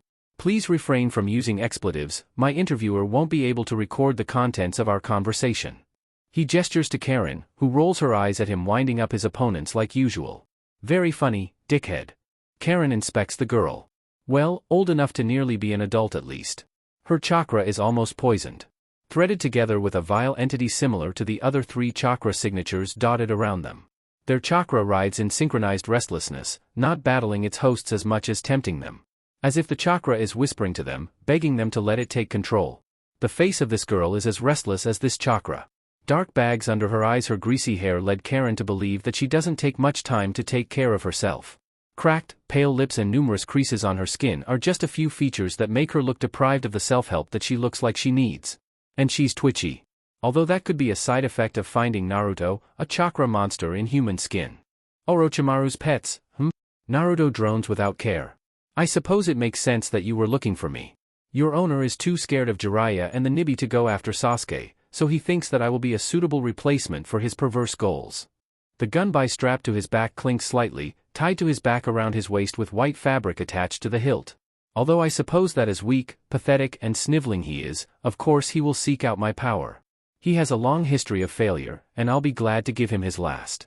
His taunting has a predictable effect on the rabid and unprofessional strike team. 2 more equally gruesome-looking men leap out of the trees and the third remains up in the trees. Deathly pale skin and sickly appearances are a bounty, but their demeanor is self-assured. They are truly delusional to think that they might be capable of defeating Naruto. But there's an unusual synergy between their chakra, and Naruto is seemingly curious. I'll give you some space. Karen leans up and pecks her enormously tall boyfriend on the cheek. Don't take too long, I'm getting hungry. She vanishes from sight, leaving only a small pile of leaves floating peacefully to the ground. And a gigantic arrow where she'd been standing. She's getting quite adept with my substitution jutsu. Naruto comments, seemingly to himself. He inspects the arrow briefly and sees that it had some impressive velocity to bury itself nearly completely into the earth and leave a web of cracks. A song on a flute begins to play out and Naruto feels the chakra trying to manipulate his own. He finds some amusement in it. Such weaklings wouldn't be capable of affecting his chakra, not when he has finally perfected his control of it. Naruto leaps back into the air, deftly jumping over the tall orange-haired one as he tries to take a shot at him from behind. It might take more than that to catch me. Naruto's mocking rendition of an encouraging tone resounds loudly. With his refined sense, he ducks under another arrow. That was close. The smile in his voice is equally clear. Just fucking transform already. The redhead screams at all of them. Without a hand seal or cue, the Sound Four are engulfed by the vile chakra produced from the Juin. Their physical transformation is something fascinating, but more so is that they seem to be drawing strength from each other as well. Their chakra resonates, not unlike his and Karen's do when they're in a good mood and in close contact with each other. It is a phenomena that Naruto had originally chalked up to the natural resonance between them because of their Uzumaki lineage. But these shinobi are making him think that there might be more to it than that if they can artificially extend a bond to people of completely different blood and chakra types. Orochimaru's Juinjutsu. I finally get to see it in action. Doton Kekai, Doro Domu, Earth Release Barrier, Earth Prison Dome. A 2-story high earthen dome forms around Naruto, dense and blocking out all sunlight. He feels the tug on his chakra, trying to drain it from him. Ghostly and demonic phantom worm-like creatures sprout out of the ground. The many mouths bite at Naruto and he feels no pain, but notices that they attempt to grab his chakra and pull it out more viciously than the Earth Dome is. He smiles, understanding their little game. Drain him of chakra to make it an easy capture, but they should be fully aware that they would need to come at him with intent to kill if they want him brought to Orochimaru. The snake should have come himself. He might put up a fight before Naruto skins him alive. Naruto uses only his willpower to drag his chakra back into himself. Something like this is juvenile compared to the powers of the Rinnegan, his current goal to awaken. He sinks into the ground like it's not even there. The four on the outside observe the dome impatiently. It's not working, Jirobo mutters, hands buried in the dome. He's not giving up a drop. Let us in, Jirobo. He can't fight us and hold on to his chakra. Sakan stands ready, now separate from Yukon and both in their fully transformed states. Sakan and Yukon run into the barrier of earth and it lets them slip in. Unknown to them, Naruto observes this interaction and how the jutsu didn't need to be deactivated in order to let in the similar chakra wielders. The inside is pitch black but the twins' experimentally enhanced eyes allow them some clarity. Not that it did them any good seeing as Naruto isn't in the damn dome. Kadamaru is still perched in the tree when Naruto's head rises out of the branch. He doesn't have a moment to speak when Naruto's Sharingan forces him to stop. Sharingan, Fuzikoi, malfeasance. Kadamaru tries to scream out to them and protect them but the arrow fires at Tayuya before he can muster any control over himself. But as it turned out he didn't need to. Tayuya was already sending her Doki summons his way as soon as he was put under the Genjutsu. Not only that but the rest of the team launches into action too. The barrier falls and they all converge on his location. Naruto is now more curious than ever. I'm positive that they couldn't all have sensed me in the tree. This is just a tiny Mokuton Bunshin. He lets the Doki shatter his wood clone and observes silently, close but with his chakra clamped down completely. They have no idea that I'm here, so they don't have any sensory prowess that goes beyond feeling my chakra. Naruto assesses their tactics, but as soon as I put the archer in a genjutsu, they all knew where I was. Naruto places a hand on the branch he's standing on and subtly moves some chakra under the redhead's foot. A small stick pokes at her foot, unnoticeable to anyone but her, but the archer is leaping away before the girl is. Does their curse mark make them have some kind of chakra hive mind? It could be plausible. The marks all emit the same chakra but take unique transformations tailored to its bearer's chakra nature, manifesting as a variety of body morphing. None of them have the same horns, skin tone, and strange marks. But Naruto doesn't know of any chakra besides Abija's that can not only serve as an extrasensory connection between a number of skilled shinobi but also physically transform them. And he knows for a fact that this strange and powerful chakra is not that of any Biju. Theoretically, he could apply this knowledge in his attempts to heal Karen's scars. By resonating his chakra with hers, he might be able to take advantage of her own special chakra and force it to heal her on his behalf. A union between their chakra could share the qualities of it. Of course, his chakra would completely swamp hers, but the theory is there for him to attempt. Now, if only he can figure out what this strange chakra coming from the shinobi is. There is a tinge of Orochimaru's foulness in there, but it mostly seems to be some kind of augmentation that boosts the power of its wielder. The Sound Four are jittering on the spot, always in motion or using ninjutsu or jinjutsu. Like they're afraid to stand still. Well, Naruto just so happens to have the tools required to test them. He grabs his gunbai, channeling sharp wind chakra to its edge and gives one wide swing. The sound for have a mere second before a colossal gale of wind erupts from behind the trees. A wide net of wind chakra spreads outwardly with tangible blades wisping around in it erratically. Tayuya is hit first. Her flute shreds into pieces while tree trunks and branches are sent flying at her. The concussive force blasts her away and she receives deep cuts on her enhanced skin before she can get out of the cone of effect. Kidamaru tries webbing himself too, but it proves ineffective against the gale. Jirobo proves to be the best at blocking it, creating a thick earthen wall that the razor wind only cuts through so much before being halted. The conjoined twins in the ground merge, and while they're cut up the most, it's what happens next that gives Naruto's theory more validity. He's gone again. I can't feel him. Spider Guy reveals. He crafts a new flute from his hardened web with practiced ease and gives it to the bleeding redhead. Tayuya barks out that she needs healing, and Naruto observes in fascination as Sakan and Yukon start healing themselves rapidly. The three other shinobi have no healing chakra nature. Naruto has discerned as much with his mind's eye of the Kagura, but they all start healing at exactly the same pace. You four are quite interesting. Naruto's voice calls out to them, hidden under the debris of trees made by the veritable typhoon. Come out and fight us fair and square, you cocksucker. Tayuya screams at him. Be careful what you wish for. This is your chance to flee and live another day. I can't guarantee that I won't kill you once you're at my feet and defeated. Naruto would kill them of course, but he can be merciful if they choose to leave of their own accord. Orochimaru-sama does not permit failure. Sakan and Yukon speak in eerie unison. What is Orochimaru compared to you? Naruto nearly coos to them. You could be so much more than just his slaves. All you need to do is take that power from him. Think of a life without slavery, without the suffering he inflicts on all those who have the misfortune of being associated with him. The freedom to choose your fate is the gift a very wise and powerful man gave humanity long ago. Do you think him to be a god? Do you think that he will not discard you when it suits him best? He sent you to die by my hands, to be nothing more than a distraction to gauge my power. Live for yourselves and you will truly be greater than he could ever imagine. Naruto feels the curse mark's power completely drown out their own. As he suspected with Sasuke's mark, it affects the mind too. Shut up, you damn piece of trash. Jirobo seemingly loses his restraint and draws power from his allies for a ninjutsu. Doton, Domu Gorimu, Earth Release, Earth Prison Golem.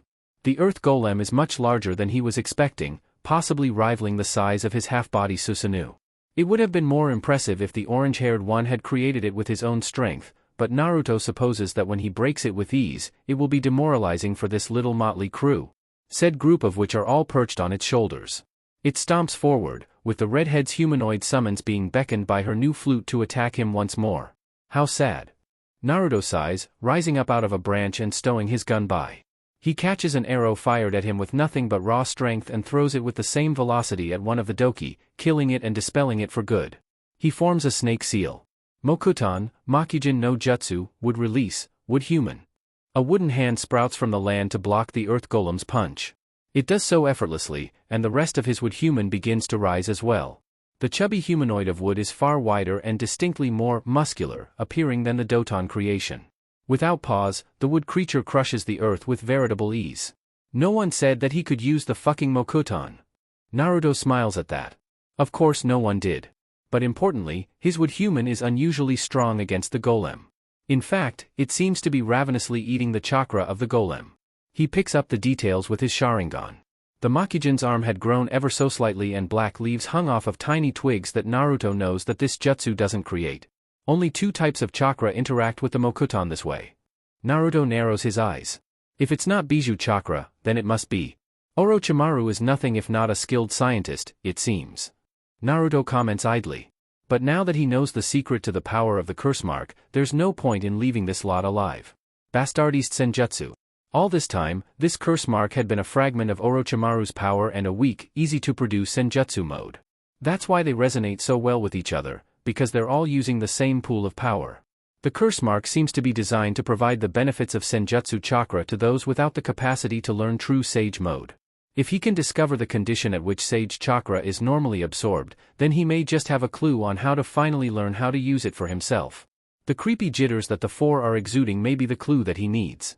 Mokuton, Mokuryu no Jutsu, would release, would dragon. Using the terrain, Naruto forces the fallen trees to meld and become massive serpentine dragons and chase the Oto shinobi around. He only manages to capture Tayuya, but he calls that a success. The dragon returns to him, slithering up the Makijin. The mouth of the dragon becomes a strong set of stalks to hold her completely still. No! Tayuya screams and tries to flail, but Naruto only tightens its grip on her to prevent any movement at all. Tiny branches worm into her mouth and nostrils, even keeping her eyes clamped open to stop her from blinking. For a moment, she is completely still. Naruto keeps his Sharingan on her while the Makijin bats away the other three's attempt to retrieve her, and in that moment he finally understands why his father didn't use Sage Mode against Obito. Her Doki dispel instantly. She absorbs Senjutsu chakra from nature and it proves too much for her weak body to contain. She turns to stone and dies. The resonation between the other three weakens. Naruto's wicked smile is one of a man who has apparently made the greatest discovery of his life. Tayuya's stone statue is released by the wood and it collides with the ground, shattering into pieces. Jirobo, Kidamaru and Sakan/Yukon all give a final and insignificant stand against him. Without any further use of them, Naruto cuts them all but the big one down. You're too late. Jirobo reveals, curse mark receding as he spits out globs of blood. You'll cooperate with Orochimaru-sama whether you want to or not dash. I see. Naruto is unconcerned. So your owner wants to use Karen against me. He knows that I like to fight alone and thinks I'll give my body to him to save Karen. How naive do you think I am? I wouldn't have let Karen out of my sight if I didn't know she was capable of escaping. Naruto cleaves his head off with the wind-sharpened edge of his gun by. Karen's face clearly shows her displeasure at the delay. Kabuto respectfully keeps his distance. Or rather, remains vigil in case Naruto decides to end things quickly. Now, Uzumaki-chan. Orochimaru soothes. I'm sure that Naruto-kun will be happy to give me what I want in order to protect you. You are his one weakness, after all. Naruto's already got a girlfriend. Me. So maybe you can go find Jiraiya and beg him to take you back. How crude. Perhaps you will be more agreeable in my custody, Sunny Eye Jashu, Hidden Shadow Snake Hands. Karen weaves around the many snakes sprouting from his shoulders with enviable grace. 2 golden chains sprout from her back. Sekyujin, Red Yang formation. Crimson chakra forms between the 2 chains, wobbling like a flag in the wind between them. The chains sweep around and completely disintegrate anything that comes between them, including Orochimaru's snakes. That is a Hokage-level barrier jutsu, Orochimaru observes with a sickly smile. Getting around the need for several strong shinobi to cast it is no easy feat and yet you trivialize it with your special chakra. Naruto has trained you well. Knowing that Orochimaru's snake-style ninjutsu would be an ongoing problem, Karen creates 7 more chains and plants them in the ground around the both of them. The red yang barrier shapes like an eggshell, and using these anchors, she upends herself between them before elongating all of the chains until she's well over 50 meters above him. There is a great cracking noise as the chains connect under the surface of the earth, separating the arena from the rest of the ground with the extremely powerful barrier. Sekyu Torikeigo, Red Yang Birdcage. Karen announces, and wills the barrier to close in on the Sannin. The walls get closer slowly, threatening to obliterate him. Magnificent. Orochimaru praises, seemingly genuine this time. He leaps onto the barrier, but launches wind chakra off of his feet to propel himself off of it before he can touch the aggressive red shield. Orochimaru does this several times, getting closer to Karen. Karen responds by twisting the barrier as if it were a kink in a hose, completely separating herself from the Sannin. With no more options, Orochimaru is forced to allow a snake to swallow him whole before they are consumed entirely by Karen's jutsu. The snake dispels, taking Orochimaru with it and away from the realm of humans. Kabuto summons the very same snake on the outside of the barrier. Marvelous, truly. Orochimaru says, leaving the mouth of the large snake.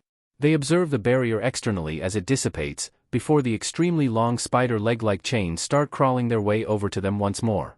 She wouldn't catch him again of course, seeing as this mode of transport appears to be no faster than running. But it does make quite an intimidating image when he knows how he could have been defeated by that barrier. At least it appears that the chains cannot sprout more chains off of them. Orochimaru takes off at blurring speed and runs up one of the chains. He is careful to keep on the outside of the effective field for her jutsu. Futon, Kazakiri no Jutsu, Wind Release, Wind Cutter. Karen weaves numerous hand seals. Oscillating waves of sharp wind chakra pulse down all of the chains in dense halos. The Sannin hurdles over them with his unnaturally flexible legs, rapidly approaching Karen long before she can retract the chains. Futon, Shinku Tobikomu, Wind Release, Vacuum Dive. Karen plummets to the ground using Naruto's jutsu. Too late, little Uzumaki. Orochimaru taunts, elongating his neck and shooting an extending blade out of it. He hears a terrible shrieking noise far too late. Futon, Raisin Shuriken. From the ground, a wildly spinning wind jutsu is thrown upwards and whizzes past Karen without touching her. It detonates in the air and creates a massive ball of grinding and shredding wind chakra that Orochimaru simply cannot comprehend for the time being.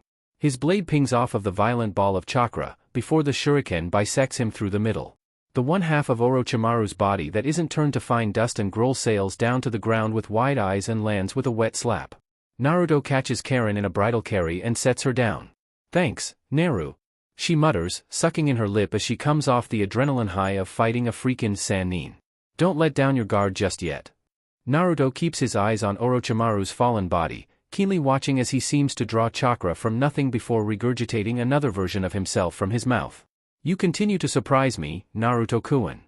Orochimaru licks his lips with his long tongue. It seems you've even mastered the jutsu that your father could not. I would have died if I were anyone less. Naruto pays attention to Orochimaru's rising chakra reserves, seemingly absorbing it from nowhere. Too bad he knows better now. The special link created between Orochimaru and the bearers of the curse mark allows him to draw power from them at any point. It's not just a discount Sage Mode inducer, it's designed to provide aid to Orochimaru whenever he needs it. If there is synergy between bearers, then it stands to reason that Orochimaru can exploit it better than they can. Perhaps Naruto can exploit it if he has a chat with that Chunin exams proctor. No. It's time to end Orochimaru once and for all. For too long he has been free to cause trouble, and he will continue to be a nuisance if Naruto doesn't put him down now. Oh please. Naruto nearly rolls his eyes. Too late for flattery? Kukuku, Orochimaru asks audaciously with a chuckle. Naruto punches the ground, shattering it open with barely any warning. He drags Kabuto out by his neck and holds him up by it. I still haven't paid you back for the Chunin exams. You had potential and yet you wasted it with this creature. Heh, Kabuto chuckles as well. Maybe you just don't understand loyalty, Naruto. Kabuto's chakra scalpel flares to life and Naruto lets it hit his chest, above his heart. Predictable. Naruto mutters in contempt, before the wood clone unravels into many flexible but strong branches that wrap Kabuto from head to toe before he can even react. Mokuton! Orochimaru exclaims in excitement. He looks ready to froth at the mouth from the mere thought of possessing Naruto's body. A light blue sword erupts out of the ground and skewers Orochimaru. He vomits himself out of his own mouth again, drawing power from the other curse mark bearers across the world. Finally understanding that Naruto is not to be taken lightly, Orochimaru kicks things off. Madara no Jin, formation of 10,000 snakes. True to its name, thousands of snakes appear from Orochimaru's mouth, seemingly replicating and surrounding him. Naruto rises up out of the ground, half-body Susanoo armed. Get going, Karen. Right. Karen dashes off at full speed as opposed to the leisurely walk that got her entangled in a fight. Naruto considers his course of action. He places his hands in another snake seal. Mokuton Bunshin.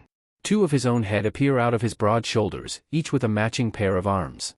Snakes slam ineffectually against his Susanoo but still try to slither underneath. Each head and pair of arms weaves a horse seal and lets chakra flow to their lungs and throat. Katan, Goka Mekyaku, fire release, great fire annihilation. 3 great walls of flame blot out any further attack against his Susanoo, but while the visibility is low, Orochimaru has taken his opportunity to ramp things up even further. Naruto reabsorbs his wood clone appendages and braces for impact from a large purple snake summon, Manda. Summoning me for one measly brat, you're pathetic, Orochimaru. Manda chastises viciously. He is no ordinary child. The Sannin narrows his eyes. Naruto smirks. Maybe Orochimaru can provide some kind of ample challenge after all. In Konohagakure, Hokage Tower meeting room. A small assembly of Jounin are discussing the next Chunin exams. Everything had been proceeding fairly normally until out of nowhere, one Mitarashi Enko started howling in pain and grasping her neck. She's dry retching and crying by the time everyone in the room comprehends what's happening. Mitarashi. Tsunade leaps out of her seat. She's diagnosing the Tokubetsu Jounin before. He's afraid. Enko rasps, curling into the fetal position with strain. Who's afraid? Tsunade asks immediately, finding chakra loss in her but with no obvious source. Enko wails but says one word before passing out. Orochimaru. Get me a Fuinjutsu specialist, now. Land of hot water, border forest. Naruto laughs joyously and Orochimaru does not share his appreciation of the battle. The full-body Susanoo stomps forward and meets Manda's attacks blow for blow, punching away the snake when it gets too close and throwing it off whenever it gets a tight wrap on the light blue engine of destruction. Naruto is still suspended in its belly while he weaves a tiger seal. Katan, Goka Meshitsu, fire release, great fire destruction. The flamethrower of enormous proportions touches the ground and Manda is forced to stop his attack. The flames burn at the feet of the Susanoo while Naruto remains unharmed and protected by it. Perhaps we need to prepare a new assault, Manda. Orochimaru suggests with a scowl. Now would be the time if you have any bright ideas. Orochimaru waves through a summoning. Kuchios, Sunju Rashomon, summoning, triple Rashomon. 3 gates block the line of sight between Manda and Naruto. Naruto's grin is near face-splitting. He clenches his fists and wills his Susanoo to grow in power. Behold, Orochimaru. My perfect Susanoo. It grows to the point that it dwarfs Manda entirely, with a wingspan probably equal to Manda's full size. Naruto rises up to the jewel on its head and unleashes a swing of unparalleled destruction. It smashes through the Rashomon with ease, but the concussive damage alone is surprisingly not enough to stop Orochimaru's creative collaboration ninjutsu. A giant sword of Kusanagi sprouts from Manda's mouth, begotten by the same principles that he used to abuse the bond between his subordinates. Naruto bats it away with the left arm of the Susanoo, but the Kusanagi shrinks instantly and spears out again. Show me what a master of snake-style ninjutsu can do. Naruto shouts. Another snake seal forms from his hands. He's toying with me. Orochimaru sneers hatefully, feeling fear for the first time since Tsunade had foiled his plans 3 years ago. Mokuton, Jukai Kuten, would release, deep forest emergence. Innumerable massive roots form a bowl under Manda, lifting him up to the eye level of Naruto's Susanoo. Manda tries to dive off the cradle of roots, but Naruto quickly draws his other blade and sends another wave of cutting force. The snake summon's head falls to the ground before its entire body dispels. Orochimaru decides now is a good time to disengage. You're not getting away. Naruto taunts, taking flight with the Susanoo and swiping with such force that the air drags Orochimaru back down to the ground. Kabuto realizes that the likelihood of Orochimaru-sama surviving is little to none. The shockwaves caused by Naruto's Manjikyu Sharingan power have freed him, but even he knows when to quit. Uchiha Naruto cannot be defeated by them right now. It's time to cut his losses and learn to survive on his own. As he always has been. Naruto retracts his Susanoo and pursues Orochimaru on foot. He is gaining on the Sannin quickly, but he knows that given enough time, the pathetic snake will simply absorb everything left from his marked subordinates. He dashes towards him and slams his fingers into the ground, hissing red chakra speeding towards his enemy. Uchiha Kenjin, Uchiha Flame Formation. You didn't learn from Kairin's mistake, Naruto. Orochimaru hisses. I can simply reverse summon myself out and live another day. Famous last words before light blue chains pierce his feet and anchor him to the ground. Orochimaru spots flicking chakra at Naruto's feet, making it known that's where the chains are coming from. Fuzikoi, malfeasance. Naruto mutters, dominating Orochimaru's chakra control with his own oppressive energy and holding him still long enough for the Uchiha to get close. The Sannin watches with gritting teeth. Stop this, you fool. You would kill me for Konoha? A village that reviled your mother for protecting you? You call me the fool, but you brought this upon yourself.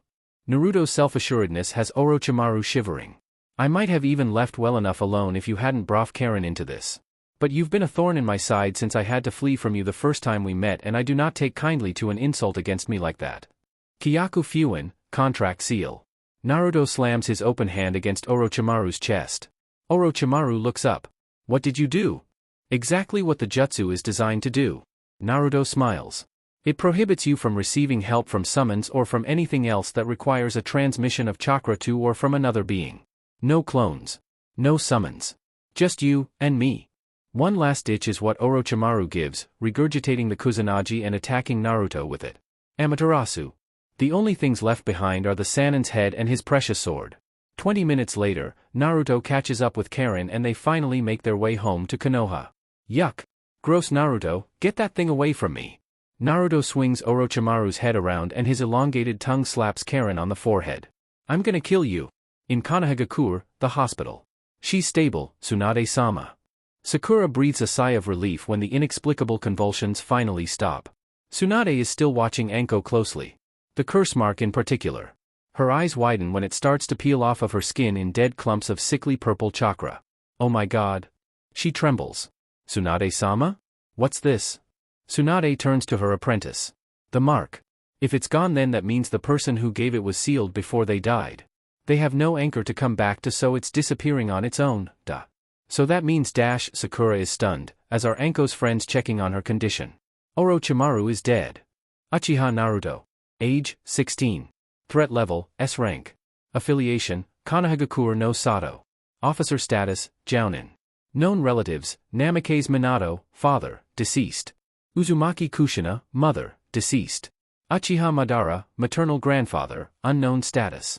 Uzumaki Karen, partner. Appearance, fair skin. Thigh-length spiky black hair parted to cover his right eye. Sharingan active at all times. Muscular physique, approximate 195 centimeters tall. Typically seen with a high-collared black coat. Bounty issue. Otogakure, 65 million Ryo. Kumogakure, 50 million Ryo. Iwagakure, 62 million Ryo.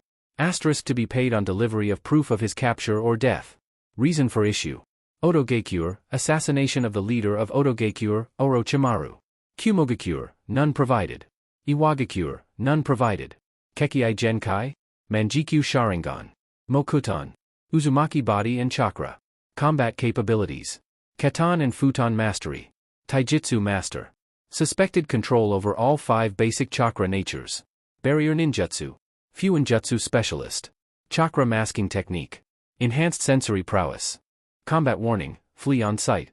Only engage with large numbers and by surprise. Do not engage with intent to endure. Uchiha Naruto's chakra capacity surpasses all known Kage.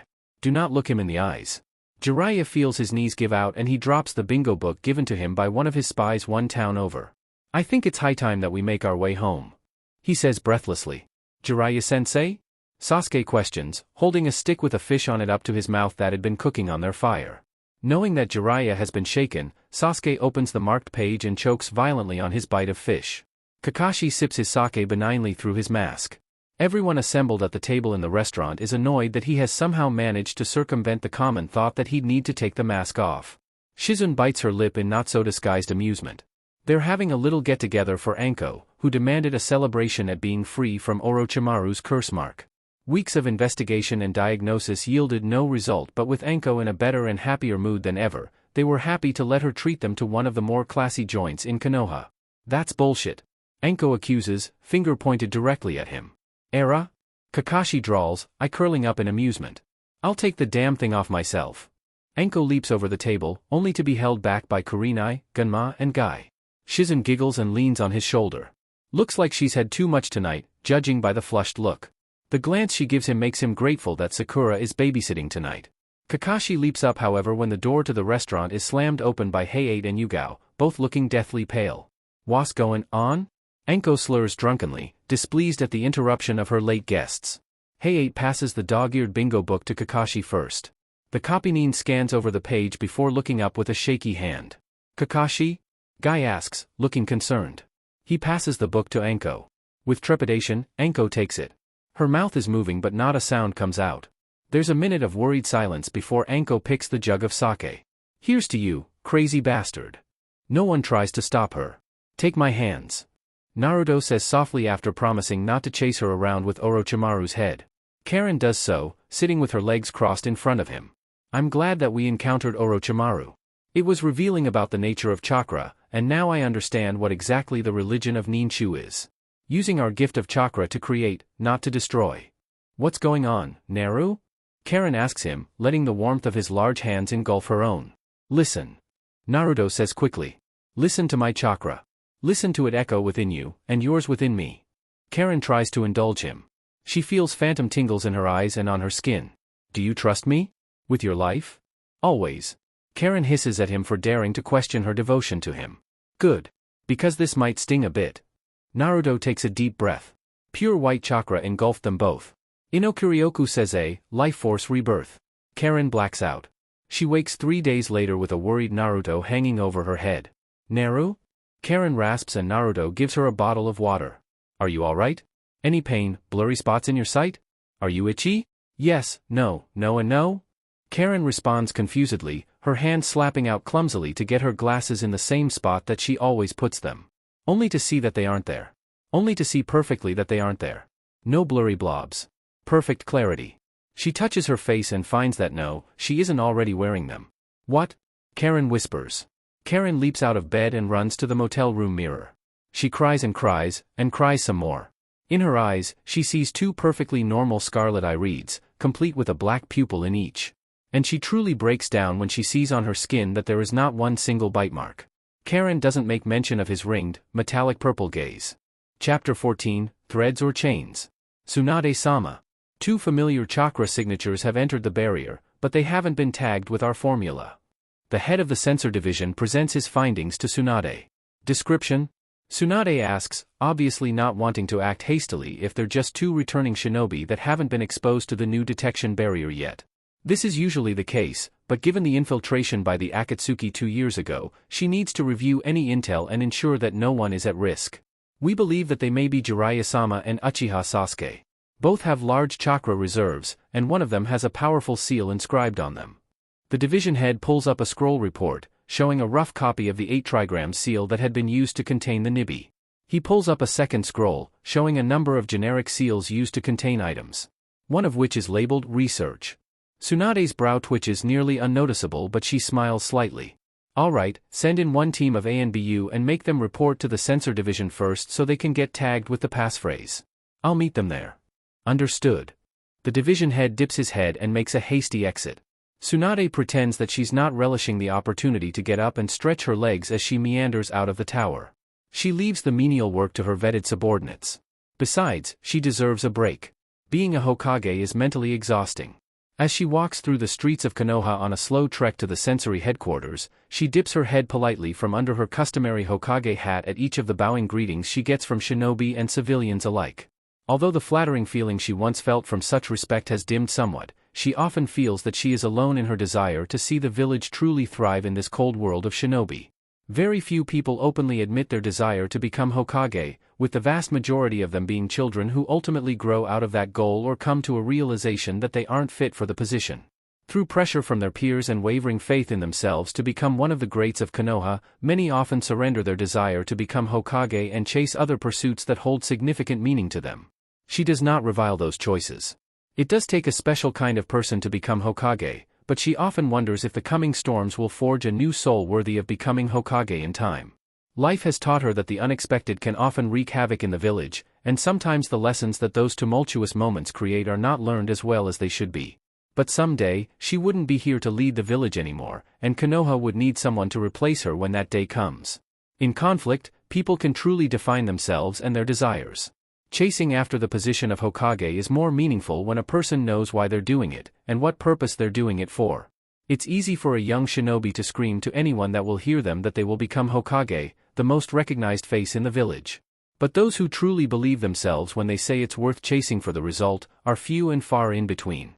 Those who see that shinobi conflict is centered on the concept of war and other such conflicts, understand that a Hokage is a status in the village that comes with a weight that is more than being a politician. It is to be a breed above the rest, to be someone who will meet that conflict head-on instead of letting it sweep them away. Konoha citizens often see being a shinobi as a job title. One that is deep-seated in their lifestyle, but merely a way to pay the bills and feed their kids at the end of the day. Right now, there are only so many people in Konoha that might be willing to replace her when the day comes. Two of which are Uchiha. The sheer drive in Naruto and Sasuke is something that hasn't been seen in about 20 years. Namake's Minato and Uchiha Fugaku being the two who came before, and Tsunade doesn't miss the peculiar irony about that, one being a Hokage and the other being a candidate for it. She sees a lot of their fathers in those boys, both in wisdom and in strength. Naruto's strength certainly surpasses her own at this point, and he is young enough to lead a fulfilling term as Hokage. He's regarded as a hero by the younger generation for his instrumental place in stopping many of the casualties in the Otokumo invasion, as well as his rescue of the academy students during Itachi and Kisame's infiltration. And now that word is spreading around the village of his battle against Orochimaru, he is beginning to grasp the legend status in the village. If strength alone were enough, he'd be Hokage already. But ever persisting, the wiser ones of her council question his actual loyalty to the village. The public adores him, he is a man with his heart set on his family and his own life, just like them. A champion of the people. Politicians are not so admiring. Kushina had been reviled for a short few years before everyone began to move on with their lives. Uchiha Naruto does not seem like a forgetful person, so it would take time to truly gauge how he feels about the older generations which he would also be charged with protecting as a Hokage. He has displayed wisdom in his acceptance of the importance of conflict in human growth, and he has the strength to take the title, but his reactions to the villagers as a whole is still largely unknown. He is a man who cares about himself and his family, and that is all. Time may teach him to love Konoha, but that is a big if. Sasuke on the other hand is steadfastly loyal to Konoha, even willing to butt heads with Naruto about his suspect behavior. His love for the village has so far been unquestioned. His will to succeed and excel may match Naruto's, albeit with less potential than his clanmate. But that hardliner attitude only inspired faith in those who are equally devoted to Konoha, and it would be harder for him to garner the support of the general populace. But, an Uchiha's love can turn to even greater hate, and the higher-ups don't like the idea of an Uchiha holding the reins when something catastrophic happens to their mind. If he ever finds out the truth about Itachi, perhaps she's being too hasty. Selecting an appropriate Hokage takes time, and the Uchiha remaining are quite young. There are a few people who can replace her in the worst-case scenario. Kakashi could ultimately do it if he works hard enough, and Jiraiya, for all of his licentious behavior, is strong and wise enough too. Might Guy would honestly be her next choice. She has unwavering faith in his loyalty to Konoha, despite his eccentricities. As for Sakura, well, it's far too early to tell. She is principally too naive, for now. Tsunade shakes off the weary feeling and takes the Starwell into the Sensor Division headquarters. Tsunade Heim. Jiraiya cries out before she can even tell where he is.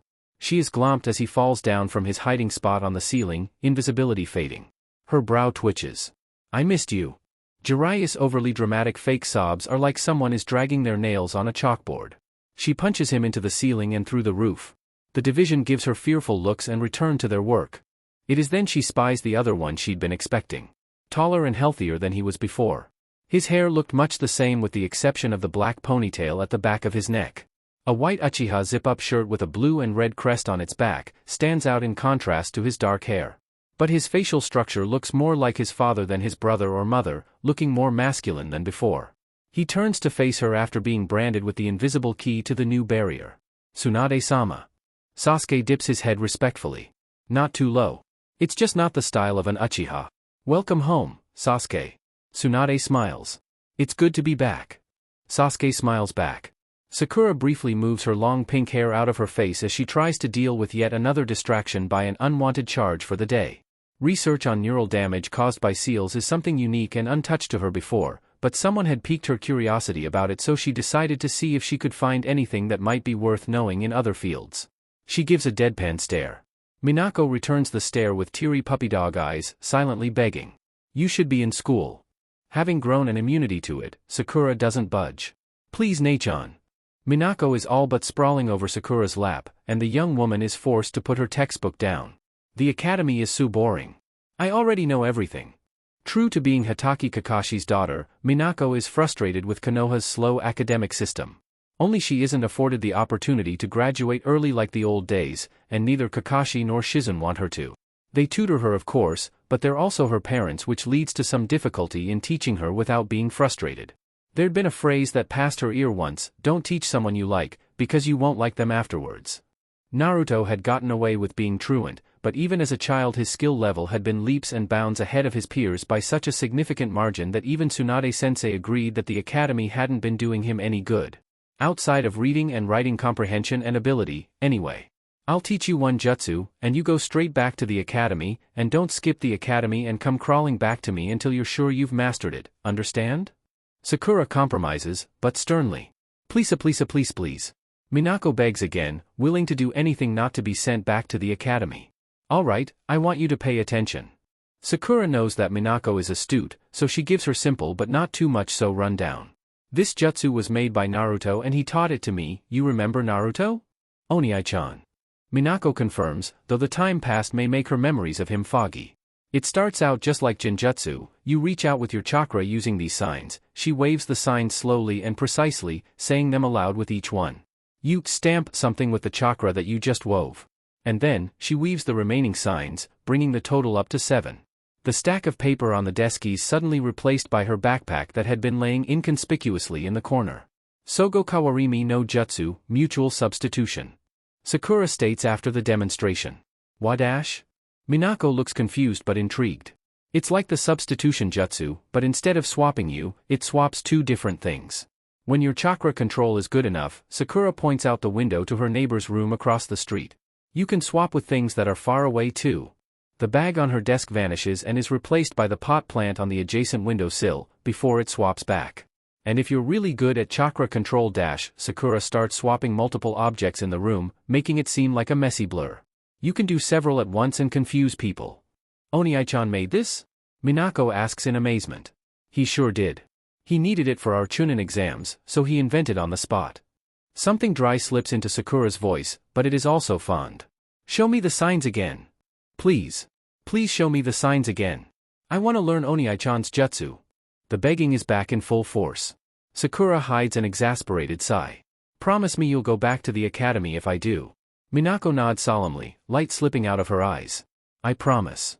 It takes only a few minutes before Minako gets the signs down, and she's already running out of Sakura's room, rushing past Mabuki as she's bringing her daughter a snack.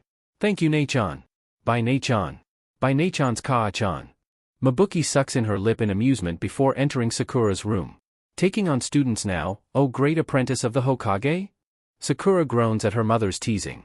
She takes the offered chance to have a break from her personal genjutsu study and sees her mother's face shrouded in the silhouette of someone outside the window. Kakashi and Shizune are scaling each side of the window, peering in with cheeky grins. That was some impressive chakra control, Sakura-sensei. Kakashi gives her his signature eye smile and her face heats up. I hope Sakura grits out. Your mission isn't to make fun of me today. She cracks her knuckles for emphasis, leading the couple to take a cautionary lean back. Don't be like that, Sakura. Shizune waves it off sheepishly. We actually are here for a good reason. What's happening? They don't seem particularly panicked, but it could be an act not to agitate Mabuki. Jiraiya-sama and Sasuke have returned. They're getting stamped at the censor dash. Sakura is leaping out of the window before they can finish. Kakashi and Shizune follow quickly. Mabuki eyes the abandoned snack with discontent. HMMPF. Shinobi. Ring Purple Eyes observe the barrier from the outside. I couldn't see this before. It's interesting. Something of a mischievous gleam enters his gaze. Sasuke is quizzing the censor shinobi out of curiosity, just trying to understand what it's going to do to help Konoha as a whole. So this Sasuke gestures towards the floating water sphere. Picks up chakra anomalies as soon as they enter the barrier? What about wildlife and such, wouldn't that set it off? The division head, Dumiki, strokes his white goatee and nods a confirmation. HMHM, they certainly do. However, the beauty of the field is that it can distinguish types of life. Even if someone were to say, transform into a small rodent, they would still have distinctly human chakra that can be assessed by chakra nature, chakra strength and capacity, as well as a recording of any seal that enters the barrier. It's how we picked you up. See over here. Dumiki brings him over to the scroll printers with large jars of ink feeding into them. Sasuke sees a near-perfect rendition of his 8-trigram seal, along with colored kanji denoting his chakra natures of fire and lightning. There are a few blips that don't pass as anything legible above and beneath the markings showing his and Jiraiya's chakra alignments. The little scribbles are just wildlife really.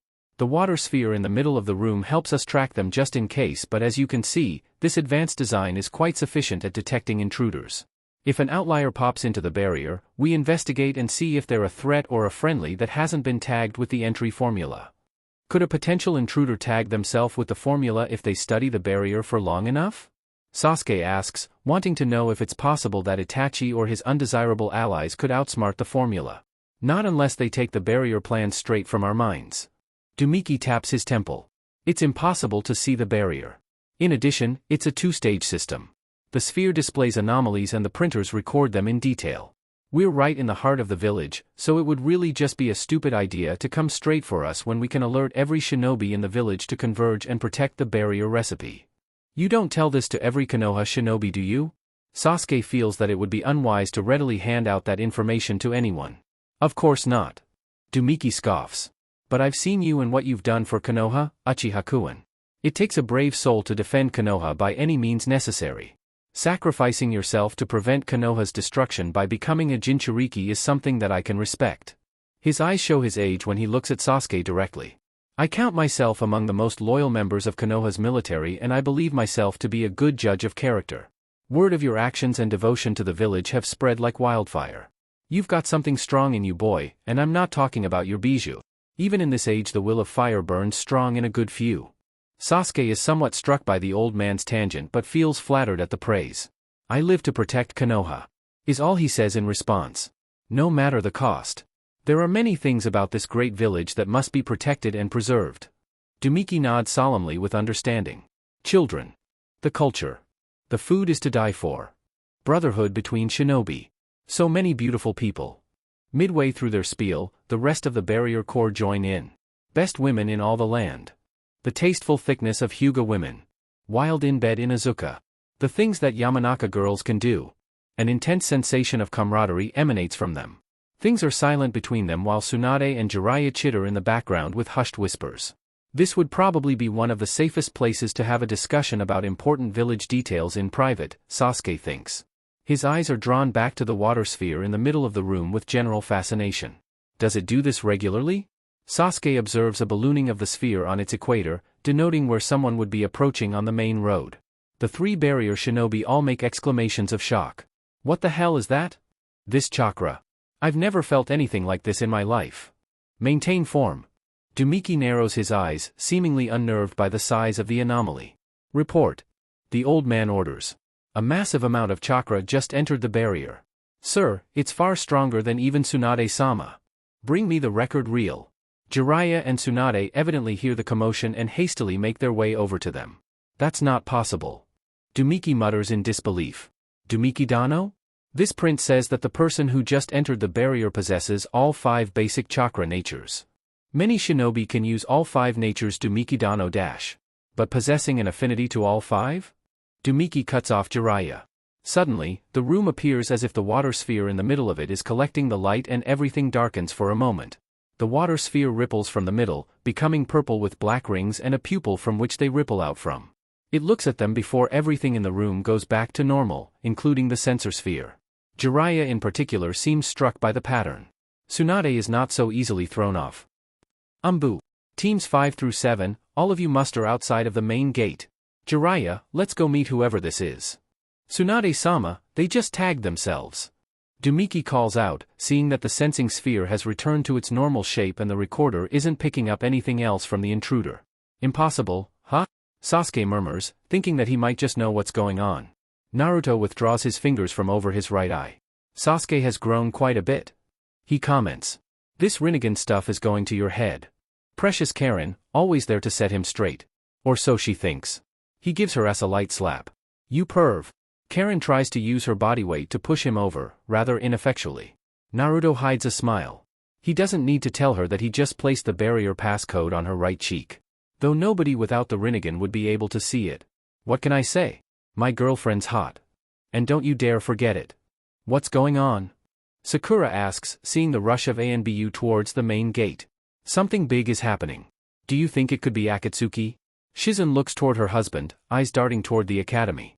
Possible. Sakura, let's go. Shizun, you'll dash. Kakashi switches to captain mode before being cut off. I know. Shizun immediately leaps away, heading straight to the academy to make sure Minako is safe. Sakura and Kakashi leap to the rooftops to begin a fast dash to the gate. Do you think that they know Sasuke came back today? It might not be the Akatsuki at all. Sakura, keep a level head. Hi, sensei. But what could spook the barrier corps into sending all these ANBU? Naruto juggles Orochimaru's head between his hands, but at least it's concealed in a bag and Karen doesn't have to fear him for trying to chase her around with it. Do you think they'll let me keep this when I cash in his bounty? Naruto asks and Karen feels only disbelief. Why the hell would you want to keep it? Karen knows that Naruto can be ridiculously obtuse about stupid things, but for what possible purpose could he need Orochimaru's head? Well, I was thinking we could get it taxidermied and put it up in the living room dash. Karen holds her hands over her ears. Soon enough, they see Konoha's massive walls pop up from the horizon. The village is bright and not a cloud is in sight, and the familiar flutter of activity begins to reach their ears. Minako is at the academy. Naruto smiles wistfully after his long-range sensing surveys the village. I've missed out on quite a bit, but it's good to be back. I have a lot to do. Karen is glad that there might be a chance for respite. Naruto is a brutal and controlling teacher. She knows it's for the best, but 2 years straight of training has left her wanting to indulge in the simpler things. She is startled when 2 sets of arms sprout out from Naruto's shoulders, reaching out from the high collar of his coat. Didn't mean to do that. How do I put these back in? Karen is done trying to figure out all the crazy shit that his Rinnegan can do. Naruto's struggle to figure out how to control it is amusing in its own way but equally confusing. The mechanical arms retract back into his shoulders but his neck and jaw open up with neon red and blue lights. He uses this transformation to amplify his scream, and his booming, deep voice echoes across the entirety of Konoha. Konohagakure. Bring me the Nibi Jinchuriki and your village will be spared. Karen takes a calming breath through Naruto's wicked laughter. She opts to sneak in another way and let Naruto have his fun. Konohagakure. Bring me the Nibi Jinchuriki and your village will be spared. Sasuke struggles to keep a straight face as the sheer panic overwhelms the majority of the shinobi present. An amused huff in his mind makes it clear that he isn't the only one finding it at least a little funny. He watches as Tsunade barks out orders and the ANBU and off-duty shinobi arm themselves and stand in formation in front of him. As if it would make any difference. Sasuke, get to safety now. Hi, Tsunade-sama. Sasuke pretends to obey and starts sneaking off to see his family. Tsunade and Jiraiya steady themselves.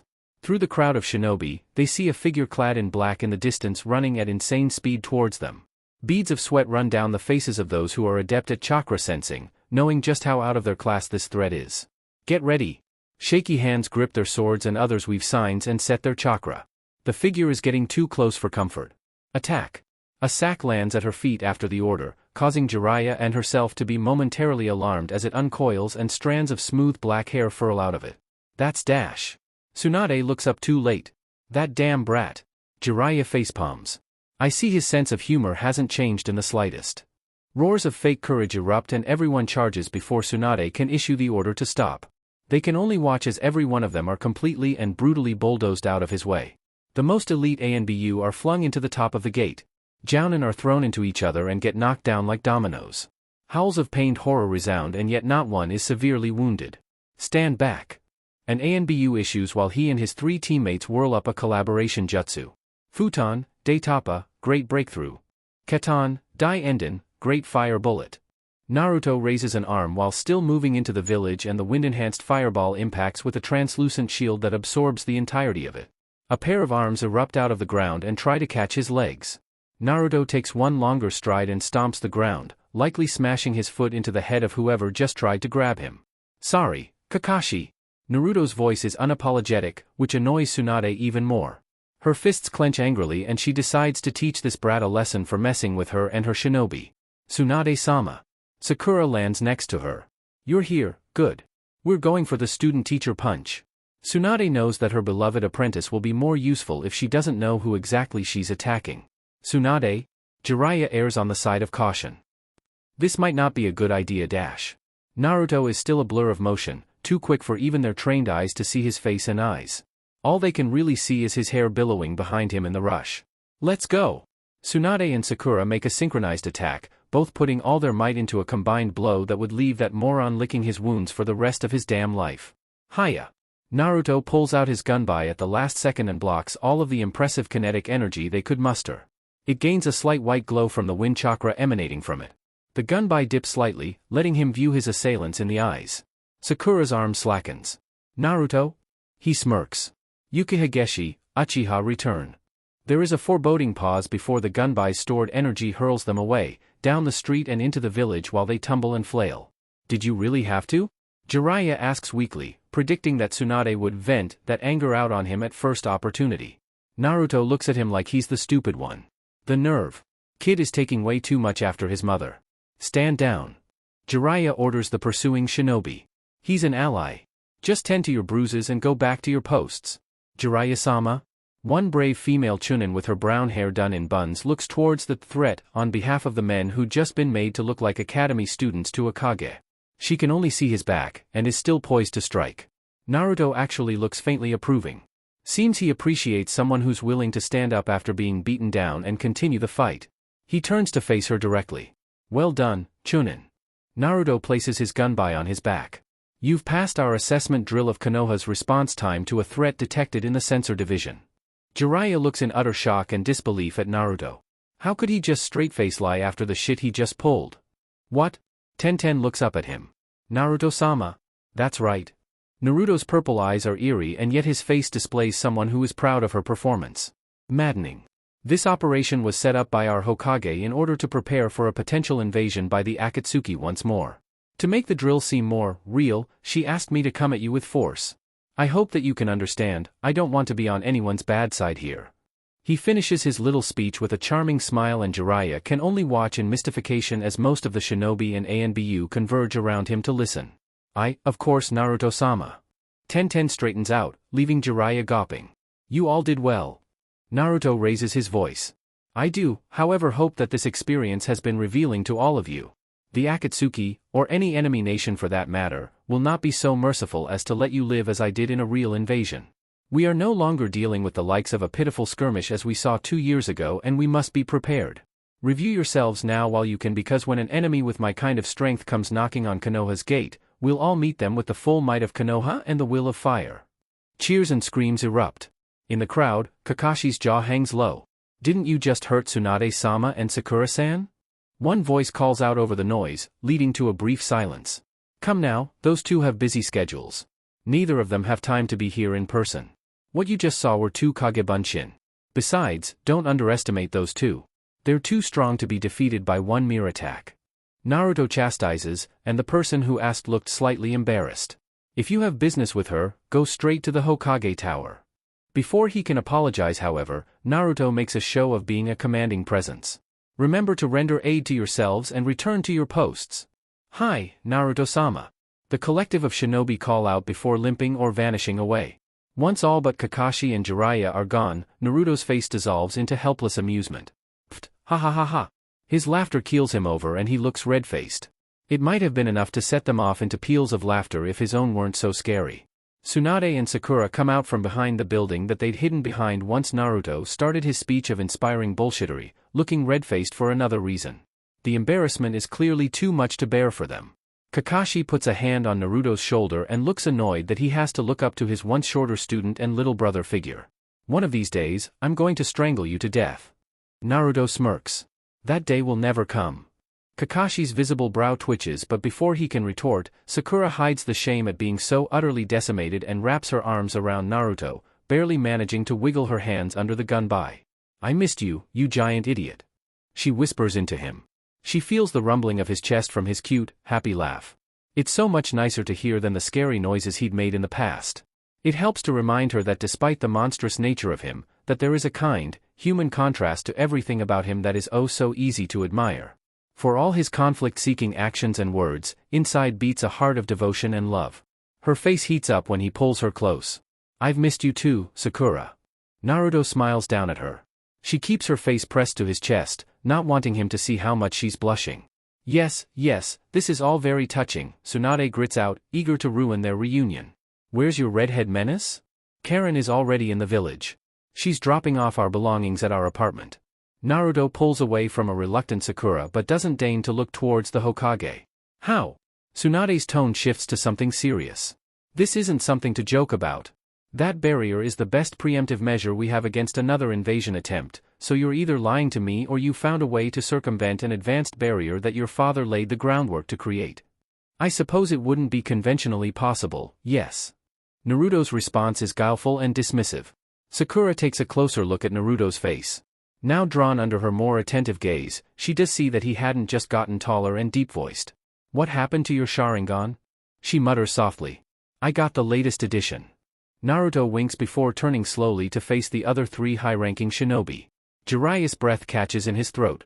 Tsunade looks as though she'd seen a phantom of the past, a long-forgotten memory dredging its way up out of irrelevance. Kakashi doesn't know what to make of it and just stares blankly. You don't have to fear for the integrity of the barrier. It's actually impressively advanced. But you should know that these eyes can make anything possible if I have enough will and understanding to make it so. Naruto starts meandering down the street, eager to make a visit to certain people. He already knows that he's not the first Rinnegan bearer that Jiraiya has met in person. Kiba stares blankly with a mouth full of unchewed food open to anyone unfortunate enough to look in his direction. A pair of impatient fingers snap in front of his face and his attention is drawn to his sensei. Kurenai stares him down, her intimidating gaze makes his stomach drop even more than his mother could hope to do. Kiba tries to defend himself. Oh come on, sensei. Any guy would look twice at that. Kiba thinks he's being reasonable. She gives a slight eye roll. Yes, I suppose boys will be boys. But I'd think twice about who you go eyeing up in the future. And chew your food. I didn't mean to do it. Kiba mutters around a mouthful.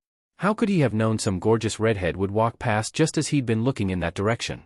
You don't see beauties like that every day. Unless you're Kurenai's students, but that doesn't really count in his books. He is dragged away from those thoughts by Hinata, who tugs on his jacket timidly. Kurenai-sensei had explained at length to Shino and himself that the past 2 years had not been cozy by any means for the former heiress. Her father is a real piece of work, going as far as to brand his own eldest daughter with a curse mark used on all branch members of the clan. Even now Kiba doesn't really understand it. They say it's to protect the sanctity of the Kekkeigenkai, but Kiba and the other Inuzuka that he vented to about it, said that it was as good as admitting their weakness to everyone. After all, never had a Senju or Uchiha branded members of their clan, displaying faith in the abilities in their blood. But regardless of the ridiculous politics going on in that stupid clan, Hinata had become extremely withdrawn since having that seal applied to her forehead. She doesn't go anywhere without her headband over it, and although she'd never said it, Kiba is pretty confident that the mark itself held meaning in the form of failure to her. Failure to receive her father's love and approval.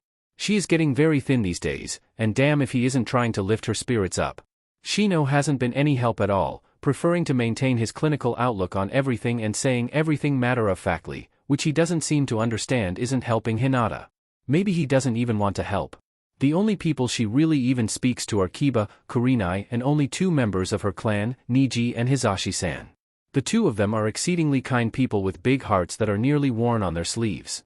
Any other time she's flinching away from people, and her performance during missions has drastically decreased as a result. Hinata had been off of missions for a few weeks now, pending a reassessment of her skills to see if she's still fit for active duty. Whenever they left the village, Sakura often replaced her. Niji's been asking me some weird questions. Sakura reveals to him as they dash through the trees. Asking about unexpected seizures in Hyuga clan members. Kurenai stiffens in front of them. Well, I suppose he's just looking out for his clan. Niji's like that. Kiba dismisses it. Karen-san. Hinata whispers to him, always gloomy and fretful. And Naruto-sama must be back, too. I'll be damned. Thought he'd never come home. Kiba sneakily drops a few pieces of meat onto Akamaru's feet, where the dog is not so discreet about chomping it up. The dry look Kurenai gives him is one of exasperation, but not dissuading at all. They had gotten closer as a team, so she's often willing to look the other way when he does something he shouldn't strictly be doing. In a restaurant at least, he probably shouldn't push his luck when they let him have his dog in here in the first place. But it's cruel to eat in front of a dog and not give him any of it.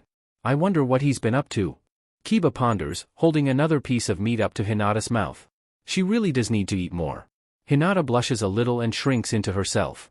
But she still nibbles on the food presented to her, and Kiba counts that as a win. Naruto-sama has been training.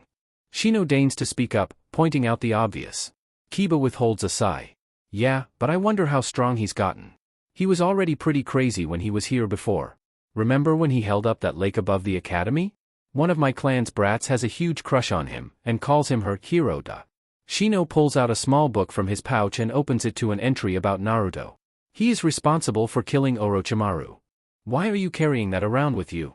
Shino puts it away before Kurenai can reprimand him for talking about things like that while they're trying to bond as a team. His disconnectedness from them as a whole has been getting progressively worse, little by little each day. Kiba has been trying to hold them all together because it seems Kurenai-sensei is struggling to do so. Kiba idly wonders if it's the influence of that former Anbu Aburame who'd been reintroduced to the clan after the death of the traitorous Shimura Danzo. Keeping someone like that around kids doesn't seem like the best idea in the grand scheme of things unless your goal is to turn that child into someone like them. Maybe he's carrying around that bingo book in order to imitate Anbu, to try and become like them so that he could join them someday. He refrains from letting his inner frustration show.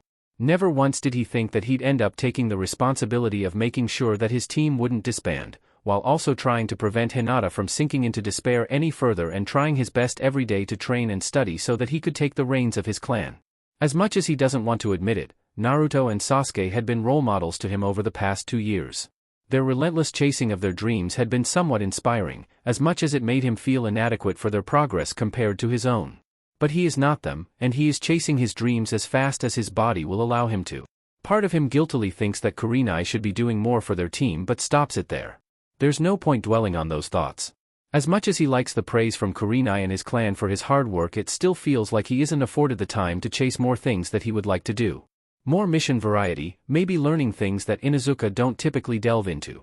Chatting up cute girls would be another priority. Here Hinata, one more. Kiba holds one last piece of meat up for her. She blushes again but does as she's told. She's a beautiful girl too, despite the increasingly pale skin and dangerously skinny body. Well, at least he's doing his best.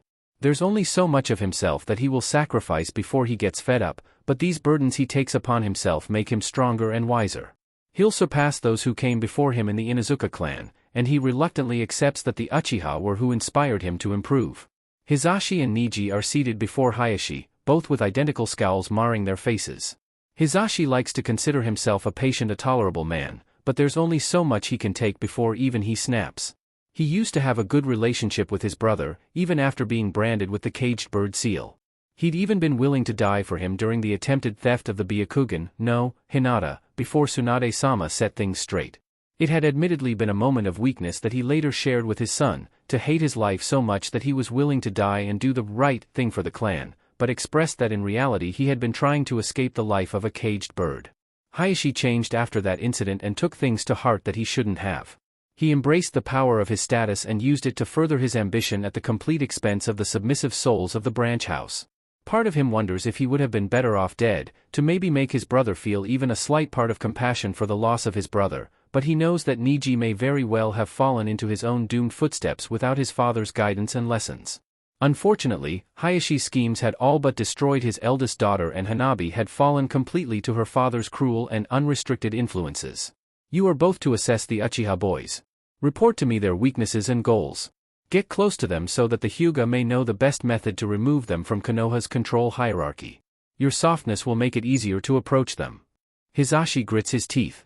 He wants to shout and scream at this husk that was once his brother, but the fear of the pain that the seal brings him stays his mouth. No. Niji refuses. Niji? Hizashi mutters incredulously. Niji's face becomes like iron, strong and confident but not lacking in emotion. A stark contrast to the man in front of him. You cannot refuse. Hayashi states emotionlessly. I can, and I have. I am not your slave to do with as you please. I refuse to be at the whims of a coward like you. Hizashi keeps his mouth shut, the lump in his throat growing in fear of his brother's imminent reaction. Then you are a dissident and of no use to the main house. Hayashi readies a hand sign. Brother, please no.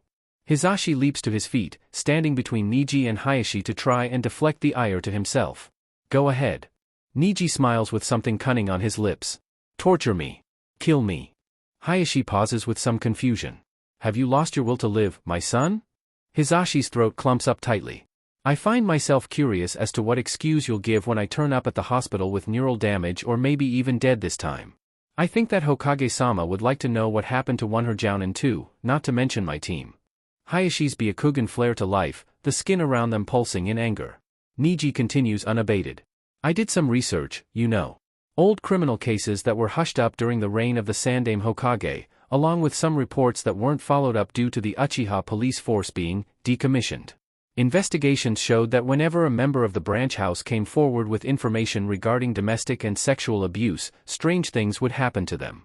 Sometimes, they would be inconveniently sent out on a dangerous mission and never return.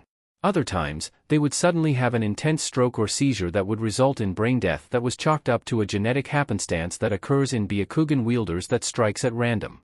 How curious. You mock your dead clanmates for their sufferings over a mere coincidence. Hayashi brushes it off. A coincidence indeed. A mysterious illness that only affects branch members. More interesting is that instead of giving me no information or torturing me like usual, you spoke to me. Do you perhaps have something shameful to hide that you need to make excuses for? Niji finishes with his own narrow glare. Hayashi's brow deepens to show his immense rage. I will not have you slandering the greatest clan in Konoha's history. His fingers move to use the curse mark and Hizashi reels back in horror. Niji. A voice booms from outside. Hayashi freezes as the fast and heavy footsteps invade the Hyuga compound. Niji gets his last word in. Funny how these incidents decreased in volume after Tsunade-sama became Hokage. I have already taken measures to ensure that if I die or find myself inflicted with any suffering from you and your pathetic house, then your clan is going to be under quite a bit of scrutiny going forward. The only way for my house to end is my death. Hayashi spits. Do you plan to kill me, weakling child? Kill you? Niji looked amused at that. What good will killing you net me? All that will do is open a vacuum for an equally conniving cockroach to fill your shoes. I am now someone who doesn't live within the control hierarchy of the Hyuga clan. What does it matter to me that you scheme away? You can do nothing. The truth will come out, and that will be a fate worse than death for you and anyone who has ever helped this clan of murderers, slavers, and rapists. Hayashi's pale skin stands out. He turns on his foot before the owner of the slapping footsteps can see him. Niji. Rock Lee thunders, looking quite healthy and motivated. Hisashi looks at the two teammates as they whisper into each other's ears. Did it work? Lee mutters, unusually quiet. Yes. This conspiracy has lasted nearly 60 years, and it's high time that it ends. Do you really think that it's possible? Rock Lee, tempered by his catastrophic defeat at Naruto's hands, has become wiser and capable of seeing events for the great echoes of change they can create. I know so. Niji states fiercely to his friend. Whatever this is involves all of us. Every shinobi and civilian in Konoha, we're getting bound to politics and reputation instead of personal strength. Hyuga, Sarutobi, Uchiha and Senju, all of us are connected somehow in conflict, and I refuse to let this be swept away in time while there are forces snuffing us out. There has never been a better time to act than now. Hisashi's eyes well up with emotion. To think that his son would be the only one to come close to breaking this cycle of suffering. Things hadn't been all too great since Tsunade-sama removed Tenzo from ANBU, transforming him by giving him a name and placing him in the regular forces as a jounin. She insists that his abilities, skills and professional demeanor make him a good role model when he's in the eye of the public. She then went on to spout off psychological concerns that he paid attention to but didn't entirely understand. But apparently, the tiny amount of time that he'd spent babysitting Uchiha Sasuke while he played around with Bijou Chakra had caught the attention of some other training neglected kids. My dad said you were some super strong ANBU once and that I should ask you for advice. Yamato blinks at the Nara kid. He doesn't even know his name yet. Probably some knockoff of Shikaku's own name. Clans are weird like that sometimes, but maybe he isn't one to judge when he doesn't even have his own real name. The kid doesn't look like he wants to be there, but he's asking anyway, so that probably counts for something. Don't you kids have a sensei? Yamato asks, or really points out. The blonde girl gives a sassy hair flip, but her countenance has a frail edge to it, like she's afraid of an imminent rejection. How many people had these kids asked for training and had been shut down? Yeah, but like, aren't we supposed to go out and find people that have different experiences or whatever? Our sensei was never an ANBU. The Akimichi one adds. True. But that doesn't actually reveal what they really want from him. Welp, better just ask.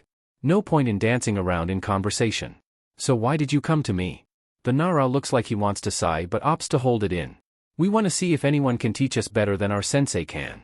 Our parents aren't happy with Asuma's training and they keep applying to get us a new sensei, but someone is blocking it before it gets to Tsunade-sama. That's quite a bold thing to admit in front of someone you just met, probably.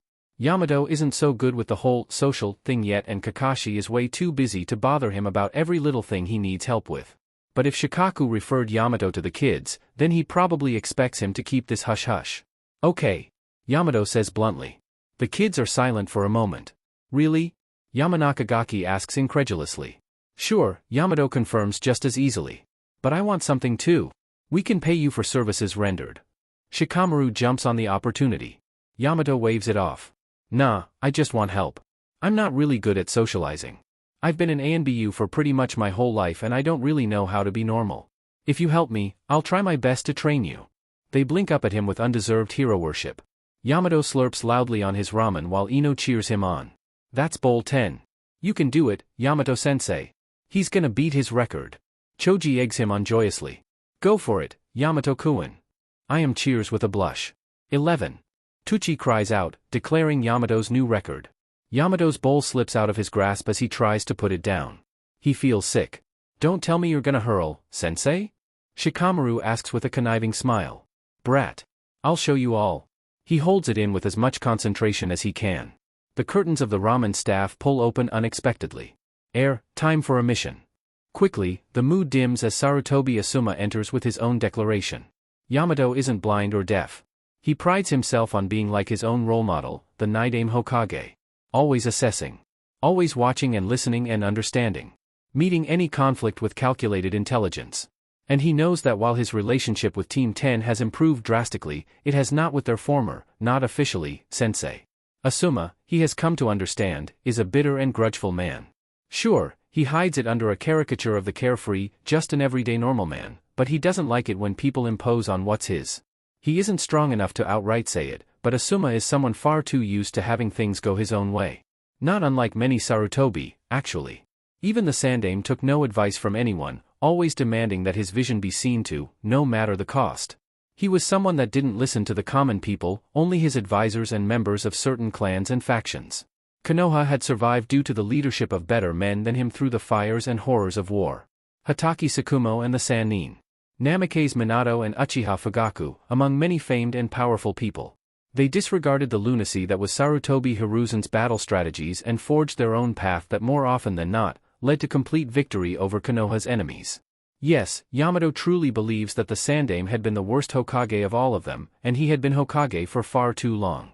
He snaps out of his thoughts when Choji and Shikamaru put a hand on each of his shoulders, while Ino hugs him from behind. "We'll come back soon, okay sensei?" Ino squeezes extra hard before reluctantly dredging away.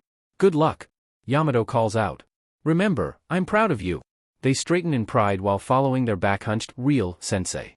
Yamato turns to Ayame, who looks at him unabashedly while her father tends to the stock in the back room. "You're great with kids." She practically purrs. "I am?" Yamato asks, bewildered at the statement. "Is that meant to be a compliment? People like compliments back, right?" "Well, I think you're the best cook in the village and I like your hair. It's pretty." A great crack noise resounds next to him, and he is startled to see a large hand smack against the counter. Ayame looks like she jumped out of her skin in fright. One strange, ring-purple eye stares down at him like he's prey about to be devoured. "Flirting with my big sister, are you?" The deep voice asks with little emotion, but there is still a tangible rage felt through the sound rather than the tone. Yamato swallows. He is given a 10-minute dressing down about how he must be responsible with her and treat her with utmost respect at all times, no matter how much Kakashi-senpai and Tsunade-sama try to drag the Uchiha away from the stall. He doesn't miss the furious blushing of the waitress nor the general amusement around Kakashi's eye. "Stop harassing my jounin, brat. Don't get jealous Tsunade-hime, a pensioner like you is too old for a handsome young man like Dash." Jiraiya is sailing off into the distant sky before he can finish his sentence. He is pretty good looking. Is Sakura's only contribution. Sasuke takes a deep breath. This is the moment he's been looking forward to for the past 2 years. His shaky hand knocks on the door. His rudimentary senses hear the clattering of utensils and he can feel a tiny rumble of untrained legs slapping against a wooden surface. "Tsukimi-chan, please stop wriggling around, coming." He hears Himari's voice through the door and his breath catches. The door opens jerkily, and just the people he's been aching in his heart for show themselves to him. Himari has barely changed. She still has the distinct motherly aura that she always had. The tiny lines under her eyes show a labor of love in taking care of a little one. Said little one is more beautiful than he could have ever imagined. Tiny flecks of light brown hair lick off the top of her head like feathers, and dark green eyes take in his appearance with unreserved curiosity. She's also got her 4 fingers in her mouth, drenched in saliva. Hey Himari. I'm home." Himari reaches out with her free hand and clumsy as it is, it finds its way to his arm and skitters up delicately as if to make sure that he's really there. Her hand gradually makes its way to his shoulder, and then to cup his face. It's really you. Oh honey." She pulls him into a one-armed hug and cries, and God, does it really feel like home. Contact with someone that he loves is so much better than the prostitutes that Jiraiya tried to shack him up with, always grabbing him and running their hands over him until he got annoyed and left them behind. "You're finally home, we need to catch you up, Yuto will be so happy. Wait, you haven't met your little sister yet." Sasuke laughs as she stammers. She looks faintly embarrassed but soon extracts revenge by placing Tsukimi in his arms. He fumbles at the unexpected weight. "Himari." "There." Himari nods resolutely. "You are now officially babysitter number 1. Better get used to it, Sasuke-chan. She's more than a handful." There's a sense of foreboding there, but he tries his best to ignore it and gets a better grip on Tsukimi. Green eyes look up at him. "But? Tsukimi-chan." Sasuke tries and her big eyes show recognition to her name. "I'm your Oniai-chan. PRLBLBLB. Tsukimi blows a raspberry at him. Sasuke takes it like a champ. Himari laughs. "Come on, let's go find my dearest husband and you can tell us all about your training trip." Hi, Okasan." Sasuke's retort comes out as sarcastic. She takes his arm immediately and doesn't even try to contradict him. "Found you." Karen pounces on Naruto. "Well, if it isn't the most beautiful woman in Konoha's history." Karen pulls him down into a long and full-tongue kiss. Right in front of his annoying chauffeurs through the village, persistently following him around as if he's going to listen to anything they have to say. So he ignores them and immerses himself in Karen's mouth shamelessly. A long streak of saliva between their mouths is quite visible to the jaw-hung spectators when they're finally done. In the middle of the street? Sakura asks weakly. Kakashi gives a thumbs up, having no words to describe Naruto's accomplishment at scoring someone who he is obviously destined to be with. Sakura. Karen perks up. You look great. Thanks, Karen. You do too, and you've changed a bit.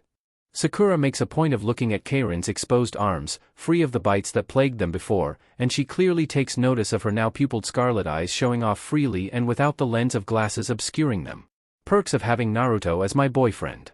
Karen states with a grin, apparently learning from Naruto how to give an answer and yet provide absolutely no information at all. How? Tsunade butts in with curiosity.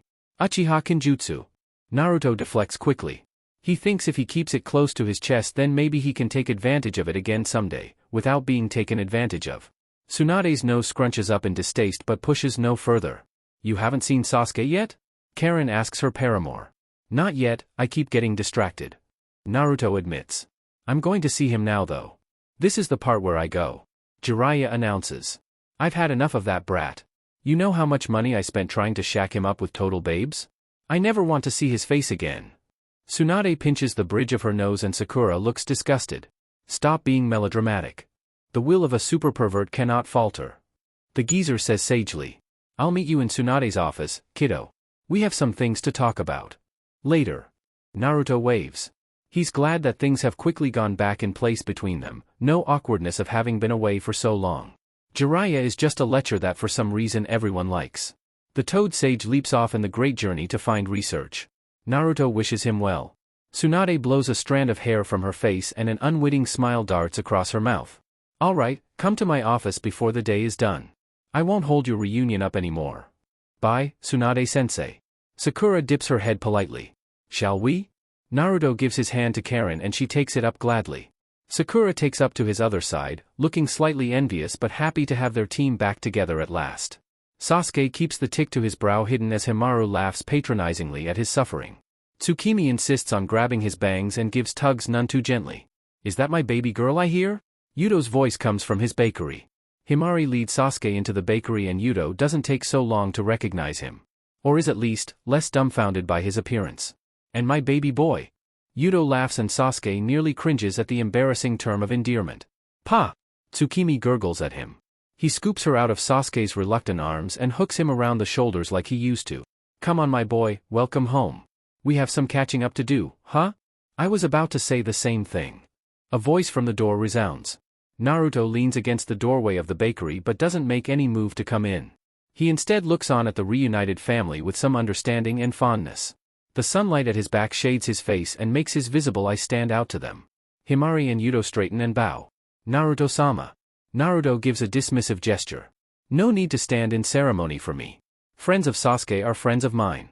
Sakura's head pokes out from behind him and she too takes in the appearance of the happy family.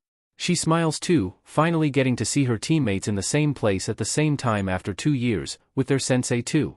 We'll come find you again, Sasuke-kun. Sakura's bright mood couldn't be soured if anyone tried. I can't believe you came back with a baby. Kakashi sounds comically surprised. Naruto sees through the game as Sasuke immediately rises to defend himself. Don't worry, Sasuke. We'll give you enough time to let you and your daughter get settled in. She's not my daughter. Her name is Tsukimi, you morons. Kakashi, Sakura, Naruto and Karen instantly vanish, leaving the Uchiha boy grinding his teeth together. I'm gonna kill them both. Yudo and Himari nervously quiet their laughter before Sasuke's claws get any longer. Sakura had ditched them, claiming that she's had her fill of Minako for today. Tsukimi, huh? Naruto hums the familiar name. That's a good name. They walk past several mystified parents and into the academy. Hey Shizune. Naruto walks past casually in the academy hallway. Hey Naruto. Shizune replies without even realizing. Wait, Naruto. I should have known all of the commotion would have been you. Me? I'm the picture of innocence. Your bingo book entry says otherwise. Shizune replies dryly. I have a bingo book entry? How much is my bounty? That's all you care about? Kakashi decides to fill him in. Between 50 million and 70 million, depending on which nation. Naruto frowns. What a pitiful amount. I guess they can't afford the shinobi it would take to kill me. Don't worry Naru, Karen attempts to cheer him up. Maybe next time you can wipe out the Akatsuki and someone will put a bigger bounty on you. I guess? Naruto mopes. What a stupid thing to be sad about. Anyway, I have someone to abduct from class. I take it you're here because of the village overreacting to my presence? Shizune narrows her eyes. Naruto puts his arms up disarmingly with a smile that wouldn't set anyone at ease. He swore he could feel her eye roll. The former assistant turns her attention to Karen. You look absolutely incredible, dear. She compliments genuinely. Karen blushes expectantly, hands crossing over her clean and silky arms as if to trace the bites that marred it. Thanks, Shizune. It was a surprise when I woke up like this but Karen turns a loving gaze to Naruto's back. My boyfriend was pretty relentless about it. It's good to know that he's still the same Naruto under all that scary reputation. Karen can't find the words to reply to that. She's been with Naruto for every step of his journey in his quest for power over the past 2 years. Just over 2.5, really. She'd never been on the receiving end of his raw battle prowess. Yes, he trains her, but that is something quite different to struggling for survival like all his enemies do. She can't think of a time that she'd ever been fearful of him or what he could do. And maybe that's just the physiological difference between Uzumaki and normal people. Maybe their brains are just wired to think that someone who shares the innate power of the Uzumaki is inherently a guardian and protector, someone to be reveled instead of reviled. She can't explain why she loves Naruto. She only does. And she makes sure he knows it every day, as he does with his affection for her. He's special to me. She says only, watching him open a classroom door without knocking. The teacher looks ready to relieve himself from life. At the mere thought that an S-rank shinobi wants something to do with him or his students. They observe as the students' heads perk up to the sudden noise. Minako even stands up, silky silver hair bouncing around because it looks like she knows who he is. Well? Aren't you going to give your brother a hug? Oni-chan. Ishige cure, Akatsuki mobilizing. I've heard your Otudo is good friends with the guy that offed Orochimaru, Itachi-san. Itachi's face remains blank. It might make it a bit harder to capture him. If you even want to, that is. Sure you don't have any feelings left for your baby brother? Kisame is trying to find a button to push. That much is obvious. But Itachi himself doesn't know the answers to how he's going to solve this problem. Akatsuki is a world-level threat with powerful members. It's going to quickly become harder to protect his brother from their wrath, but he knows any action he takes will force the Akatsuki to take on a different strategy. One that he might not know. At least without interfering now, he can save that as a trump card of betrayal when the Akatsuki is on the brink of capturing Sasuke and are sure of success. The modus operandi of Senju Tobarama. We will adapt and plan around it. As always. Itachi provides stoically. Uchiha Naruto, huh? Heh, you don't see guys like that around anymore. Well, besides Pain-sama. Kisame ponders aloud. If Leader Sama is fearful that we cannot defeat him, he can make an appearance on his own. He is not a man to be dissuaded from his goal. Least of all with Madara really holding the reins. Well, we still have a bit of time.